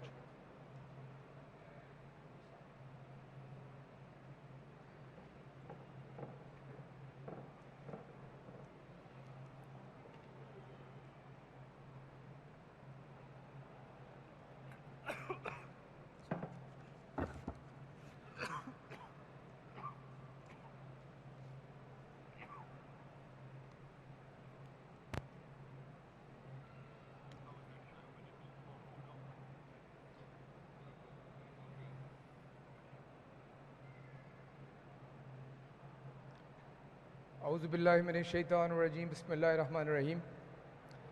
Ladies and gentlemen, it's an honor for me to address this August gathering.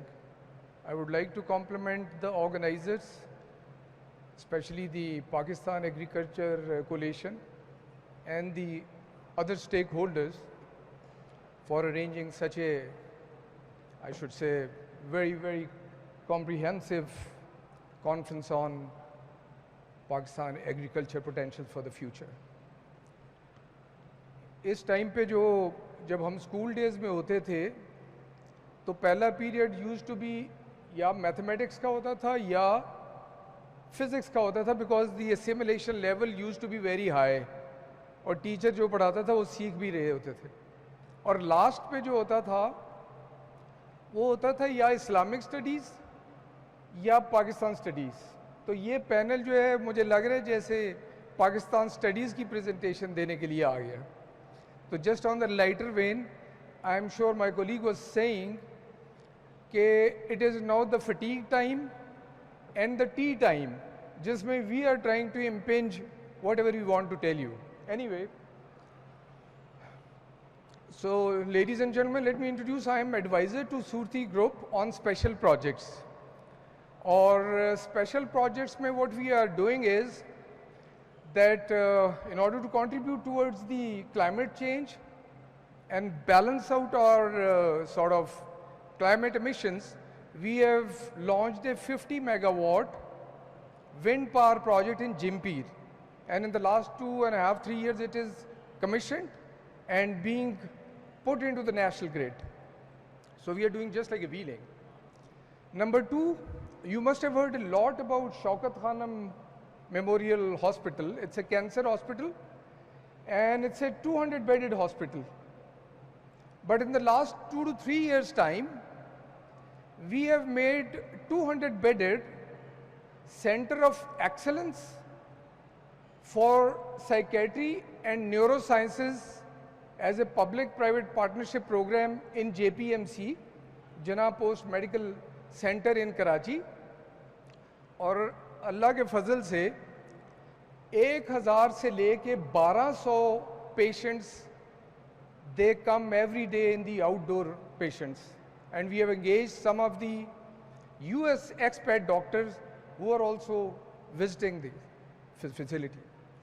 और जो last हमने जो project किया है, this is the Surti Organic Cotton Initiative. Surti Organic Cotton is basically, the people say it's a buzzword. Before I did not enter into the project, I thought it's a buzzword, but selecting a place in Khuzda, in Balochistan, and in Balochistan, a place known as Khuzar. May I have the attention of the few guys who are talking to each other? Excuse me. May I have your attention, please?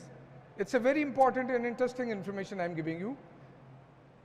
In Balochistan, we are focusing. Why?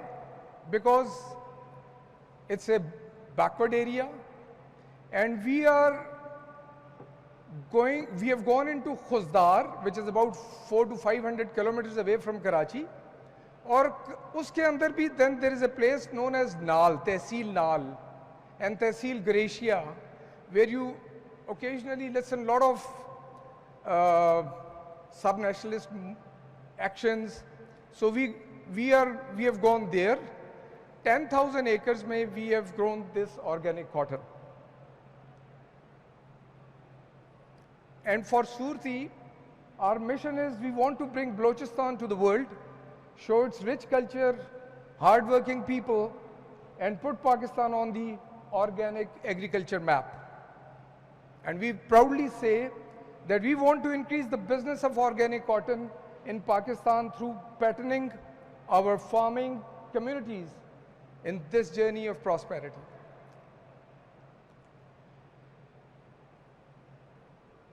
And what is Surti actually? Most of you might not be knowing who are from Punjab. What is Surti? Surti is one of the largest groups of textile. Can you imagine that we are producing and we are almost earning $500 million of export only in the denim jeans and the denim fabric. आज तक बहुत कम लोगों ने सुना होगा. And we have got we are a LEED certified company with the best international standards for water conservation, for other, let's say, water stewardship. And we are also a LEED certified company. And we are having our design offices in Turkey, Amsterdam, and New York.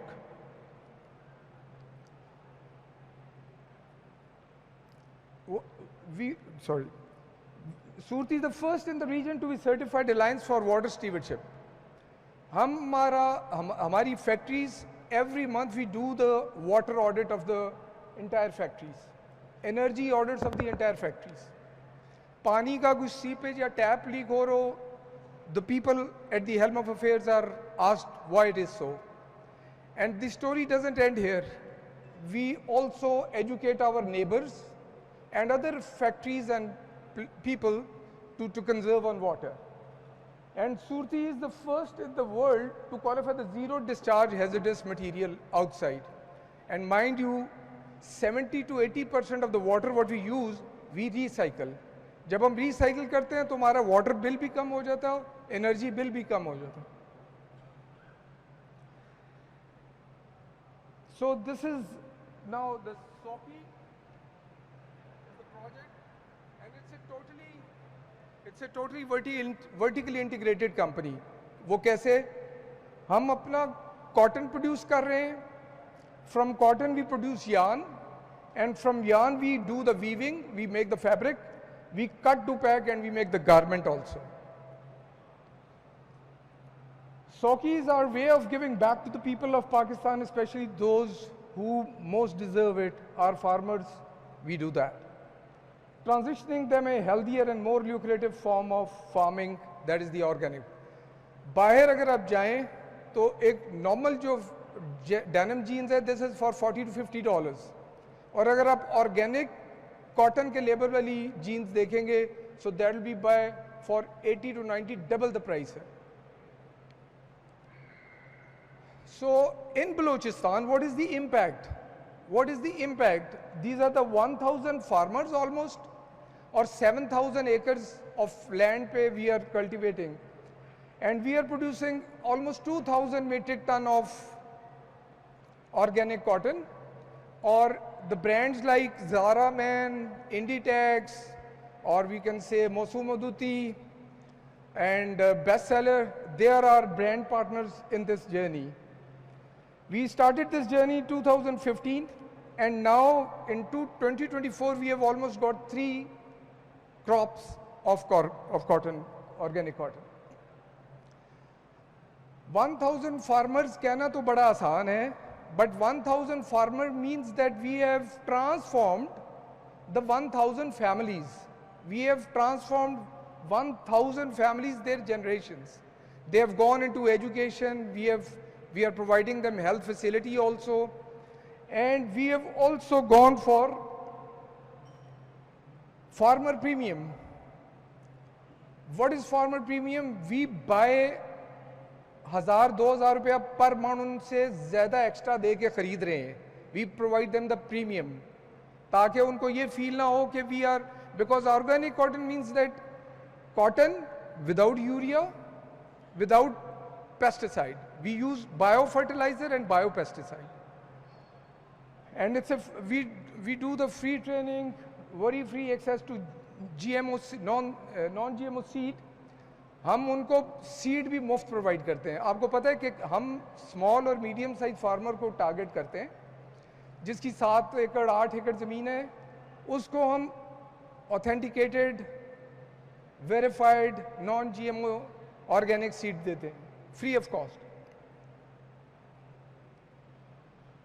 और मैंने community का benefit आपको बता दिया कि उनकी नस्लें बदल गई. जो बिल्कुल बेचारे पैदल चल रहे होते थे, they are now on to motor bikes, और कुछ लोगों ने गाड़ियां भी खरीद ली हैं. और जिनके पास ट्यूबवेल जो थे वो डीजल वाले थे, they have gone for the solar. और फार्मर्स को फैसिलिटेट कैसे कर रहे हैं? दरेशक साहब के लिए है कि because we are providing them free of cost the packs. हम उनके घरों से जाके उनसे कॉटन उठा लेते हैं, बीच में मिडल मैन ही ख़त्म कर दिया है. So we give them the cash right on their doorstep and we get it over there. और उठाने के बाद जिनिंग तक हम खुद लेके जाते हैं. इट इज़ नॉट, वरना एक्सप्लॉइट करता है जिनिंग वाला कि भी मेरे पास टाइम नहीं है, आप कल आ जाना, उसने ट्रॉली का भी कराया था. So we have done actually the ease of doing business for those small and medium farmers. The story, last story का पार्ट ये है कि we are also doing the women empowerment. Women empowerment means कि we have sort of trained their women folk into embroidery. Doch is the local, Doch means hand embroidered, handmade embroidery. So इनके handkerchiefs बना रहे हैं, napkins बना रहे हैं. On the right side is one of the samples which is very favorite for the Inditex. The international brand like Gucci, etc., they are buying these products for the women empowerment, that too for the Balochistan. Thank you so much, gentlemen.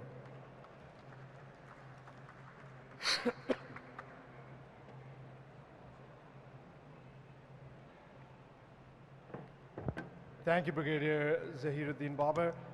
Next up, we have Shad Mustafa, who is an advisor to many textile companies. He's done some really great work on traceability, and we're going to request him to come up stage and talk about why Pakistan needs to move towards better agriculture, more regenerative and sustainable practices, because if we want to continue to sell abroad, we need that. And Shad is also an advisor to PAC, he's a director at the MK Group. So without further ado, I'd like to invite him on stage. Thank you so much. Big round of applause, please.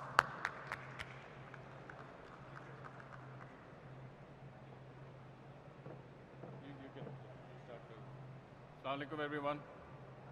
Shakespeare, Twelfth Night, Act 2, Scene 5. For some are born great, some achieve greatness, and some have greatness thrust upon them. I belong to the last segment of the Shakespearean quote. The reason behind is I'm a textile person, I'm a marketing person. I had nothing to do with agriculture, but I was forced to go backwards and do agriculture for my customers. Can you hear me? Okay. So a couple of years back, while I was in the US marketing for my brands, I've been a product developer all my life. I've developed yarns, fabrics for the big brands in Europe and in the US. So they started talking about traceability in the supply chain, because as the tensions between China and the US grew, US wanted to block Chinese imports by non-tariff barriers, and that would mean that they said no cotton coming out of Xinjiang province under forced labor, under child labor. So they wanted to have they wanted to establish supply chain that can give a traceability from seed onwards.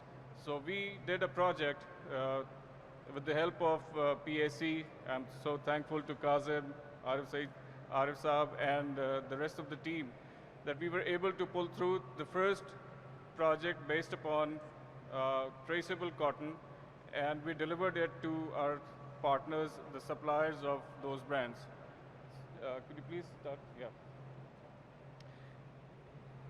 So this project, done by a special purpose vehicle established for traceable cotton, MKPL Mehergarh Prakash. Mehergarh is the place where the oldest piece of cloth came from, as per the British History Museum. So we took that inspiration and named our project Mehergarh Kasht. So we partnered with the leading input providers and got this project done in less than a year and a half preparation, and we delivered 550 acres of land cultivated and brought out traceable cotton. So every bale is tagged with this barcode, and with the blockchain, you can easily trace back the geographical coordinates from where the bale came from. And this helps all the importers in EU and the US to confirm that it doesn't come from the Xinjiang province. And this traceable cotton goes into the value addition like socks, like t-shirts, garments, etc. So we took advantage of all the modern technology available, and also to produce sustainable products for our customers. This is it. Thank you so much for your time.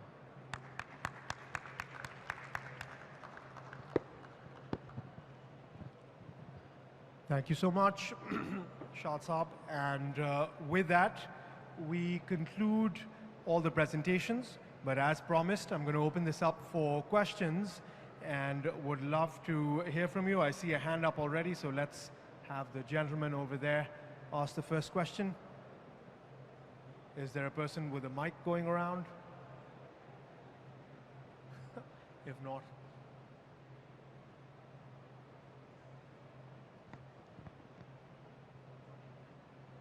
why don't you read it? So you are into regenerative agriculture, and you talked about biochar farm in Pakistan.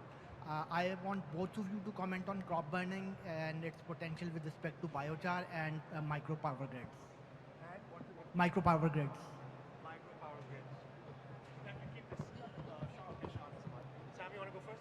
What was the question? All right, so the question was if we can comment on crop burning in Pakistan and if we can, and the potential to use that biomaterial to make biochar and also to power microgrids.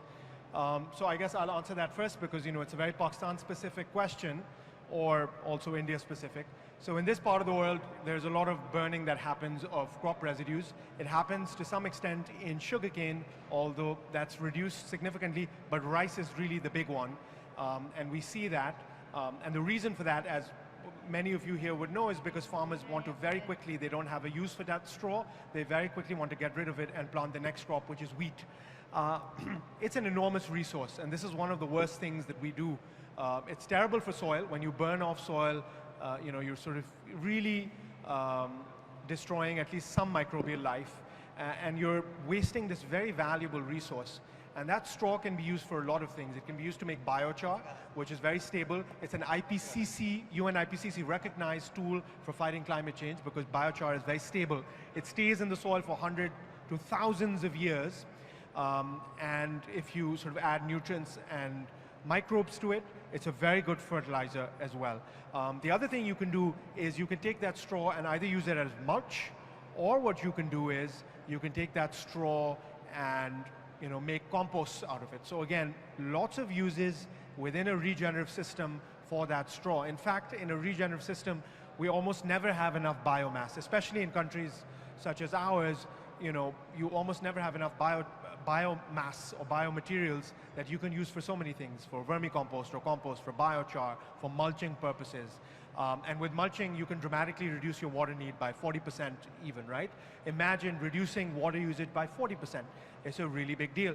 We have the example of a farmer, Sultan Bhatti, who is actually also attending this conference and might be at the Regen Ag stall, which if you haven't had a chance to check, do check. And he's done a system again where he keeps the residues for both rice and wheat, and he does no-till planting in those residues, and he uses 40% less water. So I think there's enormous potential. Sam, do you want to add something? Yeah, I'll just echo most of what Temur said. I completely agree with. I think the biggest thing is it's such a wonderful resource, and I can't tell you how many places I've been where there just wasn't enough biomass, whether to make compost or biochar or whatever it might be, or just to simply cover the soil. And in a climate like this, with dry soils with low organic matter, probably the best single thing you could do is just cover the soil. So to have a surplus of biomass to simply cover the soil would be a huge benefit. It's great use for compost, biochar as well. I mean, I don't think you necessarily have to go through the effort of making biochar, but use in compost, covering the soil, wonderful resource. So the last thing you want to do is burn it, honestly.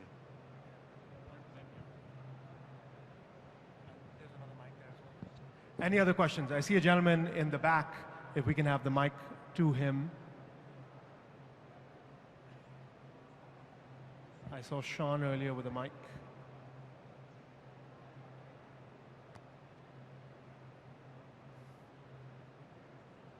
If not, all right, I'll take the mic over.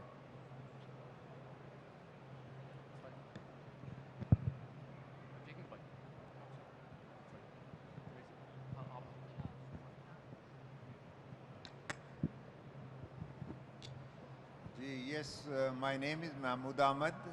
I work for RISC, an outfit right now very much working on regenerative agriculture. Before that, I worked for LUMPS, where we started 3 years ago work on regenerative agriculture. My question is this, that why I fall in love with regenerative agriculture, its capacity to save water. As we all know that Pakistan, we all the time talk about saving water, and agriculture is using 96% of water. What we showcased with our very little pilot work under RISC umbrella, that was the case of wheat. If we can do some of the regenerative agriculture, we were not able to do all of them, which we are continuing it, we can save 50% water. With 50% less water, we can produce the same yield as the average farmer. And if we wait, and as you said, the regenerative process takes place, even the yield will increase. So I think it has a huge, enormous benefit for a commodity, which I call it water, which is very scarce, and for which we always say if we can save 10 to 15% of water, it will be good enough. We have showcased it can save 50%. Yeah, thank you for that insight, Dr. Saab. Absolutely, fully agree. We have enormous potential. This country is water abundant if we use that water properly. Any other questions, please? Yeah? All right, I think with that, we will bring this panel to a conclusion. Once again, I'd like you to please thank all of the panelists, including those who've come from very far away from the United States. Thank you all. Take care.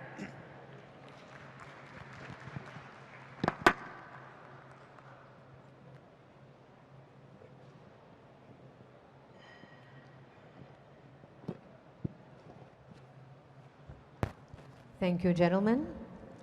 Okay, so we are finally at one of our most exciting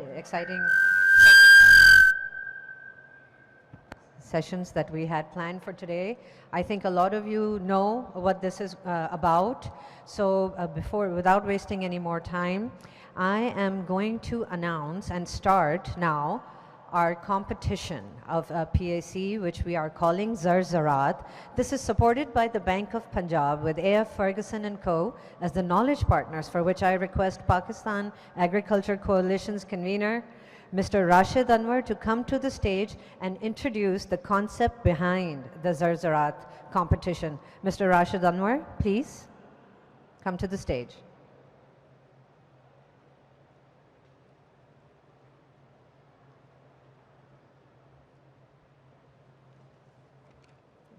Assalamu alaikum.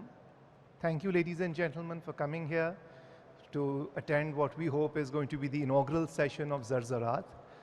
Right at the beginning, I would like to invite the members of our jury to please come and sit in front. And I would also request the sharks, our investors, to also come on the stage.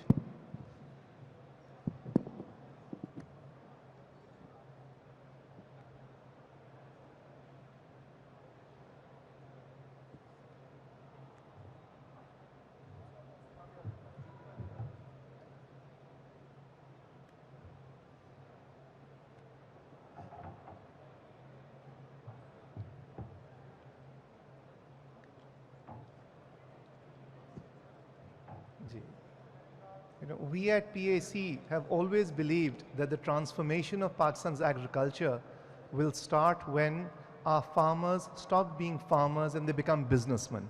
In other words, they run their agricultural fields as farm business projects with timelines to meet, and the biggest catalyst for this, we feel, would be once the corporate sector starts investing in agriculture. And we were having a discussion with one of our sponsors, Mr. Zafar Masood, who's the president of Bank of Punjab. We were discussing the format of this conference a few months ago, and he said that, look, conferences come and go, but why don't you do something different in which you provide an actual illustration of investors coming into agri-startups, something like Shark's Den. We love the idea. We're very fortunate that AF Ferguson has teamed up with us as our knowledge partner. We invited applications. We got, I think, 35 applications, which were shortlisted to 17. And then they were presented to our jury, which further shortlisted them. And thereafter, we are now down to 3 finalists who will be presenting. First of all, let me thank our jury members. They are Mr. Syed Yavar Ali, Chairman Nestle Pakistan, who is the chair, Ms. Naz Khan, Principal Country Officer IFC, Ms. Maria Salim, GM Agri-Business Fatma Group, Mr. Hassan Khurram Hanif, a progressive farmer, Mr. Safraz Hussain, Head of Agri-Credit Bank of Punjab, Mr. Munir Kamal, CEO, Pakistan Banks Association, and Mr. Kazim Said, Strategy Advisor, PAC. The jury was tasked, as I said, with shortlisting 3 applicants. Our jury consists of Mr. Khurram Jamali of Deen Ventures, Mr. Naveed Guraya of Karandaz, Mr. Kashif Thanvi of Acumen Fund, Mr. Shahbaz Malik of Hilton Pharma, Mr. Habib Saqib of Fatma Gobi Ventures, and Mr. Asif Riaz, Head of Consumer Banking at the Bank of Punjab. And I'll now hand over the floor, but I'll just simply say that some of the participants who had submitted bids who did not get shortlisted into the final 3 have set up stalls in the expo center, and we encourage you to sort of go there and have a look and see, because they all came up with very good ideas. Thank you, Ji.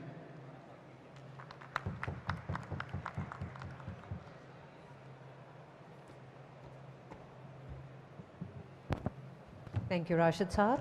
Now, the Zarzarat jury, here we go, was chaired by Mr. Saeed Anwar, but he has had to travel out of Lahore and he's not able to make it this afternoon. Therefore, I would now like to request Ms. Maria Salim, General Manager for Agri-Business at Fatma Group, who served on the Zarzarat jury, to outline the process that was followed and deliver the decisions of the jury.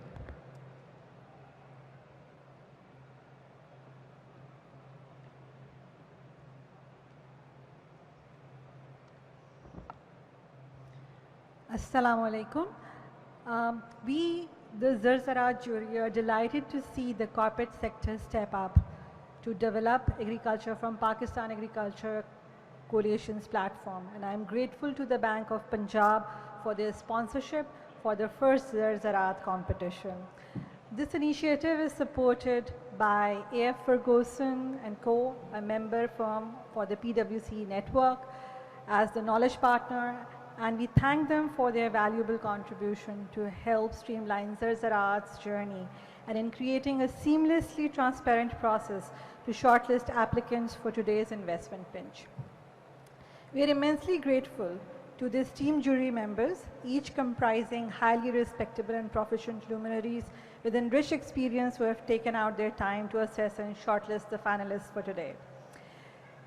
Taking here the opportunity to thank Mr. Kazim Saeed and Mr. Shan-e Ahmed from Pakistan Agricultural Coalition and Mr. Syed Faraz Anwar and Ms. Nasha Tengra from AF Ferguson and Co.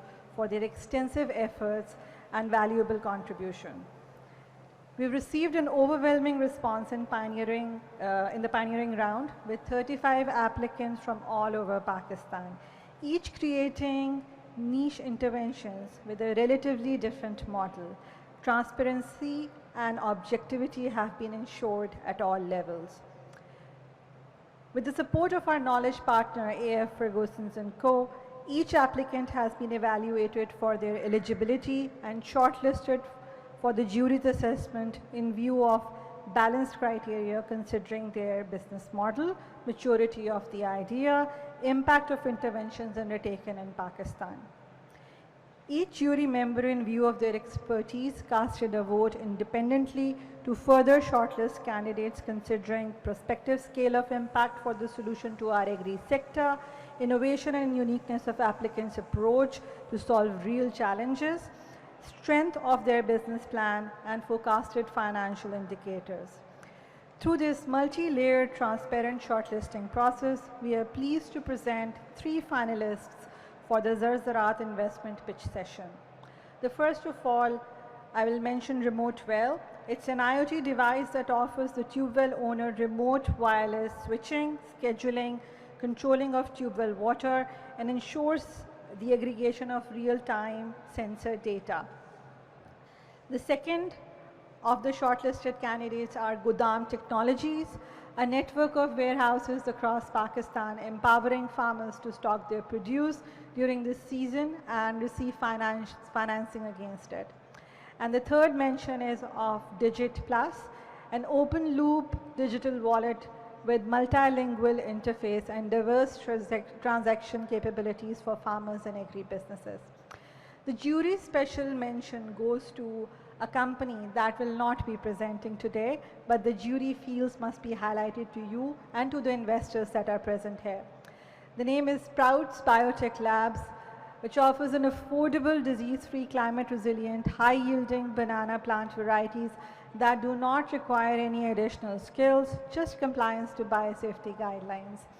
There are many other applicants at the Zarzarat competition that have given, as mentioned by Rashid Saab, free stalls by Pakistan Agricultural Coalition here at the Agri-Connections 2024 to give them a chance to showcase their products, and for the interest of the investors, the details are provided right after this if any of the investors are interested in any of these projects.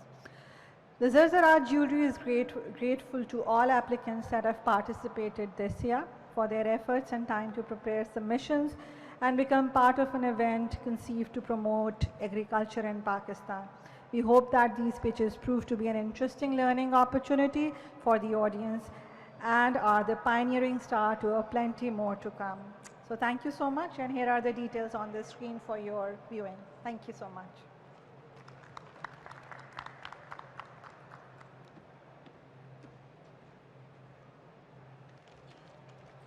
Thank you very much, Maria. So let's officially begin our competition. Welcome to Zarzarat. Now there are just a few rules for the finalists. You have only 5 minutes to pitch. At the end of all the 3 pitches, we will ask our investors if they have any questions for our finalists. And after that, we will have our investors tell us which one or maybe all of these finalists who they would like to meet to hopefully help our finalists take their idea to the next level. So you have 5 minutes to present your big idea, and with that, our first presenters are going to be Remote Well, and you can see, and I think you've already been told, that their idea is an IoT device, an Internet of Things device, that allows remoteless operation of wells. So please welcome on stage founder Remote Well, Mr. Inamul Haq Mansoor, and co-founder Amir Zahoor to pitch to our investors for Zarzarat. Please welcome on stage with a big round of applause.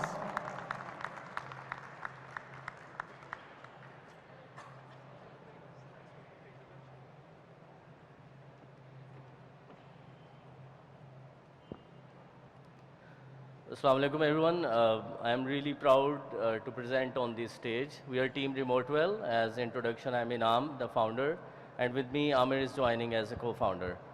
So water is the biggest resource being utilized in agriculture, but mostly untracked. So we come up with a solution where we can empower the farmer to use a very simple device that can empower them to use the smart agriculture and smart irrigation functionalities.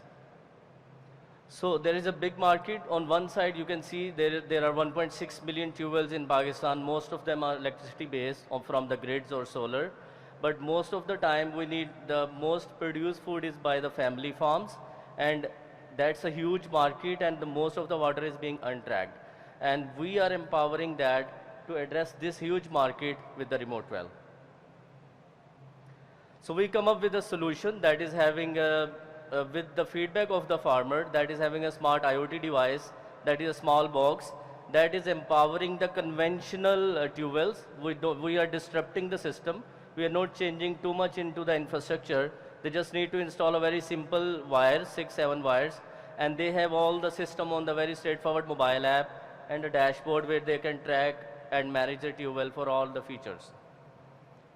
So what features we are providing? There is a monitoring of the system. They can monitor the grid, they can monitor the tube well, they can monitor the water extracted from the ground, and they can also monitor for the additional sensors for the soil and other calculations for weather data also. There is a scheduling option for the water. They can schedule for the water for 2 hours or 3 hours. There is auto mode available if the grid is out, and when the grid comes back, it turns on the motor again, the tube well. And then comes the automation, and also in addition we are providing the security and the WAPDA and grid kind of trip system availability in this, because farmer pays a lot of money annually for the repair and maintenance of the motors. The number we know is around 2 billion PKR per year that is being spent because of the grid failures. So this is the main thing. There is one thing is time saving, labor saving for the farmer. The most of the important is engagement of the next generation. We have the stories like the wife of the farmer or the kids of the farmer are managing the water from their mobile devices, because it's very adoptable for the next generation to manage these kind of stuffs. These are the interest groups we are addressing for the government organization and the private sector to empower for this solution. So I'm very excited to tell about, we went to FAO and presented to United Nations, and we stood the second best innovation award globally for this. We also won the $20,000 US as award money that we spent into the innovation of this device. So I myself as a founder, we have a team with myself and all the experience. I have like 15 years experience in cloud infrastructure development. So we're managing that. Khalil is managing the tech side. Amir and all the team is here. So this is the complete evolution period of remote well from where we started and where we are right now. So we are on the ground in the market. We have now the footprints in 30 districts across Punjab. We have 500 plus farmers who are using the system actively. They are all very satisfied, and we are growing rapidly. Also internationally, we are now installed in Saudi Arabia also. So these are our partners. We have partnership with the Mobilink. We are partnered with FAO. We can go to any country where FAO is operational. So we are expanding with these technology and knowledge partners. So this is our growth that we have shown the exposure to the international market. We also are partnered with FFC for the olive. We are providing them the tube well automation for their plants, especially the goat machi one. This is one news that is opportunity for this system. The government has announced around 100,000 tube wells on solar, and again there is no track or trace of anything. So we comes here to provide that solution to the government, because the water table is badly damaged because of the freshwater extraction. Now they can manage all the data on the tube well to make the policy decisions. You have 1 minute left. So from now onwards, I will request Mr. Amir to please join. Thank you. Thank you very much, Inam. I have to go a little faster. This is a funnel of our sales and marketing. So we are anticipating 43,000 farmers. That's the 4% of the total tube well market in the coming next 3 years. With the help of our agri-retailers and electricians, and we also emphasis on digital marketing. So until now, we have a 500 installation, all are self-funded, and after getting the seed investment, we are anticipating 30,000 installation till 2026. So our ask is $550,000 US against the 15% equity of the company, and that's money will be spent on sales and marketing infrastructure, research and innovation in the product, and also going to increasing our infrastructure for marketing point of view. So we are anticipating until 2026. Remote well, your time is over. 6 million revenue with approximately 2 million profit. So this will be investment. So hopefully you will be join us in the digital agriculture startup in Pakistan. Please join us to empower our farmer and make a positive change. Thank you very much. Thank you. Our next set of presenters is going to be Godam Technologies. The person pitching will be CEO Mr. Habibullah. Please come on stage and pitch to our investors. Godam Technologies founder CEO Mr. Habibullah is making the pitch. Please join us on stage.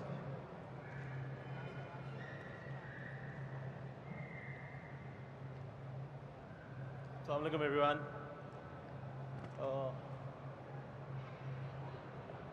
So I'm going to switch the slides.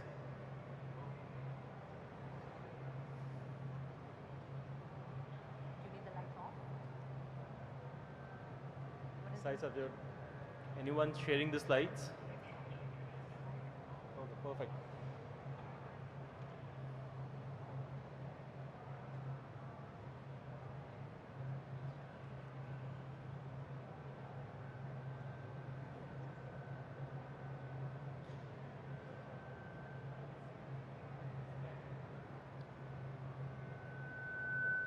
Perfect, thank you. I'll just start off then. Habibullah, I'm here to introduce Godam Technologies, but before I go into Godam, I would like to share the story of Yasser, our very own, a beloved farmer from Kundri. I'll tell you about Yasser. So Yasser is a small-scale farmer having 7 acres of land that he got through inheritance. He's working, because he's on such a small scale, he's working on traditional practices, no automation, nothing as such. He and his family is living at less than $150 a month, and there is lack of education, lack of funding, lack of awareness for them to scale it up. On top of all of these things, they're under huge debt because of the 2022 floods, and the catastrophe is still there for them.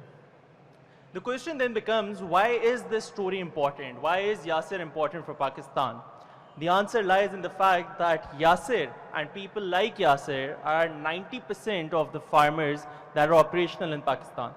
These are the small-scale farmers, less than 12.5 acres of land that they are controlling. They're stuck in this vicious cycle where they're taking loans from these sharks at more than 50% up to 50% as well. Then during the season, once the harvest time comes, they don't have any kind of storage or financing facilities available for them. So they have to sell it immediately for the next crop. They prepare the next crop and the cycle continues. With Godam Technologies, we're breaking this cycle by coming in, by giving opportunities to farmers, and by creating a network of warehouses where the farmers will be able to bring their product, get financed against that, and then once the price rises post the season, they'll be able to sell it off. So with this, we're providing our farmers with 5 vectors of superiority, as we call it. The first one obviously being an unbeatable network of warehouses going all the way down to tehsil level. The second one obviously being financing by collaborations with banks and institutions who are willing to lend. The third one being the pricing factor, so that the farmers can have real-time visibility of pricing of their commodity across multiple mandis across Pakistan. Then you have the selling comfort. So we're going to give them guaranteed buying through organizations, through exporters who are actually working on those commodities. And lastly, the consultancy factor for them to assist on the pricing on the next crop and how to take it forward. As far as our technology is concerned, it's a very simple model. Our app will be launched in multiple languages, and it's a very simple 3-click model where the farmer will just come on board and he can just search for the warehouse, book it, and then manage his inventory accordingly. Our vision is to have a network of warehouses across Pakistan, ensuring that the farmers are able to sell and create their own wealth in the longer run.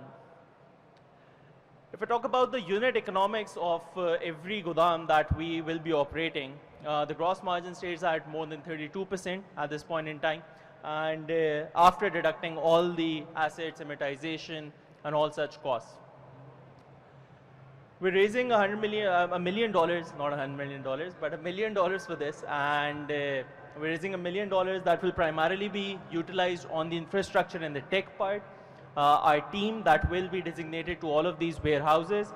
Then we'll be doing a lot of business development in this domain, the agri domain, and simultaneously on the working capital because of the payment cycles on a seasonality basis. The team that is doing is me, myself, Habibullah. I'm acting as a CEO on the business, and with me I have Haris Siddiqui, who is acting as the CTO on the business. Perfect. Thank you, everyone.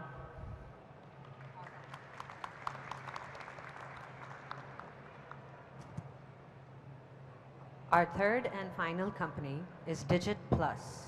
From Digit Plus, we have Ghaza Imran, Momal Nadeem, Hamza Irfan, and Hamza Rizwan Khan. Please make your way up to the stage for your presentation.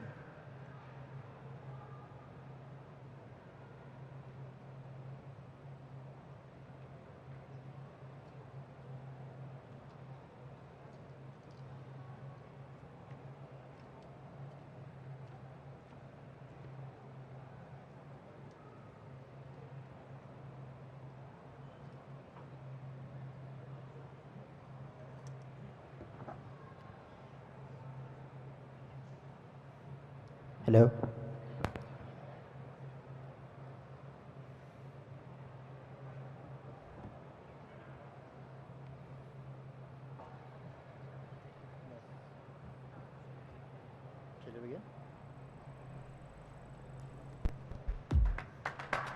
Ladies and gentlemen, it gives me great pride to represent DGTT Plus, an initiative of Akhtar For You Technology Group that began over 3 years but has spurred onto life in the last 5 months when we received our commercial license from the State Bank of Pakistan. In the last 5 months, we've successfully opened over 50,000 wallets of farmers and their communities.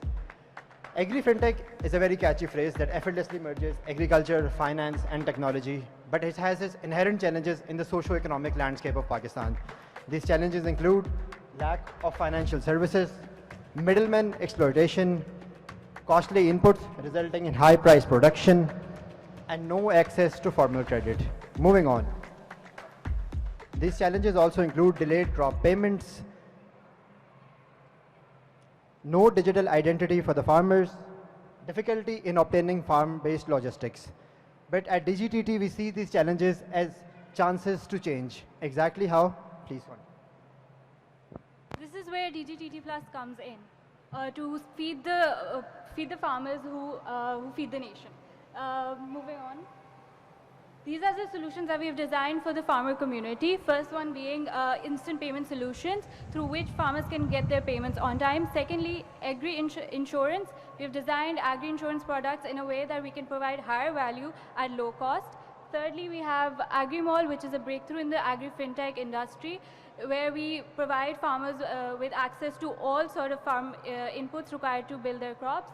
Fourthly, we have tailor-made payments in which we've embedded big billers like Engro, FMC, and FFC, also local suppliers where farmers can make their payments easily. Moving on, we have what we've achieved till now is that we've registered 50,000 plus farmers on our app. We have our average wallet balance is 8,500, which is significantly above industry average. We've dispersed 5 million worth of CPR payments. We have our total transaction value within a span of 5 months is $900 million. And now I'll just. Okay, so one of the key milestones for us has been the CPR financing model that we have introduced. So what exactly does it solve is, so farmers, the biggest issue that they have is of delayed payments. So we have resolved that issue. So mills usually take the payment, farmers are usually paid within 6 to 8 months. So we have reduced the time frame to 48 hours. The model as such is that we have partnered with a financing partner where the financing partner pays on behalf of the mill, and then the mill pays back to the financing partner after a certain time period. So the farmer is getting 100% of their payment without any deduction into their wallets, and they're able to use that money wherever they want. And as part of our future plans, when we launch our own NBFC, we want to make this process even more instantaneous. So which is 48 hours now for us, we're going to make sure that it becomes instantly. Moving forward, in addition to having our on-ground teams for acquisition, we also have used digital channels for acquisition of customers, where TikTok was one of the most attractive platforms for us because the rural population is avid user of TikTok. And so there was a lot of traction that we received from there. Since we have received the commercial license, we have launched numerous groundbreaking projects, among which was one of the most profound projects for us, that was real-time onboarding. So if anybody in the audience would want to onboard onto DigiTT Plus wallet, their wallet will be open on real-time basis, and we made the entire user interface friendly for the farmers because the app is available into 4 languages as of right now. In addition to that, we have also enabled cash-in channels for the farmers through CDMs, and we're also expanding to agent network and to OTC channels for the farmers as well to ensure that they have cash-in, cash-out touch points. Moving forward, other than the future prospects for us at the moment are that we are working with insurance companies to build insurance products that the farmers will be much more attracted to. We're going to be launching our own NBMC for instant payments of CPR. We are collaborating with MasterCard for bringing a financial inclusion program, Community Pass, into Pakistan for the first time. And we're also planning on enabling farmers through solar panels by giving them solar panel financing and bringing them in the ambit of our agri-mall. Moving towards, other than having our own wallet and focusing on the agri sector, we have an open API platform. So far, we have developed 70 APIs and onboarded 5 clients. We have a wallet, estimated wallet base of 500,000. As for this, the ask for us is of 50 million PKR, for which we require that for the expansion of the MasterCard Community Pass Financial Inclusion Program, which essentially is an offline payment module that MasterCard has launched in India and Africa and onboarded 3 million farmers. And MasterCard will be launching this for the first time in Pakistan in collaboration with us.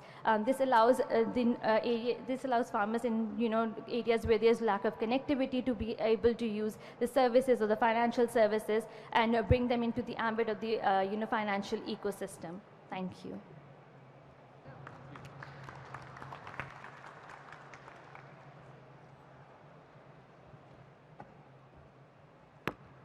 A big round of applause for all the 3 finalists that presented. They've been through a very, very rigorous process to be here today.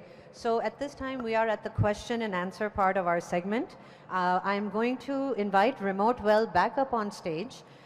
Each company will get 15 minutes of time for the investors to ask them some questions, and why the investors should invest in their company. Remote Well, if you can come back up on stage, each company will get 15 minutes, and at the end, we will come back and ask our investors what they thought. Remote Well, aa jaiye.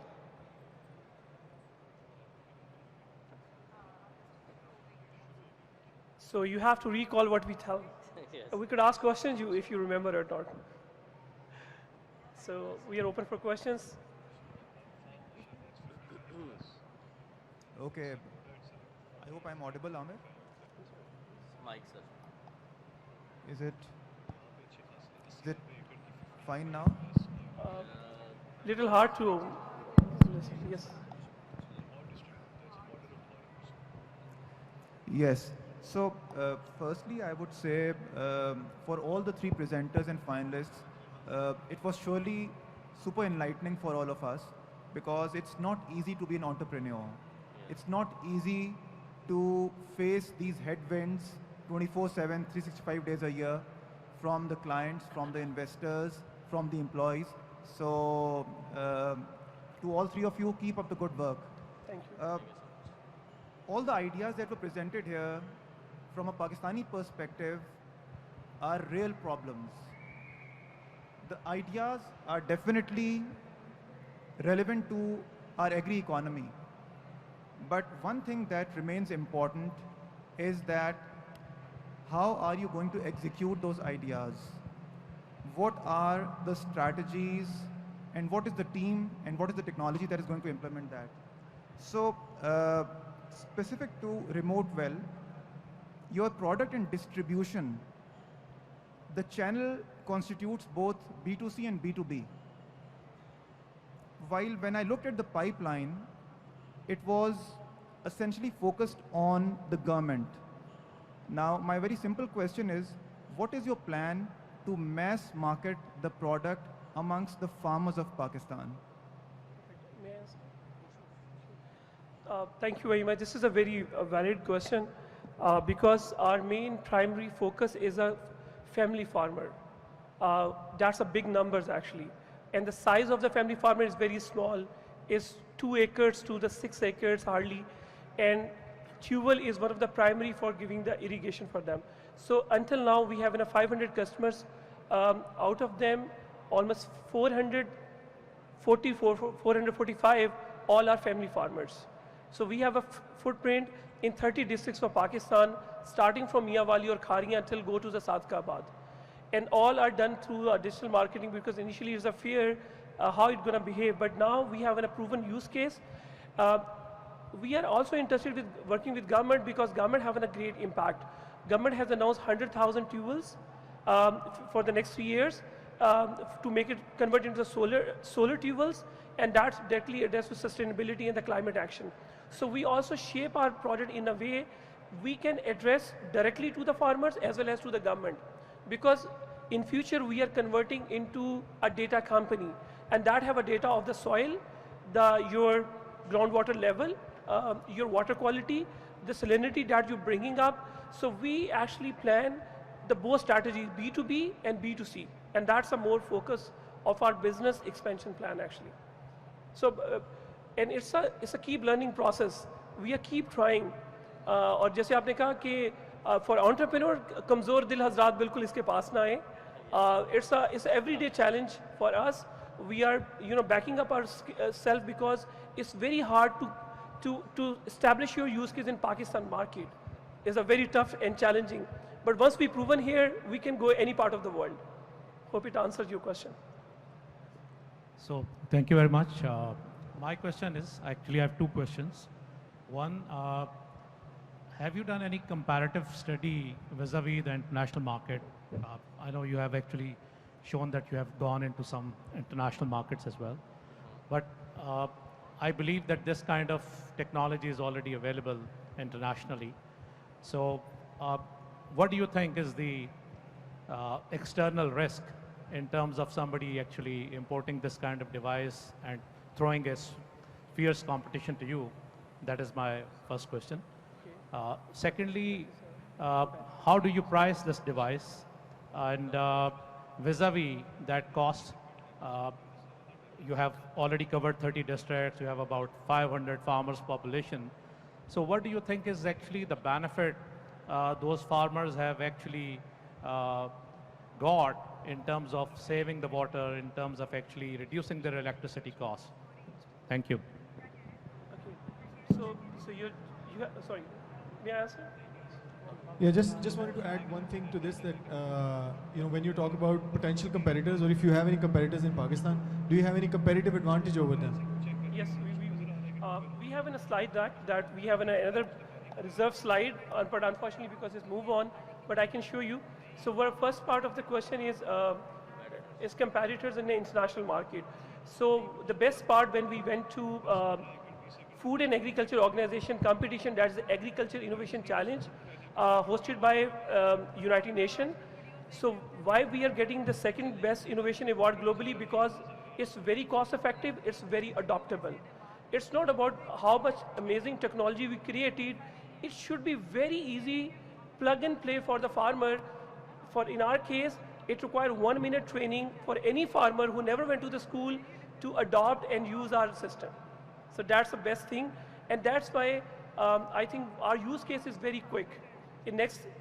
From last 12 months, we have 500 installations in 30 districts. It's also very amazing use cases that we identified. Even we don't understand, this could be a use case, but that's happening.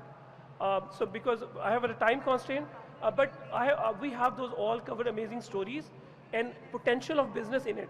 So if we have a certain, separate session, we can answer those questions.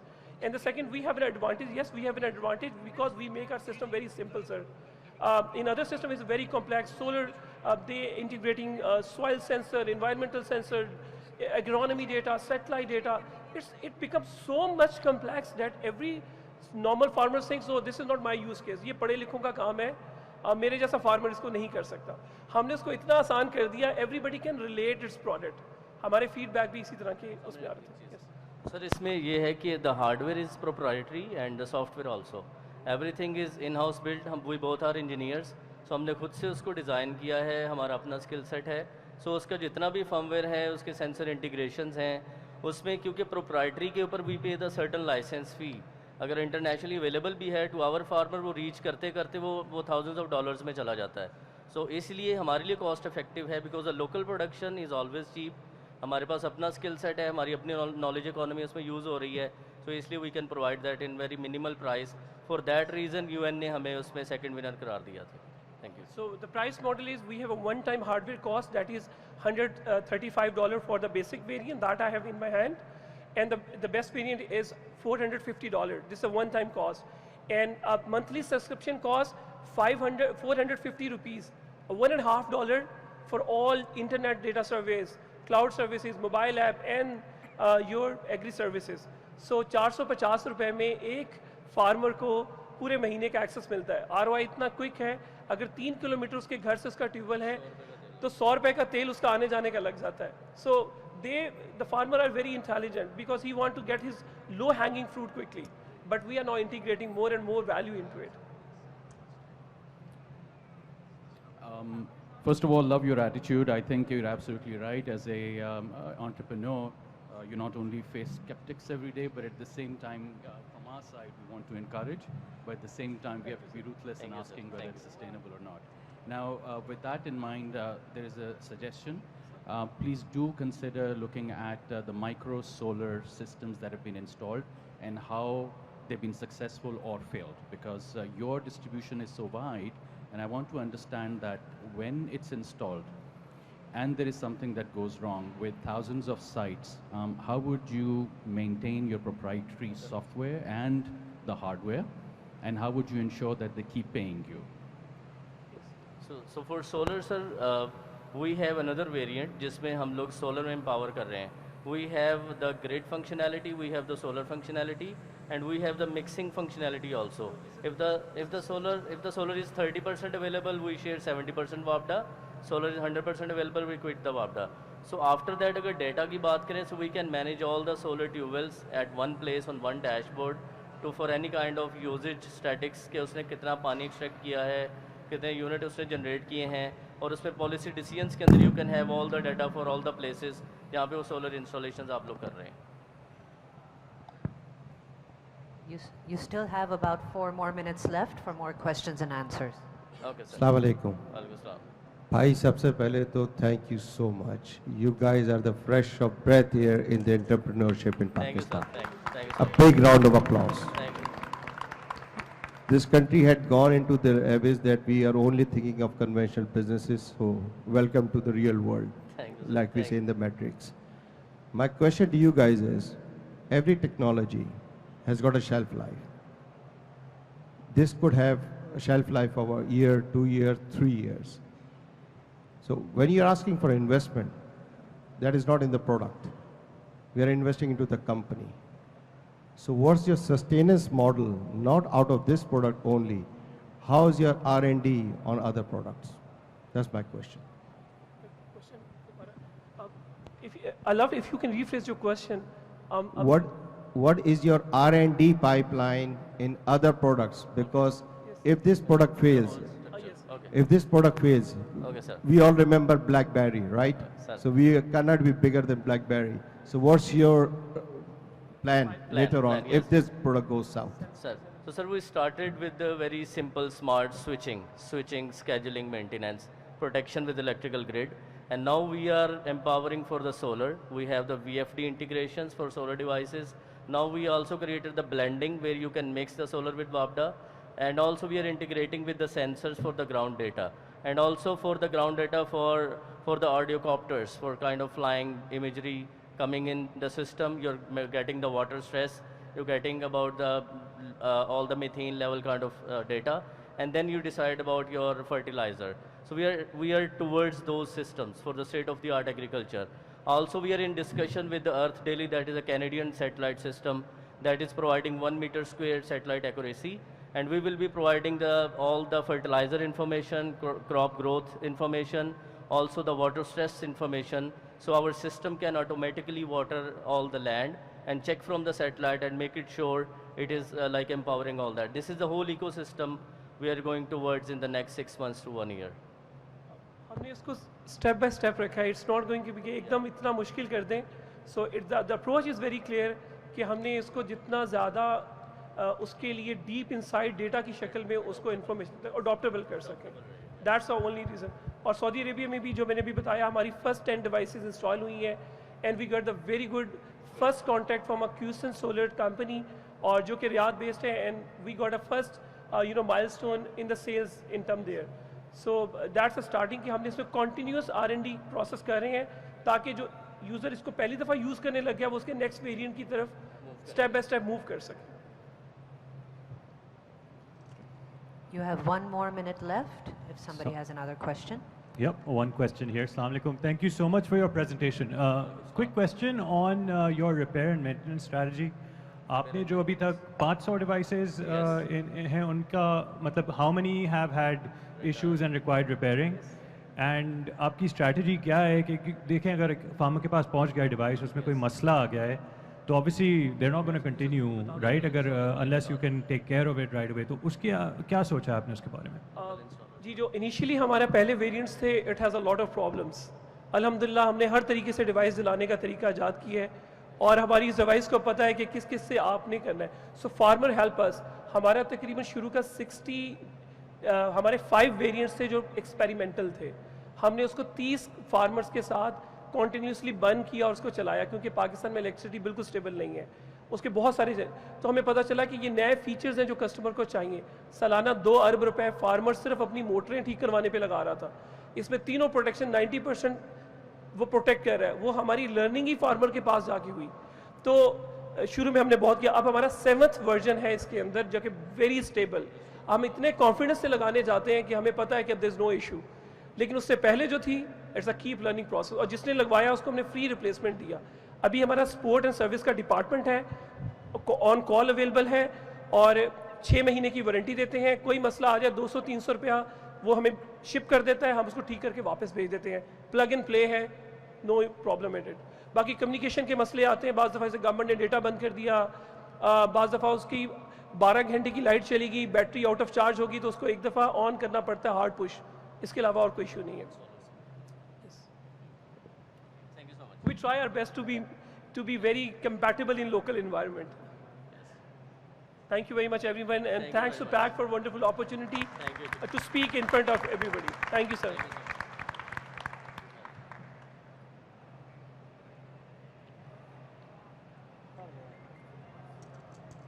I would like to invite up on stage Godam Technologies. You also have 15 minutes with our investors for your question and answer session. Godam Technologies.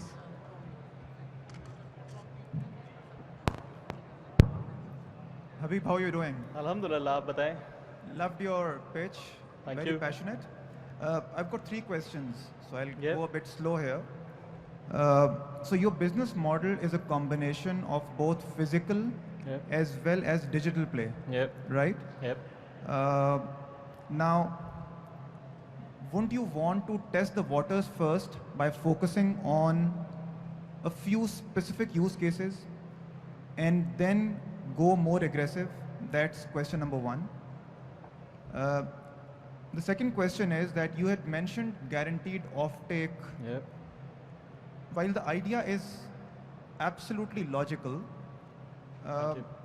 but how do you hedge against price volatility and price variation, and especially when the price goes down?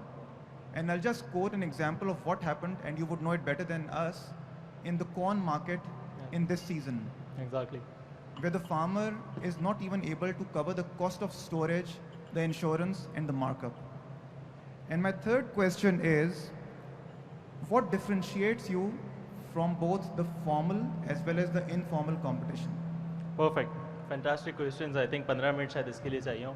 But having said that, Kashif, so the first one was obviously to test the waters first. So we've been operational for almost 2 years now. And we have been working on the agri side, we have been working on the FMCG side, chemical side. So warehousing is our forte. So we have been doing warehousing and logistics for almost 2 years now. Then we started off with the agri product. We were not accredited with NAMAT, we were not financing the farmer, but we have been operational on the agri front. So that's one. Secondly, when you talk about the offtake part, that's definitely true. The idea behind that is that for farmers, and this is based on the research that we have done by talking to the farmers, taking the product from their site to the mandi or to the place where you're storing it is a huge cost for them. They consider it as a huge cost. So we need to make sure we give them the pricing mechanism in place. We give them the option that, okay, this is the pricing. On the app, if you recall, we had shown it already that the farmer will be able to see daily pricing. So they'll be able to have a view of what mandi is offering what pricing. And basis that, we'll be also offering them whatever offtake price we can offer through the set of exporters, processors that we'll be onboarding. These can be rice exporters, maize processors, exporters, traders. These are the people for whom we'll be onboarding them, and then we'll be providing these commodities to these guys. That's the second one. On the third one, as far as differentiation is concerned, we have the likes of bigger companies who are operating on a 3PL model, who are operating on the warehousing front, logistics front, freight forwarding, all of these things combined. Unfortunately, we don't have a single company that is primarily focusing on the logistics side of agri only. That's the biggest loophole that we have. Right now, if we go into the market, we'll have Haji Khanzada Sahab and all of these guys, Chaudhary, XYZ, you know, these guys are operating their warehouses, but how many of them have presence on any such app? How many of them are actually offering financing opportunities? That's the biggest gap that we have. And that's what we're trying to fulfill. Habib, my question is, have you looked at the current warehousing regime where NAMAT collateral actually chipped in, and State Bank and SECP also allowed electronic warehouse receipt financing? So there was an ecosystem available. And you know that the industry has actually struggled in terms of introducing that concept. What we understand from my experience is that there is a surplus warehousing facility available in the country, both in the private and public sector. So in terms of putting in so much infrastructure cost, have you taken a look at actually renting those out, leasing those facilities, and building a case where you can actually reduce your infrastructure cost and come up with a better plan. So that is one. And that's the earlier one, the experience of Nemat collateral vis-a-vis the proposition you are trying to pitch in.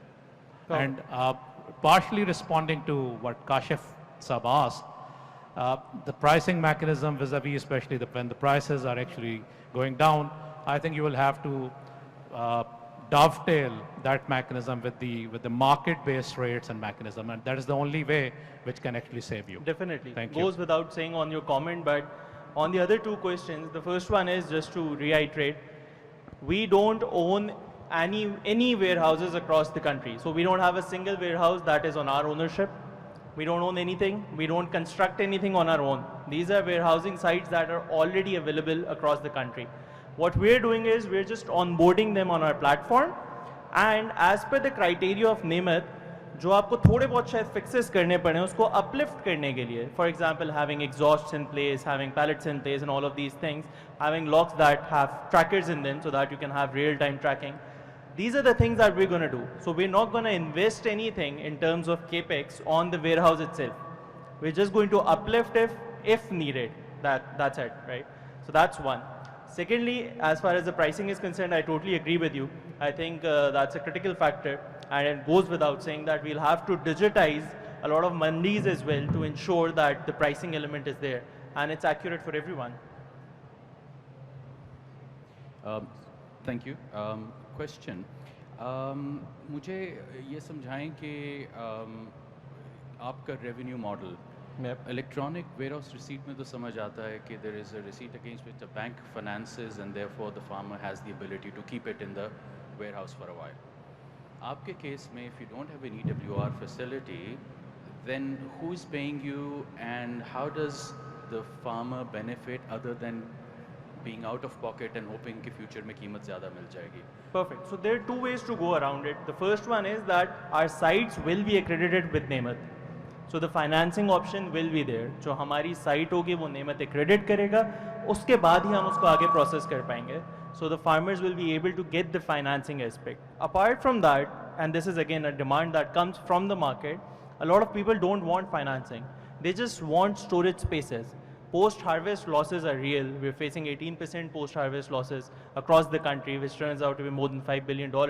That's the hurt that we're getting every year.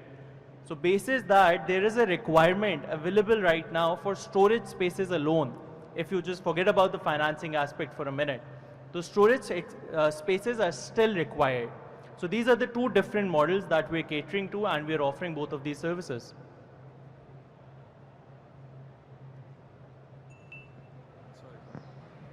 Ji, I think Habib, you are trying to solve a real problem. You know, big problem, billion-dollar problem, as Kazim Court said. So good luck with that. My question is that, have you actually stored any agriculture commodities, and what were the pilot results? Because even some of the grains, if not stored in a certain environment, lose a lot of weight, and the price, even if the external price remains the same or goes up, because of the loss in terms of quality, the actual value that the farmer gets goes down. So if you've done something and there were some results measured, do share those. That's very true, by the way. We have done already some transactions on the agri side. We have stored chili, we have stored rice. Now we are going into maize as well. Unfortunately, the transactions that we've done so far were not accredited with Nemat. So we're in the process of getting registered with Nemat now. And now the transactions that are going to happen in the near future are all going to be financed as well. But as far as the results are concerned, unfortunately, we underestimate the farmer. The farmer clearly understands the concept of moisture levels. They do understand that at this point in time, if they're bringing in their paddy for 20% moisture, in the next 4 months, once they're taking it out, it's going to be roughly 16%, 17%, 14%. There's going to be a drop in the weight. So they do understand this concept. It's not like they're going to blame you for the weight reduction. So this is something that we're already catering to. Having said that, we do see this as a potential challenge in the near future, because when you move towards vegetables which have a very high moisture content, we do believe that this is going to be a challenge to handle and to ensure that the quality remains intact. So this is something that we'll be solving in the near future. Assalamu alaikum. Thank you so much for the presentation.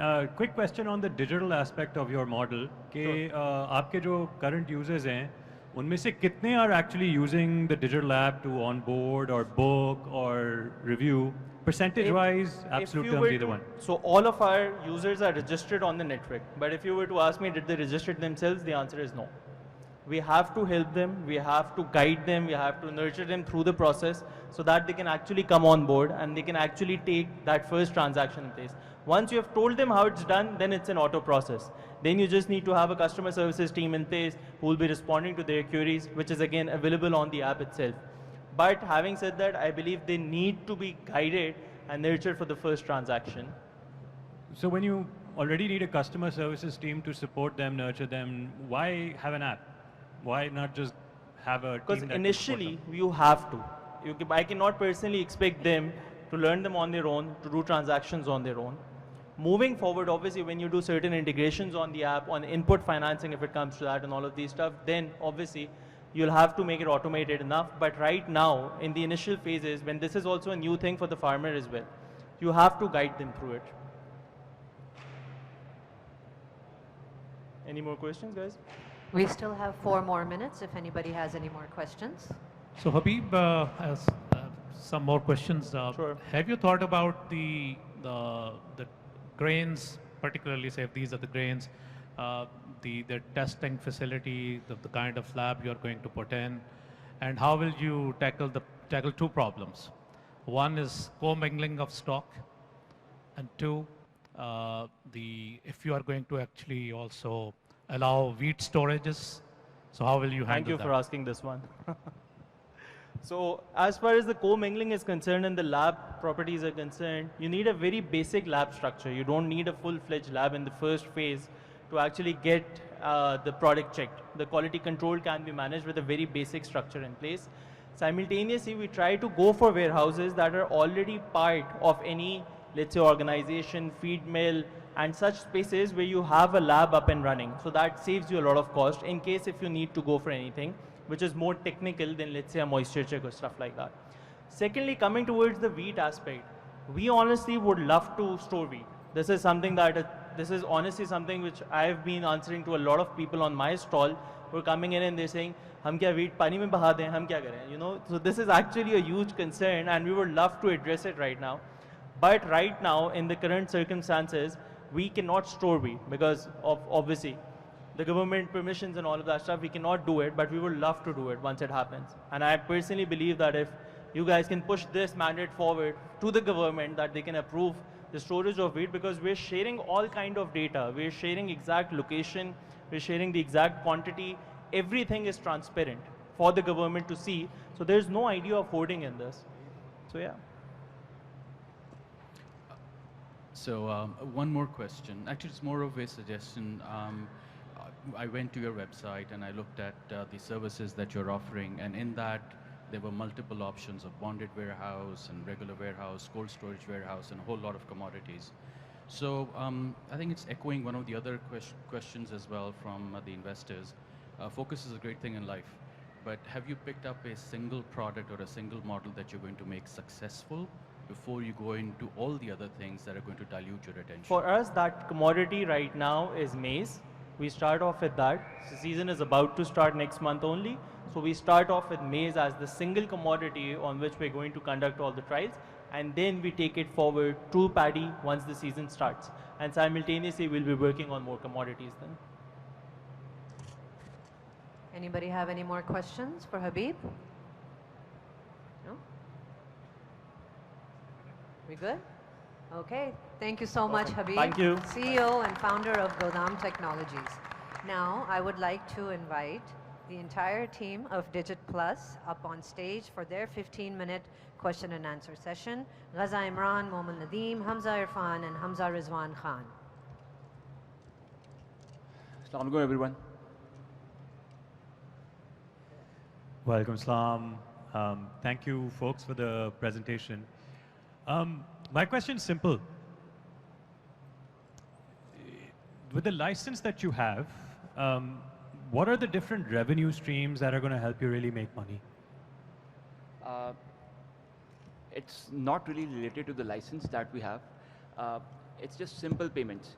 So as of right now, our major revenue stream is the one with the crop procurement, basically the payments.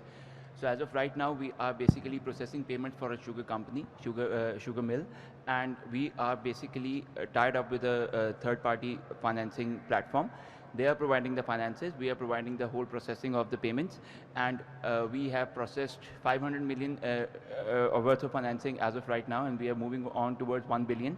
In the next season, this is just a pilot, and in the next season we are moving towards 20 billion worth of payments.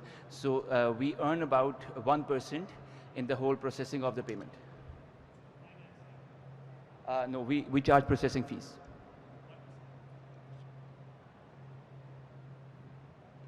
So I think digitization of payments in agriculture is definitely, one of the big challenges or areas of opportunity.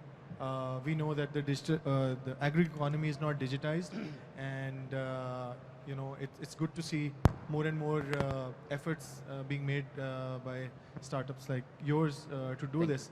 My question is, as a farmer, what's in terms of your competition? There are established players, Easy Paisa, Jazz Cash, and then of course there are digital wings of big commercial banks, from HBL's Connect and UBL Omni, and so on and so forth. Why should a farmer choose you as a wallet to take money into, rather than somebody else or a commercial bank? Thank you, sir. So we don't consider any of the commercial banks or Easy Paisa or Jazz Cash as our competition. We think they're very big players, and they're doing very good work.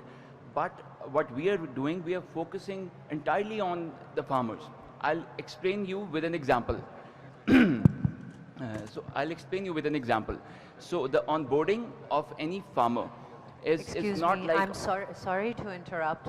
If you guys can just give us 10 minutes. Unfortunately, because we were behind schedule, we're just going to pause this question and answer session. We have our finance minister who was going to join us by video. He has a message for the conference. We cannot make him wait. So we're just going to pause your question and answer session, and we will come back to you. Really apologize about that. Okay. Yeah, we'd given him the time of 5:30, but the investors and you guys can remain seated. We will take the video call. He has a message for us, and then we will resume our question and answer session. Thank you, everyone. Now, please, round of applause for our finance minister, Mr. Mohammad Aurangzeb.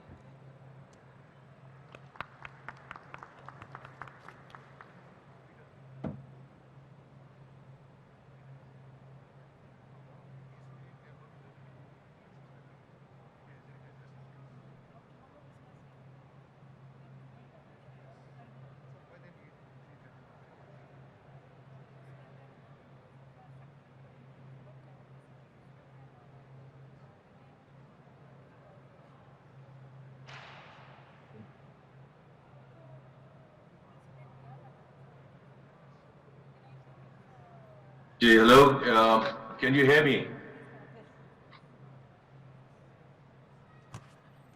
Yes, we can, sir. We can hear you.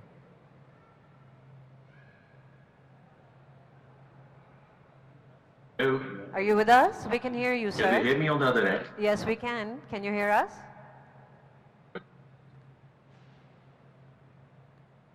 Hello?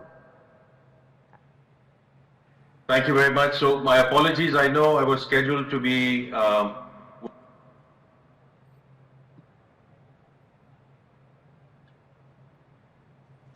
think there is an echo. There's an echo. There's an echo, but I can hear you. Sir, carry on. Sir, please go ahead. We can hear you pretty clearly.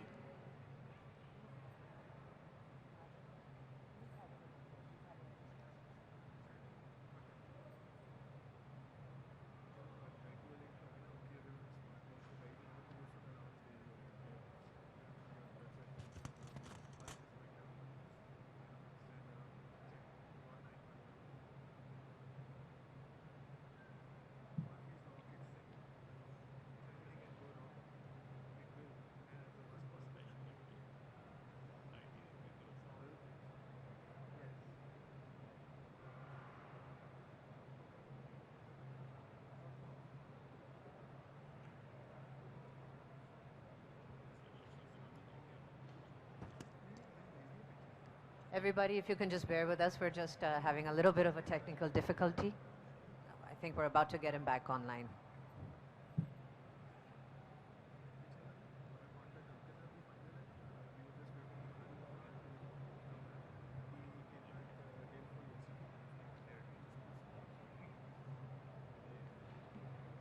Hello, sir. Can you hear us now? Afternoon. Can you hear me? Yes, we can. Please continue. Where is this? Where are they? Hello?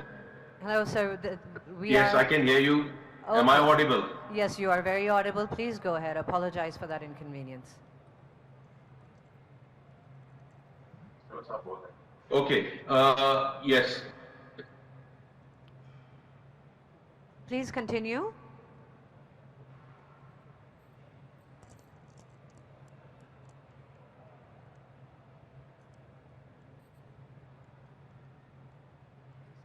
I think there's a bit of echo, but let me get started. So my apologies for the slight change in time. I've been called by the Prime Minister for an urgent meeting, but I didn't want to miss the opportunity to talk to all of you. Agriculture, and I've been talking about agriculture in my previous role for the longest time. And I'm very clear that as we go forward, agriculture is one of those two areas or those two sectors, the other being IT, which are going to be real levers of growth, inshallah, as we go forward.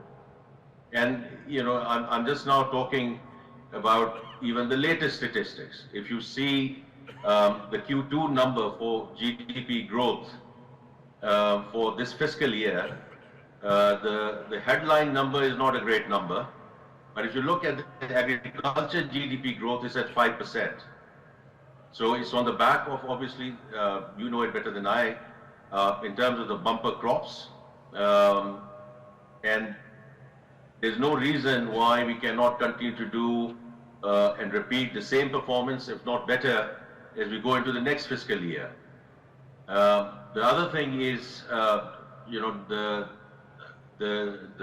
dairy and livestock piece, which is countries, 50% of countries' agriculture GDP.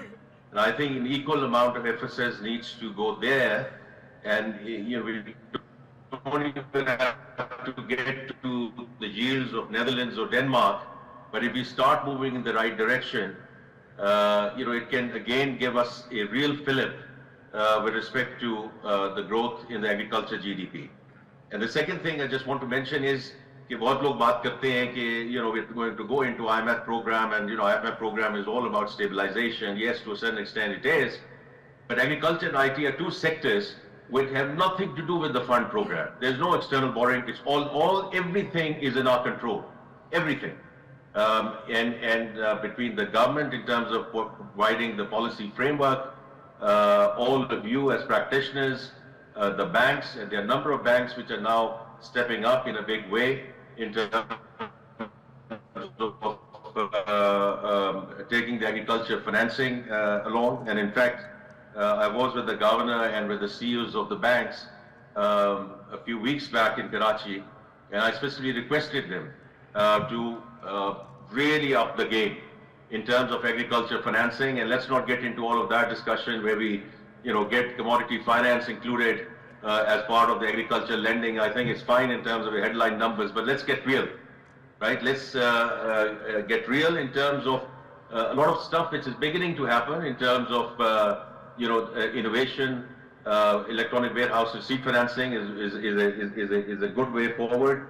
Not because I come from HPL, but HPL Zarai Services Limited is I think is a very, very good step forward, and I hope other institutions follow suit. And it doesn't have to be FIs. I remember in my previous role when I was in Turkey, there were a number of conglomerates who were, you know, already doing this kind of closed loop discussion in terms of reducing the role of the common man and doing closed loop type of financings, providing the inputs, providing the agronomy services, providing the mechanized services, and then ensuring that the offtake is taken up by the folks. So I think it's something which is going to remain very critical. Pakistan Agriculture Coalition has always sort of taken the lead in many things and in many ways, providing really not only thought leadership, but also helping a lot of actors and stakeholders in this entire value chain to take things forward. I mean, we talk about crop insurance and yield insurance. I mean, these are all things which are which haven't happened in the yesteryears. And I keep on comparing the differences or similarities, whatever you want to call it, in terms of the innovation which is happening on the agriculture side, and this is even before we come to agtechs, beginning to now play an important role, and I think their role is going to become even more important, as we go forward. And that's the nexus of, when I said IT is not just information technology or that ministry. Whatever we can do in health, whatever we are doing in agriculture, whatever we're doing in other areas, is all going to help the country and take things forward.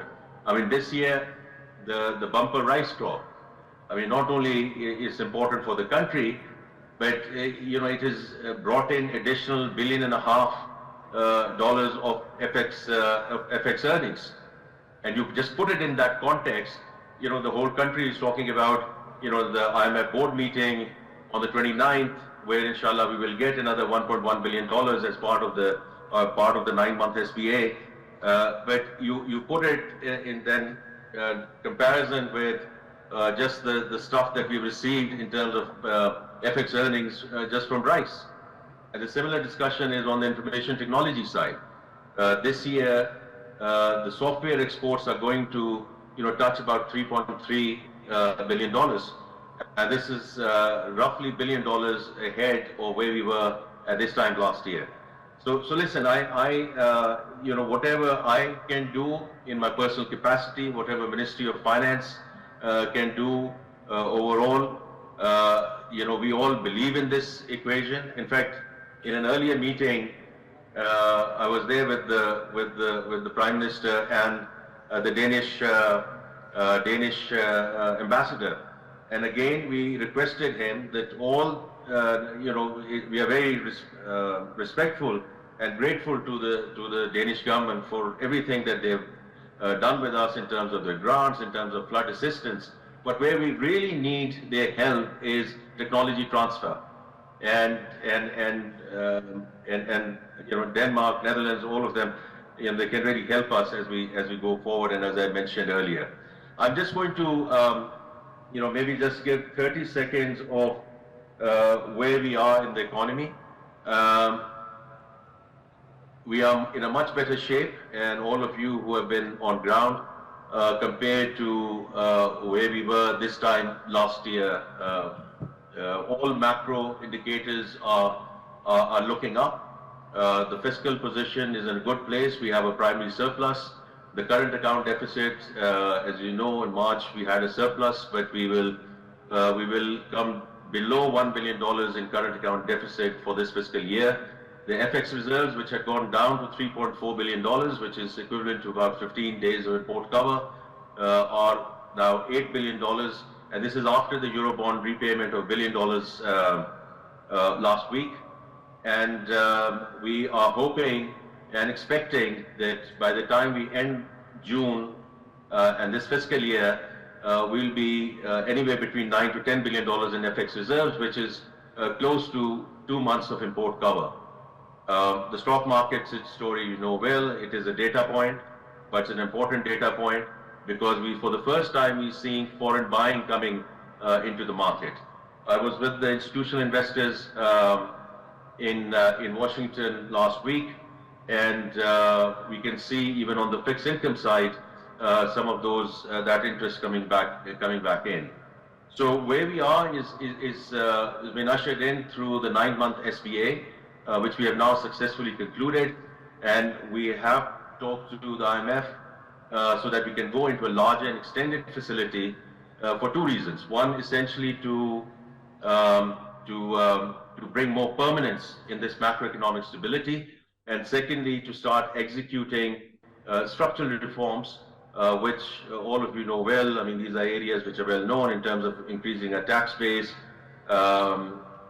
fixing the energy equation, and accelerating the privatization agenda. As you know, Prime Minister is very clear that the government has no business in being in business.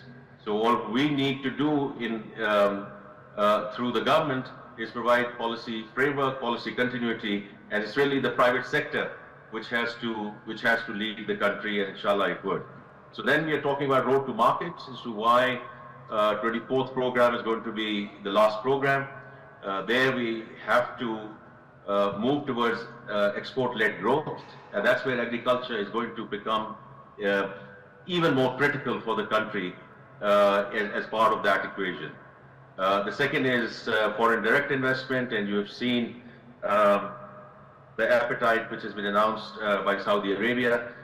When we met the Crown Prince 10 or 12 days back, there was a high-level delegation in Pakistan last week, and this weekend Prime Minister will have follow-up conversations. So I think a couple of transactions are pretty right, so we will weeks. And the next is coming back into the international capital markets side. Again, good discussions with the rating agencies in DC. We'll stay engaged, and during the next fiscal year or the next 12 to 18 months, hoping that we can go back to the euro and the Reg S market, and certainly this calendar year we will try to tap the panda bond market in China. So, so I think overall things are looking good. But we always boom and bust cycle in Pakistan, and it's about time that we now get onto a more significant and permanent trajectory, inshallah, as we go forward. So once again, I'm very grateful to all of you and to the organizers of this conference to have invited me. You know, I'm personally a strong believer in the potential that we have in agriculture in the country, and you know, as I said, committing full support from Ministry of Finance as we go forward. I'm not sure if there are any questions or observations or views. If not, then you know, I'm going to beg leave. On behalf of the PAC and all the attendees here, we would really like to thank you, Mr. Aurangzeb, for taking the time out and addressing this conference and giving us the current update. Thank you so much.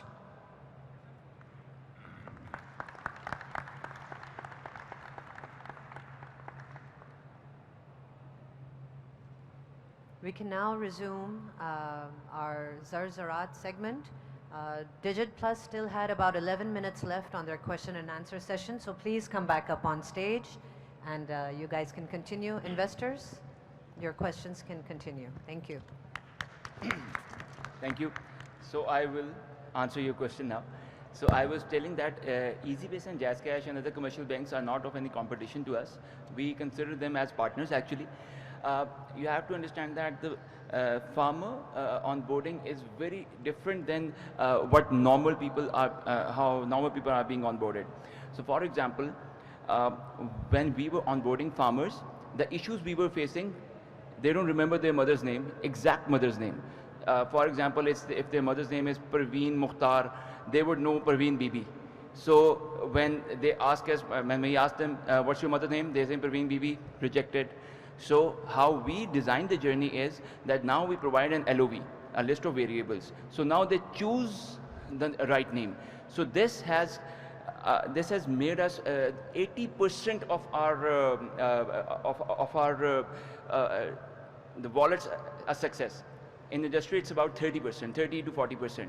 we are registering successful wallets of about 80%.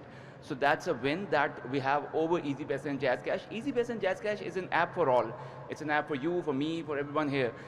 I can easily say that DigiTT is not an app for all. It's an app for farmers. We are only focusing purely on farmers with this channel. Okay. I want to know that beyond the CPR financing that's happening or you're doing, one, how are you going to scale it up from where you are? And two, is there any other commodity in line that you would be able to address? And actually, I have the mic, why do you need 50 million rupees at this stage? I'm sorry, sir. If I understood your question correctly, you are asking, other than CPR, what is our revenue lines? What is our, yeah, okay, fine. So, sir, it's not cane procurement receipt, it's crop procurement receipt. So we are not just targeting sugar cane, we are also targeting maize as well. We have recently landed in an agreement with a fintech, with the agri-tech actually, and we are going to be processing about 300 to 400 million payments for maize as well. It is not financing, it is just processing of payments. Other than that, we are also focusing on the thing that we have just mentioned, which is the Community Pass. Community Pass is a platform that has not been yet introduced in Pakistan, but it's a very big success in India and the African region. They have about 3 million farmers in that region, and they are focusing on offline payments for farmers. So, for example, as of right now, I am operating in a region which is Zaman, Dia Khan. The smartphone users and the network is so pathetic over there that you can't really, it takes about 30 to 40 minutes to register one user. So just consider that if there are offline payments and if you have to go there and do a POS transaction and there is no internet, there is no connectivity, and you can still process a payment. So that's something amazing that we can do in these regions to improve the financial inclusion in that area. So, yes, sir, please. Okay, so I have a fundamental question here. You've got a 200 million rupee EMI license. If I'm not mistaken, you are also going ahead with an NBFC license as well. You've got technology in place and partnerships and collaborations in place. So my first question is, why do you need this 50 million? My second comment is that the parent of AFT procures 4.5 million tons of sugarcane worth more than 30 billion rupees in a season. So in the last 3 years, in the last season, you were able to cross $1 billion turnover on your platform, right? Which means a conversion rate of about 2% from the captive clients of those 3 sugar mills. Somehow or the other, I'm not able to do 2 plus 2 here in terms of expanding to other crops beyond sugarcane, because sugarcane is the tightest value chain. And if the conversion rates are not that great in sugarcane, then going on to the other crops is practically impossible. Sir, thank you very much for the question. So first of all, the 50 million, the ask of 50 million. So when we went on to the journey and we explored the whole scenario, we came across Community Pass just last year. And this Community Pass and Agri-Mall was not embedded in our current business case. So this is something that we are doing over and above our business case, and that's why we have requested this small amount, I think, because the magnitude of our business and this amount is not just something that we can go around and ask for. 50 million is something that will enable us to ensure that Community Pass is a success in this area, in the Pakistani region, because it already is a success in India and in Africa. To answer your second question, I want to correct something. We have not done 1 billion of payment as of right now. We just got our license in December end. So January, February, March, April. So this has been less than 4 months that we have been in full operations. In these full operations, we have done 500 million worth of CPR payments and we are moving towards the 1 billion mark in the next 2 months. So this was also a pilot for us, because any financial institution that we go with, they are not going to digitize it just for the sake of, because we asked for it. So we are going to be working with 3 partners in this whole time period. And now that they know that this works, now we are going to digitize it, and now we are going to make it as instant and as possible, so that we can scale. As of right now, manually doing documentations for the loans and everything, it's just not scalable. So in the next season, we are targeting 20 billion worth of sugarcane out of 40 billion of just our parent company. And that is the reason that we are going for our own NBFC, because our own NBFC will provide us the agility to make instant payment that we want, because the middleman is providing that instant payment, but with a criminal kind of a rate. But we want that, we will minus that criminality, and we will provide that instant payment. Let me remind you, I am not charging a single penny to the farmer. Farmer is getting 100% payment. Everything is being borne by the mill or by us. Nothing is being passed on to the farmer, so that farmers' interest is secure. So I have 2 questions. One, you have mentioned that you are solely focusing on the farming community in terms of this business. Have you taken a look at the recent development related to the digital banks? The central bank has given few licenses to digital banks, and to our understanding, they are also primarily focusing on retail, SMEs, and agriculture in particular. So have you taken a look at this aspect, and how are you actually going to compete with them? That is the number one. Number 2, you have talked about agri-mall. So what exactly is in your mind vis-a-vis developing the whole ecosystem around that agri-mall, the collaborations, the connectivities, the payment systems? How are you going to handle that? Thank you for the question, sir. So to answer your first question, yes, we are exploring. In our presentation, we have already mentioned that we are very aggressively working on open API platform. We have already onboarded 5 clients, which has the potential of 500,000 users. And because obviously, like I said to your question, that we are not Easypaisa and JazzCash. We don't have that financial strength maybe, but we do have a tech stack. We have developed it all in-house. So what we can do is we can sell our tech stack. And we have the agility that is needed to basically work on the open API system. That is question number 1. And in addition to that, we are also working towards the merchant space as well. But this is something that we are going to focus on the in the next phase of our because we are also working with certain FMCGs. We are exploring the option that how can we understand that landscape and work on it.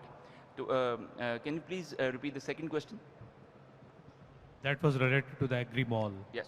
So agri-mall is something that we created because bringing in payments is not just something that is going to satisfy the farmers. If he's going to be paid into my wallet, he will take the money right out if use cases aren't created. So agri-mall is one of the use cases that we are going to be providing. And in agri-mall, there are many subsets of use cases. So there is urea, fertilizer, solar, even the tarpal that is needed to shed the crops, the bori that you need, the baggage in which they store their crops. So there are multiple layers in agri-mall that we can use to satisfy the farmers' needs, so that the money that is coming into the wallet stays in the wallet, so that it creates a business sense for us, and we can create something from the payments as well. Thank you very much. I know I'm taking a second shot at it. Look, I have a suggestion. Perhaps you may want to consider this NBFC versus platform route one more time. If you're a platform, then you have the ability to work with multiple FIs. But once you create your own NBFC, you become a competitor to the others. So between the two, I'm sure you're doing your own strategy analysis. Do consider that as as the two options and pros and cons of going with each. Raising funding for NBFC is another challenge that one needs to do. You are absolutely right. We are not just targeting our own NBFC. The need of our own parent company is just 40 billion, and we are from our own NBFC, we just can't target it all. When I say 20 billion, it's not going to be just from our NBFC. It is going to be with our current partners as well, with whom we have developed the relationship over the over the previous 1.5 years. So we are not just going to put it to waste. It is something that we have learned a lot from them, and now we want to move it to the next level with them. So it's not just our NBFC. NBFC is a small platform in terms of in competition to the banks. Thank you very much, everyone. That's all the time we have for the question and answer session. But please wait right here. I would request all three of the finalists who presented to please come up on stage.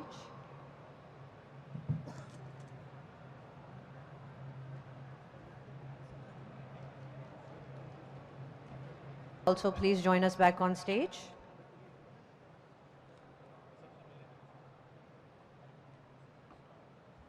She can be in the middle.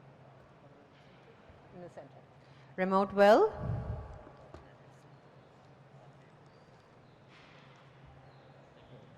Yes.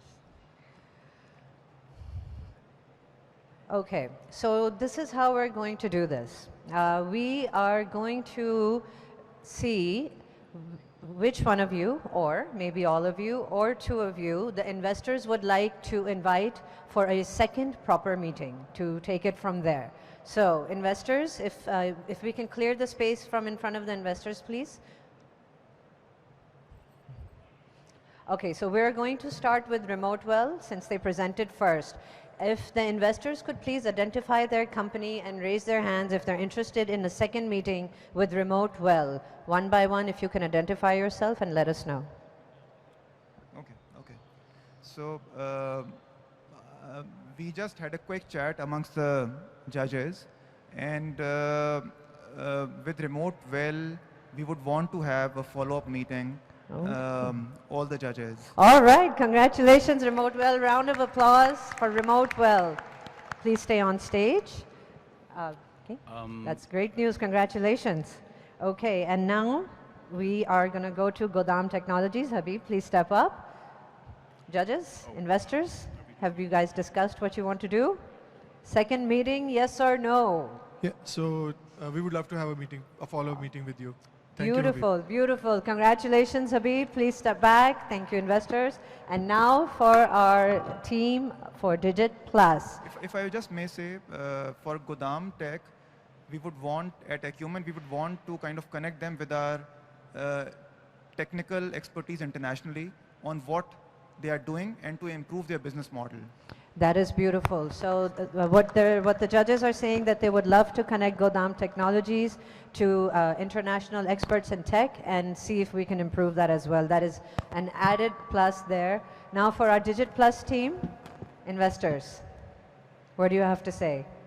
Second meeting or no? It could be one of you also.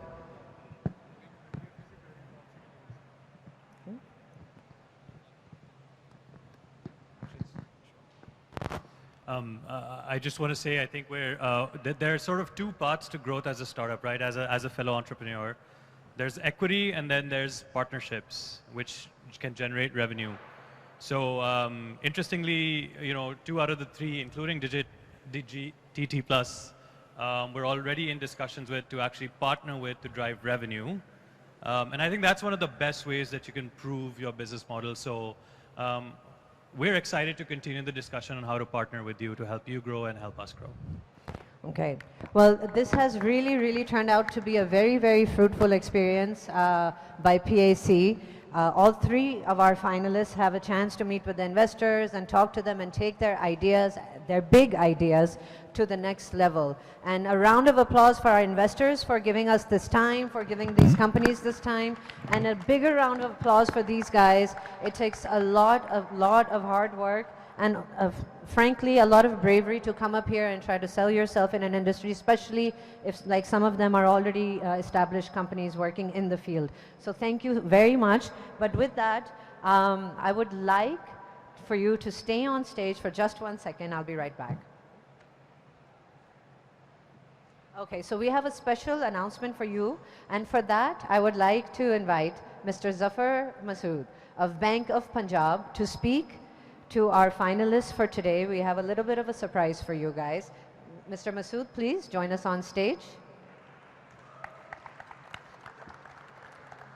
As a token of his appreciation, Mr. Masood has decided that on behalf of the Bank of Punjab, he is going to be giving each one of our finalists a cash prize. So if we could have...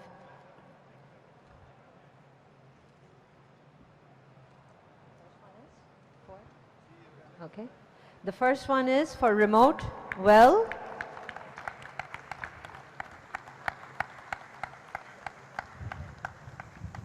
Each cash prize, I would like to say, is 250,000 rupees. The second one going to Mr. Habib, Godam Technologies.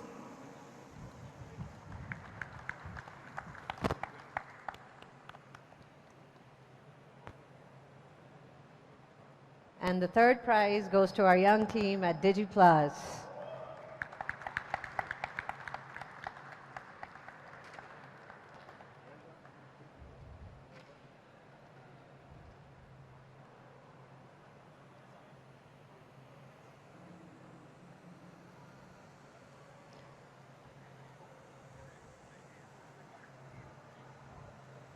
Congratulations, everybody. And to all of our finalists, बहुत मुबारक हो आपको. Please make sure that you guys connect with these guys today, right after you get off stage. And Zafar Masood Saab, please, a few words from you. Thank you. अच्छा, एक तो मैं पहले ये यकीन दिलाना चाहता हूँ तीनों फाइनलिस्ट को कि सिर्फ 2.5 लाख रुपए पर फाइनलिस्ट नहीं था.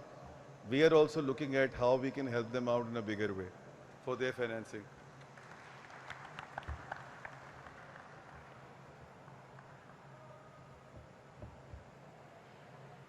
So when we were conceiving this whole session, I never thought that, it turned out to be such a roaring success. The conference today is a big success. But the interest of people in Zar-Zarat has given us a lot of confidence on how we can take it to the next level. And this is what I was just talking to Kazim and his team on how we can work together and now institutionalize this whole initiative. Ladies and gentlemen, it's an honor to stand before this August audience at this year's Agri-Connections Conference, an event that's fast emerging to be the cornerstone of agriculture innovation and development in Pakistan. I'm deeply grateful to the Pakistan Agriculture Coalition, Kazim, Hadi Saab, Rashid, for inviting me to deliver this concluding remarks at this first of its kind extraordinary initiative of Zar-Zarat. My felicitations to three of you. The idea behind this fascinating project is to create a pipeline for the investors in agri space. I'm very pleased to share that we are most interested to support these shortlisted participants, particularly the three winners who showcase their products today. We are evaluating equity funding to DGTTP, TTP also fits in perhaps, DGTT plus up to ₹50 million, and debt for Godam Technologies and Remote Well for 334 million and 153 million respectively. I have requested our head of agriculture who is here to get connected with the three winners right away and see how we can take the discussion forward. We are also, by the way, working with Skynock, Feedsol and Rashid Agriculture Farm out of the 17 shortlisted entities by our knowledge partner AF Ferguson for loaning through the concessional financing under the Punjab Rozgar and the Prime Minister's Youth Business Agriculture Loan Schemes. In these schemes, the Bank of Punjab is very proudly either the sole executing agency or is the #1 financing bank. Ladies and gentlemen, I have been constrained to keep myself short. I had a much longer speech, but somebody in the organizers had clipped my wings. So I have kind of curtailed it down, but there were certain areas I didn't want to ignore at all. So one of those areas is the fact that there's a narrative that has been built around agriculture over the last few decades that agriculture merely contributes there about 20% towards the GDP. And we want to address that in a very logical and in an academic way, and a research way. And we at Bank of Punjab did a research, and we came to this conclusion using the backward and forward linkages of agriculture sector, that agriculture sector actually contributes 46% of the GDP, and that is what is important to assess and recognize the importance of agriculture in our economy. And I just wanted to share that point with you, although the organizer had deleted that point, but I still wanted to bring that up with you and bring this to your knowledge. Another important aspect, and we are all struggling with our current account deficit issues. The delta is $15 billion alone related to the agriculture sector. And that delta, if we'll address that, our expected current account deficit, for external account deficit will be $1 billion. I think we can well imagine what our situation would look like if we do better on our agriculture sector. Continuous innovation and development within the agriculture sector is therefore vital for the economic development and sustainability. Hence the introduction of this initiative Zarzarat, which we are hoping to prove to be a harbinger of providing much needed capital, both debt and equity, for the sector as a whole, but particularly for the startups, which is the most crucial in many ways for the country and the economy, but specifically from a financial inclusion perspective. While Pakistan grapples with limitations in financing and fostering a vibrant agriculture startup ecosystem, valuable lessons can be gleaned from how other countries have spurred innovation and growth in this sector. San Francisco-based Kiwa's micro-loan platform facilitating over $1.7 billion in loans and empowering farmers worldwide. India's Big Basket connects farmers directly with consumers, eliminating middlemen.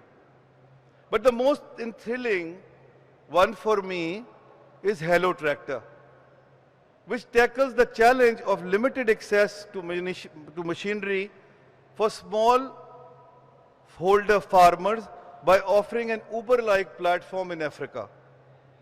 Farmers can book tractors on demand through a mobile app, improving land preparation, planting cycles, and of course, ultimately, the crop yields. Beyond exclusive technology solutions, I would like to share some of my favorite illustrations.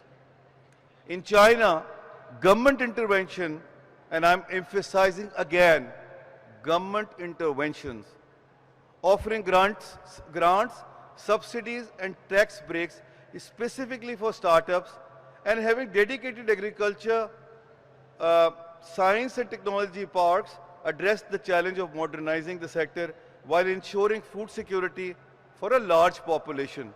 Look, the message here is that government cannot ignore this sector. We have to work hand in glove with them. There are numerous examples. Kashif is sitting here. we have been talking about many examples. Europe, we were talking about the other day. EU, their support to the agriculture sector is more than the Pakistan's GDP. I don't know what is this fixation that government should not step up. I am a firm believer that the government has to step up and support this sector. This is the lifeline of Pakistan. In Colombia, microfinance institutions partners with the government again, to design loan products specifically for women-owned agricultural businesses. Ethiopia attended the challenge of limited access to credit for farmers due to a lack of formal land ownership by implementing a land titling program whereby the government provided farmers with official ownership documents enabling them to access loans from financial institutions. Vietnam approach focused on private-public partnership. Ladies and gentlemen, trust me, without private and public partnership, we will never get into the growth mode that is necessary for us to address our problems and issues. In a recent study by the State Bank of Pakistan, in order to just make sure that our employment is evened out and there are no unemployment or unemployment won't increase, which means the poverty alleviation could be tackled as well, is only possible if our economy is growing at 7%. Not possible without public-private partnership. So whilst government is stepping up, the private sector has also stepped up. And we being the hybrid of public sector and private sector as Bank of Punjab has actually proven it today. And will continue to do the same and expect the private sector to follow the suit. So the private-public partnership model in Vietnam, addressing the challenges of limited financial literacy and lack of collateral faced by many smallholder farmers and rural entrepreneurs. The triumph of cooperative societies in India and China cannot be underscored. They can be attributed to several key factors that reflect their respective socio-economic frameworks, cultural influence, and government policies. So these star anecdotes provide the blueprint for possible strategies that aim to transform Pakistan's agriculture sector into a more productive, sustainable, and profitable part of the economy, and requires an inclusive undertaking, and I repeat, inclusive undertaking from government, private sector, financial institutions, and the farming community. Streamlining regulations in Pakistan's agriculture sector is vital for growth, and so is the coordination and uniformity of policies in federal and provincial governments. Infrastructure migration to rural areas as a strategy for enhancing social mobility is an intriguing concept. However, ladies and gentlemen, again, I need your attention on this. Taking advantage of your presence in this forum, I would like to beg and plead that we must prevent creating housing societies on our very precious agric land. For God's sakes, please try and understand that. We need to think and regulate the idea of going vertical rather than pursuing the traditional concept of horizontal expansion in the real estate sector. In conclusion, the Bank of Punjab remains dedicated to the economic development and sustainability of Pakistan's agriculture sector, and you will find us at the forefront of innovation and never shy away from promoting out-of-the-box solutions in joining hands with other stakeholders like we did today with PSE, Air Ferguson and the others. We are very proud to say that we put the money where our mouth is and has remained a leading supporter of startups and new ideas via establishing Digital Innovation Lab, supporting the Sprint initiative last year, which was a roaring success, supporting, joining hands with Google Cloud Startup Competition this year, which is happening as we speak, and ongoing collaboration with LUMS on National Incubation Center in Lahore. We believe in the power of partnerships and are keen on continuing our alliance with farmers, investors, academia, technologists, and the government to advance our collective goal, a robust, sustainable, and prosperous agriculture sector. Ladies and gentlemen, it may be slightly premature, but I'm so excited about that initiative that I just want to share that with you, taking the advantage of your presence here today. We are working very closely with the government of Punjab and in the process of launching the first ever Punjab Kisan card, whereby we will be providing up to 150,000 rupees for the farmers having 12.5 acres or below land, free of cost, subsidized by the government of Punjab, through a card whereby they can buy their inputs, quality inputs, which is the need of the hour to improve the yield, from the designated vendors. The entire ecosystem will be prepared by the Bank of Punjab, and I just want very excited about it and thought to share it with you. Thank you once again for the opportunity to be part of this wonderful initiative, Kazim. Let us continue to work together for the brighter, greener future of agriculture sector and for the overall economy in Pakistan, ladies and gentlemen. Thank you very much.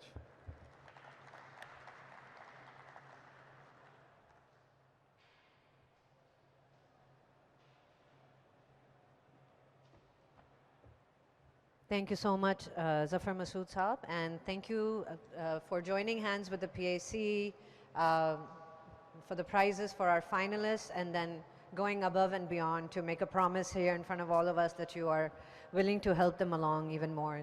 Thank you so much again, once again, to our investors, to the jury. I know you guys also went through a very long process to come to this point and helped us make our first ever Zarzarat a very big success. Now with that, we're going to move on to the closing. We are, just bear with us, we're almost there to the end of the second day. As you know, Pakistan Agriculture Coalition's Agri-Connections 2024 conference and expo has been conducted in collaboration with the United Nations Development Program. And the Deputy Resident Representative of the UNDP in Pakistan, Ms. Van Nguyen, was to address this closing session. But she is unfortunately not able to make it and has requested Mr. Usman Manzoor, who is the Program Officer, Climate Promise UNDP, to address the conference on her behalf. Mr. Usman Manzoor, could you please come up on stage and address the conference on behalf of the UNDP?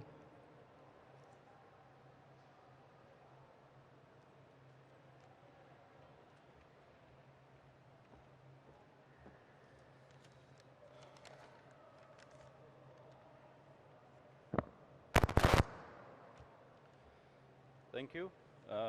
Ladies and gentlemen and distinguished guests, Assalamu alaikum. As we come to the close of this enlightening conference, I am filled with a deep sense of optimism and purpose. Together we have delved into the transformative power of innovation in agriculture and the pivotal role it plays in shaping sustainable development. On behalf of United Nations Development Program, I extend my heartfelt gratitude especially to Pakistan Agriculture Coalition and to everyone else who have provided valuable contributions, insights, and commitment to driving positive change in this critical sector. At the heart of our discussions lies a shared vision, a vision of harnessing the full potential of agriculture to not only feed the world, but also to foster economic growth, empower communities, and safeguard our planet's resources. The challenges we faced are formidable, from climate change and resource scarcity to evolving market dynamics and food security concerns. However, in the face of these challenges, we find unparalleled opportunities for innovation, collaboration, and meaningful impact. I'm proud to highlight the pivotal role that the United Nations Development Program has played and will continue to play in catalyzing progress in agriculture and rural development worldwide. Through strategic partnerships, knowledge sharing, and target interventions, UNDP is committed to empowering farmers, enhancing resilience, and promoting sustainable practices across the agricultural value chain. Looking ahead, we are embarking on an exciting journey of engagement and collaboration with the like-minded partners, governments, and stakeholders. Our future plans are ambitious, yet grounded in pragmatism, focusing on key areas. We will be championing inclusive innovation that empowers smallholder farmers, women, and marginalized communities to harness cutting-edge technologies and best practices for enhanced productivity and livelihoods. Recognizing the existential threat of climate change to agriculture, we will spearhead initiatives aimed at building resilience, promoting climate-smart practices, and facilitating adaptation measures for vulnerable communities. By fostering robust market linkages, improving value chains, and enhancing access to market and finance, we aim to unlock the full economic potential of agriculture and promote rural prosperity. Through capacity building programs, training initiatives, and knowledge exchange programs, we will empower stakeholders with the skill, insights, and networks needed to engage and navigate complex agricultural landscapes successfully. Having said that, UNDP has an added advantage here and it can play a catalytic role in advancing agriculture innovations, promoting sustainable development, and fostering inclusive growth in Pakistan's agriculture sector. UNDP has a global program on climate promise which is being implemented in 150 countries. And under this program, we are supporting the government at the federal level and the provincial level to work across various sectors in meeting the target that has been committed by the government at an international level. So we are working across various sectors, including the agriculture sector. We are working on large-scale projects. And we would like to partner with the private sector and promote public-private partnerships at large. Finally, I would like to mention here that the United Nations Development Program has the experience in designing and implementing innovative financing mechanisms, and such as public-private partnerships, impact investments, and blended financing mechanisms and models. We believe that going ahead, we need to unlock certain private financing and to align public financing to make available those finances that are required in the agriculture sector and also in other sectors.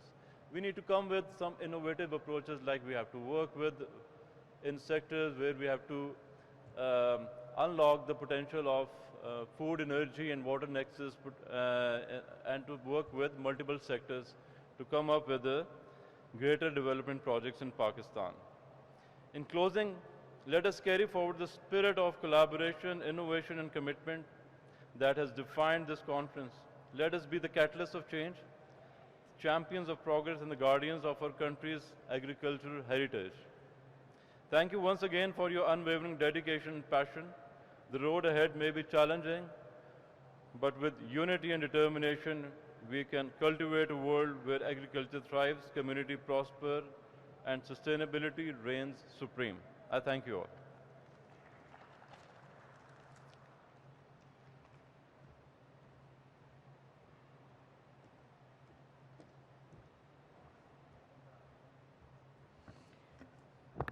Okay, so at this time, we're going to commence the closing session of Pakistan Agriculture's Agri-Connections 2024 Conference and Expo.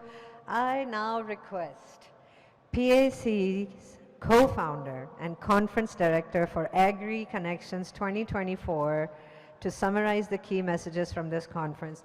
Please, a huge, huge round of applause for Mr. Kazim Saeed for arranging this wonderful, wonderful conference this year. Thank you.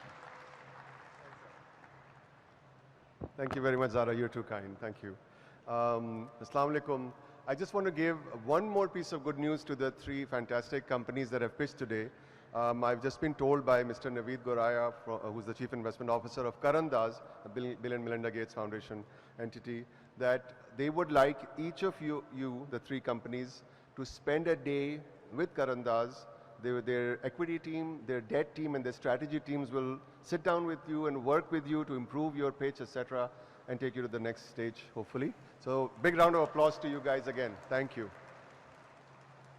आपके जैसे लोग जब पाकिस्तान में हैं तो पता नहीं इतने उदास क्यों हैं हम लोग इतना अपने मुल्क के बारे में. One more thing I think that has happened that you know आप यहाँ जो लोग एग्रीकल्चर की बहुत सी कॉन्फ्रेंसेस देख चुके हैं उनमें से एक दो लोगों ने कहा कि पाकिस्तान के वज़ीर ख़जाना ने एग्रीकल्चर की कॉन्फ्रेंस में खिताब कब किया था उनको याद नहीं था. So big round of applause to I think to this whole event. And I think one of the takeaways from his talk his remarks is that उन्होंने ये कहा कि IMF से हम जो तवक्को कर रहे हैं कि वो चंद रोज़ में $1 अरब की ट्रांच पाकिस्तान को और रिलीज़ करेंगे और बम्पर क्रॉप जो राइस की है उसने इंक्रीमेंटल $700 बिलियन कंपेरेबल एक नंबर दे दिया है. And I think for our finance minister who's trying to get more dollars to Pakistan, he can see the agriculture sector this big on his radar. And this is fantastic for all of us. Now, in terms of the direction setting, जो इस conference से हमें messages मिले हैं, एक चीज़ बहुत clear है कि जो हम बात करते रहे हैं among people who work on agriculture कि a critical shift is required from agriculture being government-led to agriculture being private sector-led. और ये बातें बहुत से लोग करते हैं लेकिन जब एक secretary agriculture Punjab says that the future से कल हमने इफ्तिखार साहू साहब को कहते हुए सुना कि the future of agriculture private sector is the future of agriculture. I think that's a very big message coming out and I think it helps us you know define कि किस तरह के बिजनेस मॉडल चाहिए, किस तरह की financing चाहिए वगैरह. Now in a way you can say that government has commenced this shift. Perhaps a year ago, the SIFC initiative, and वो इतना ज़्यादा ambitious काम है कि उसमें वक्त लगता है और बहुत से लोगों को बहुत जल्दी है और वो बिल्कुल ठीक है, लेकिन इन कामों में लगता है टाइम. एक तरफ SIFC का initiative है, दूसरी तरफ आप in the recent days you've heard the government of Punjab is preparing a Kisan package, which has a huge Kisan package, which doesn't just have the usual subsidies. कि जी इसके gas की subsidy हो जाए या जो ऑपरेशनल काम हैं उनके लिए किसान को सब्सिडी मिले वो ज़रूरी है और बहुत किसान की इकोनॉमिक्स बहुत ज़्यादा कमज़ोर हो गई है. लेकिन प्रोडक्टिविटी बढ़ाने के जो इन्वेस्टमेंट्स हैं those are the ones that can move the agriculture sector and improve farmer profitability. तो ये खुशाइंद बात है कि government is already commenced on this path and I agree कि गवर्नमेंट का रोल जब भी रहेगा but in a more enabling mode. फिर हमने एक और जो मैसेज हमारे इस कॉन्फ्रेंस में सामने आया है कि we must build the seed industry. अब ये एग्रीकल्चर की हर कॉन्फ्रेंस में ये मैसेज होता है, आप सबको शायद अंदाज़ा होगा, लेकिन एक जो अर्जेंसी आपने सुनी चाइनीज़ सीड कंपनी के रिप्रेजेंटेटिव ने, the Chinese gentleman asked the question, we want to bring our seed to your country, do you feel that the plant breeders rights are properly protected. और ये intellectual property का protection, this is one of the key things that the government can do. Of course that law is been passed, लेकिन अभी तक कोई ऐसा test case नहीं हुआ है जिससे नजर आए कि नहीं यार government means business, plant breeders rights will be protected. तो that's another message that comes out. Now building a national market for standardised agri commodities, Shakib Sahab ने हमें बताया अबाउट नेमत collateral and others talked about it. I think Chuck Schneider from IFC, he really hit the nail on the head by saying that जो different components हैं जिनकी सबको मिलने हैं जिससे ये succeed हो जाए, वो अभी तक नहीं कर पा रहे हैं connect. In a way ये government का भी role है कि इनको connect करे, लेकिन private sector I think just seeing the opportunity, I think Godam Technologies as a startup is saying कि जी ये model इसके अंदर हमें शामिल होना है. So these are things to move on. Now we've talked also about climate and protecting our farmers from climate risks, and Pula Advisors, TPL Insurance, HBL talked about the solution that they have come up with. Pakistan Agriculture Coalition has done a lot of work to support all this and pull it together. I think that solution is now established and that is now ready for scale up by government as well as adoption by the corporate sector. So that's an example of how the private sector has figured out something and is now ready to help, in a big way help the small farmers as well as corporate farmers. फिर मेरे ख्याल से livestock के बारे में जो हमने बातें सुनी, उनमें एक जो चीज़ जो बहुत विजिबली सामने आई वो ये कि people have usually worked on corporate agriculture in livestock for milk and not so much for meat. और हमने एक मिसाल देखी, HPL Asset Management showed an example of something that has not been done before, and they've figured it out, and they have the capability to take it to large scale with large amounts of financing. Secretary livestock ने कल मसूद अनवर साहब ने बहुत clearly China को export होने जा रहा है पाकिस्तान से लाइवस्टॉक के मॉडल फार्म से. And I think one point that was made by Chairman PND Nabil Awan Saab was very important, that we have to focus on upgrading our mid-sized commercial farmers in livestock. This is another message that came out quite clearly. On mechanization, we saw the machinery, we saw the results from the machinery of various kinds. But the key is to build service providers. And mere khayal se Secretary Agriculture Punjab, he's very passionate about farm mechanization. It's very clear from the top leadership of Government of Punjab that farm mechanization is a priority. And isme the programs have to focus on the farmers but also on service providers. और वो service providers छोटी सतह पे मौजूद हैं, बड़ी सतह पे जो corporate sector से आने हैं उनकी अभी उनके लिए environment को ज़रा और आसान करना है. We also talked about post-harvest losses in horticulture. I'll just move on to one key point that has come out. Yesterday at the end of the day, I was mentioning to you that one observation, that we have heard some new arguments in favor of investing in agriculture by those who have capital in this country, by industry, by the financial sector. Given, of course, जैसे Finance Minister साहब ने भी कहा कि जो exchange rate की situation है, जो economic conditions है, उसमें it's all lending itself towards focus on agriculture. लेकिन इसके साथ-साथ the presentation from Abrar Hassan साहब illustrated something important. कुछ ideas, कुछ suggestions about how to do it are becoming quite clear. और अब जो एग्रीकल्चर के लोग हैं वो जानते हैं एग्रीकल्चर में एक्सटेंशन सर्विस का मतलब है, जो लोग इसको नहीं जानते मैं उनके लिए एक्सप्लेन करता हूँ. एक्सटेंशन सर्विस का मतलब है फार्मर्स को बताया जाए कि भाई इस तरह से आप बेहतर वो कर सकते हैं, दवाई यूज़ कर सकते हैं, बेहतर प्रैक्टिसेस कर सकते हैं, उसको एक्सटेंशन सर्विस कहा जाता है. इन अ वे ये कॉन्फ्रेंस एग्री इन्वेस्टर्स के लिए एक एक्सटेंशन सर्विस बनी है, क्योंकि फॉर एग्जाम्पल अबरार हसन साहब ने मशवरा दिया, when you are trying to go into agriculture as an industrial house, don't just do agriculture. Do agriculture linked with processing or linked with export. ये एक पते की बात है जो सब लोगों को नहीं मालूम होती, करने से पता चलता है. इसके अलावा एक और चीज़ जो सामने आई उनके एक्सपीरियंस से कि don't just try to jump into farming yourself. ये आसान नहीं है, बड़ी पीढ़ियों से लोग कर रहे हैं. But there are professional companies now who are doing doing farming for partners like themselves, and they can partner with you. And finally, something that came out a little bit illustrated by the focus on regenerative agriculture at this conference, and I'm very proud that this platform became the first one for launching the Pakistan Alliance for Regenerative Agriculture, which Taimur Malik talked about a great deal, and I'm so glad that Sam Knowlton could be here and explain some of the global trends and directions for us. Thank you, Sam, for making the trip. Now, एक और चीज़ what's linked to industry investing in agriculture is to link it to what is the end consumer's demand. So we heard about traceability and sustainability being important for those who are buying clothes produced in Pakistan or socks produced in Pakistan over in developed countries. Similarly, focus on organic agriculture. So these are some of the ideas that have come across. I'm not going to take more of your time. I think key is that agriculture is now front and center for investment, for turning around some of the macroeconomic imbalances of Pakistan. And government की तरफ से हमें रहती है शिकायत कि आप incentive सही नहीं देते वगैरह, और वो बिल्कुल बजा है. But I think equally important, the private sector also should step forward and use those. और अगर वो मुनासिब नहीं है, get them improved and move this locomotive along. Thank you very much and Godspeed. Pakistan Zindabad.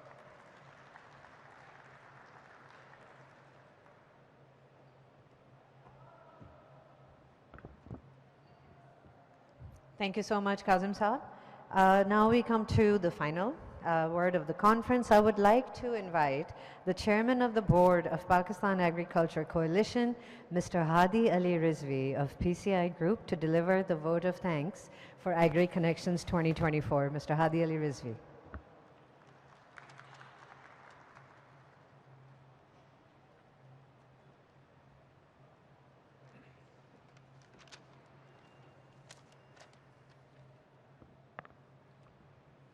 Assalamu alaikum, ladies and gentlemen. On behalf of Pakistan Agriculture Coalition, I extend my heartfelt gratitude to each and every one of you for gracing the Agri-Conference with your presence. Your participation has truly enriched this event and made it a resounding success.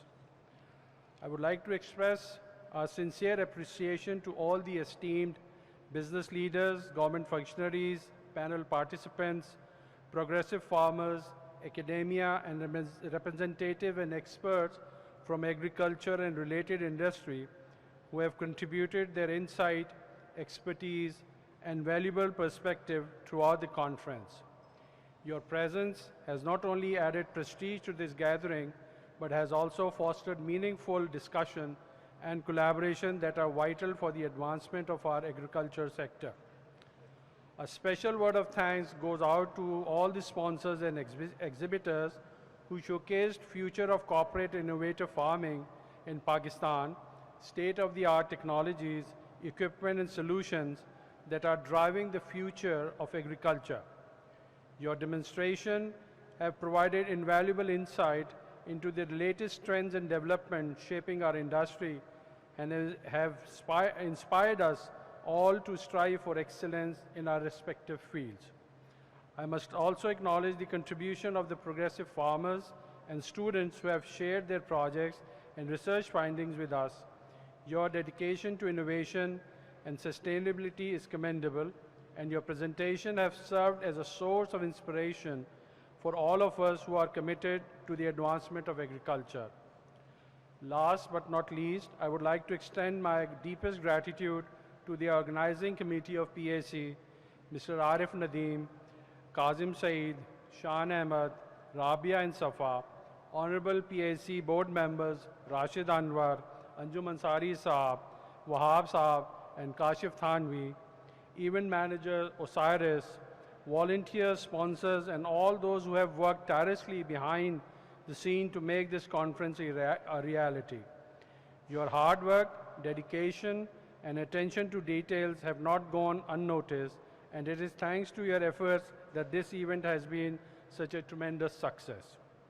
In closing, I would like to express my hope that the connection forged and insight gains during this conference will continue to inspire progress and innovation in the agriculture sector. Thank you once again for your participation and support, and I look forward to our continued collaboration in future as we announce Agri Connection 2025 to be held in Karachi on 12th and 13th February 2025. See you there, inshallah. Allah Hafiz and God bless Pakistan. Thank you very much.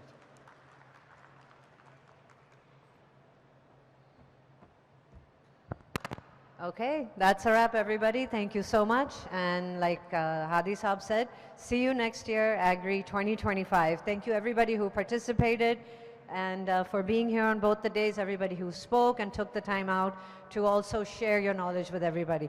Thank you. Have a good evening, great night. Enjoy Lahore. Goodbye.